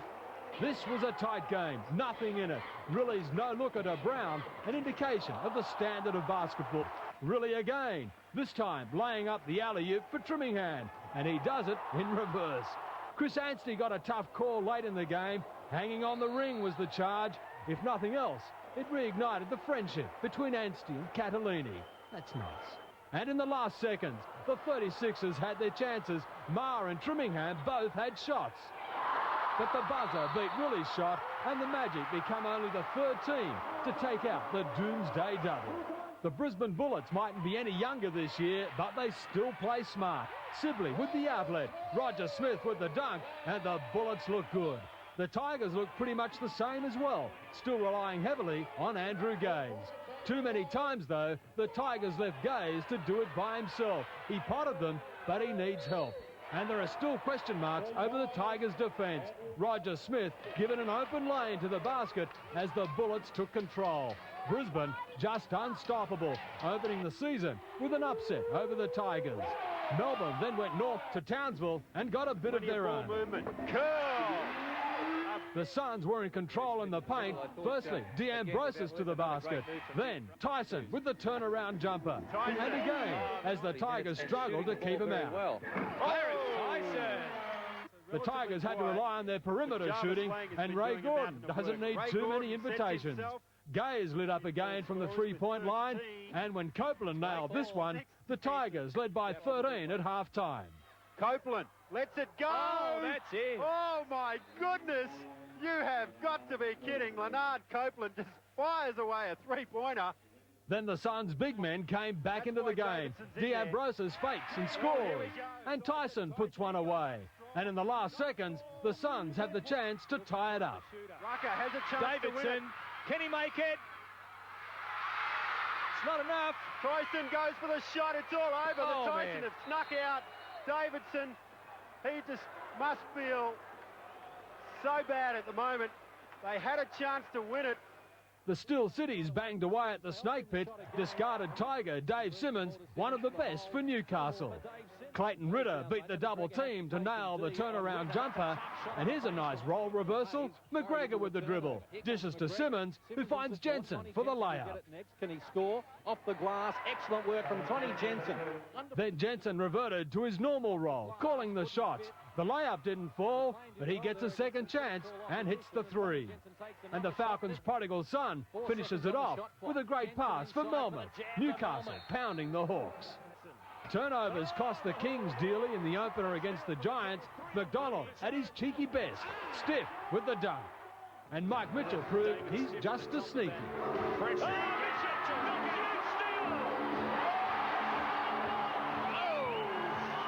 The Kings had their chances, but in a low-scoring defensive game, the Giants simply applied too much pressure. And they did it again the next night in Canberra. D-Mac again in control. The highlight for the Cannons, the form of new import, Mario Donaldson. What a great Mario Donaldson. So the ladder after week one looks like this. The Falcons on top on percentage, nudging out the Magic and the Giants, while pre-season favourites Perth way down the bottom. Finally, let's look at some of the awards for the week, and the No Call of the Week award goes to the refs in Perth. That had to be a travel. That had to be a travel. And this is the Not the NBA award. It goes to the Tigers' new import, Jarvis Lang. Here they go. Oh, great play. Don't forget the dunk. It's a travel. He saw it coming, but unfortunately Jarvis... Sorry, Jarvis. In Australia, travel dunks aren't fair dinkum.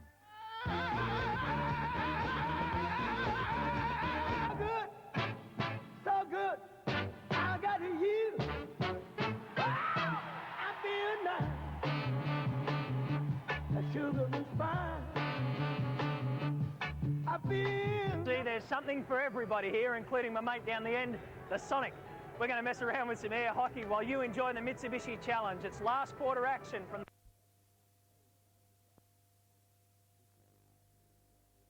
If you are in Sydney and you do get a chance to come down, make sure you check it out because it's a heap of fun. Hope to see you next week when we pump it up for airtime. I'm Matthew White. I'll see you then. I want it all. I want it all. And I want it now.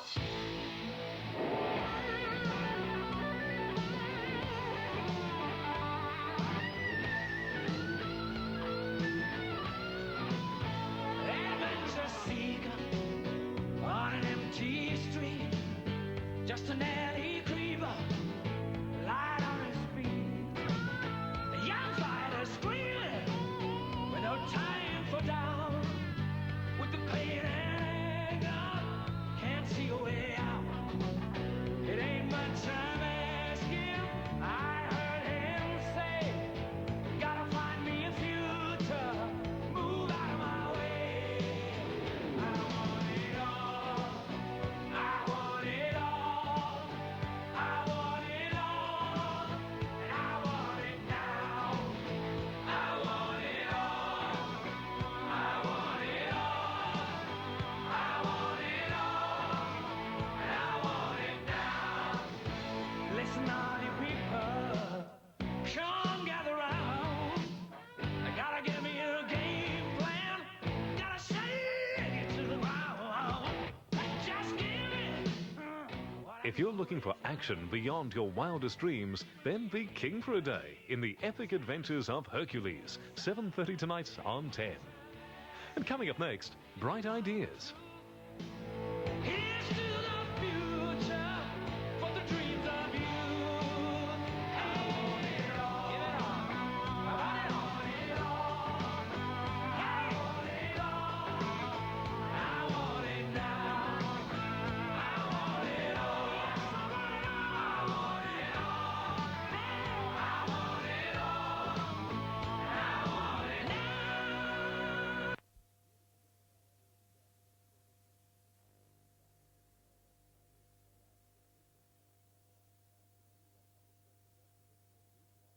Joe Morgan and myself. You can hear Dodger Vice President Tommy Lasorda. And who's this? This is my granddaughter, Emily Tess. And I just wanted everybody to see this beautiful little baby girl. Hollinsworth reaches for one and pops it up. There she is. What, Emily? Look there. Look there. He's pointing out. Look there. Number 31. Look there, Emily. Look.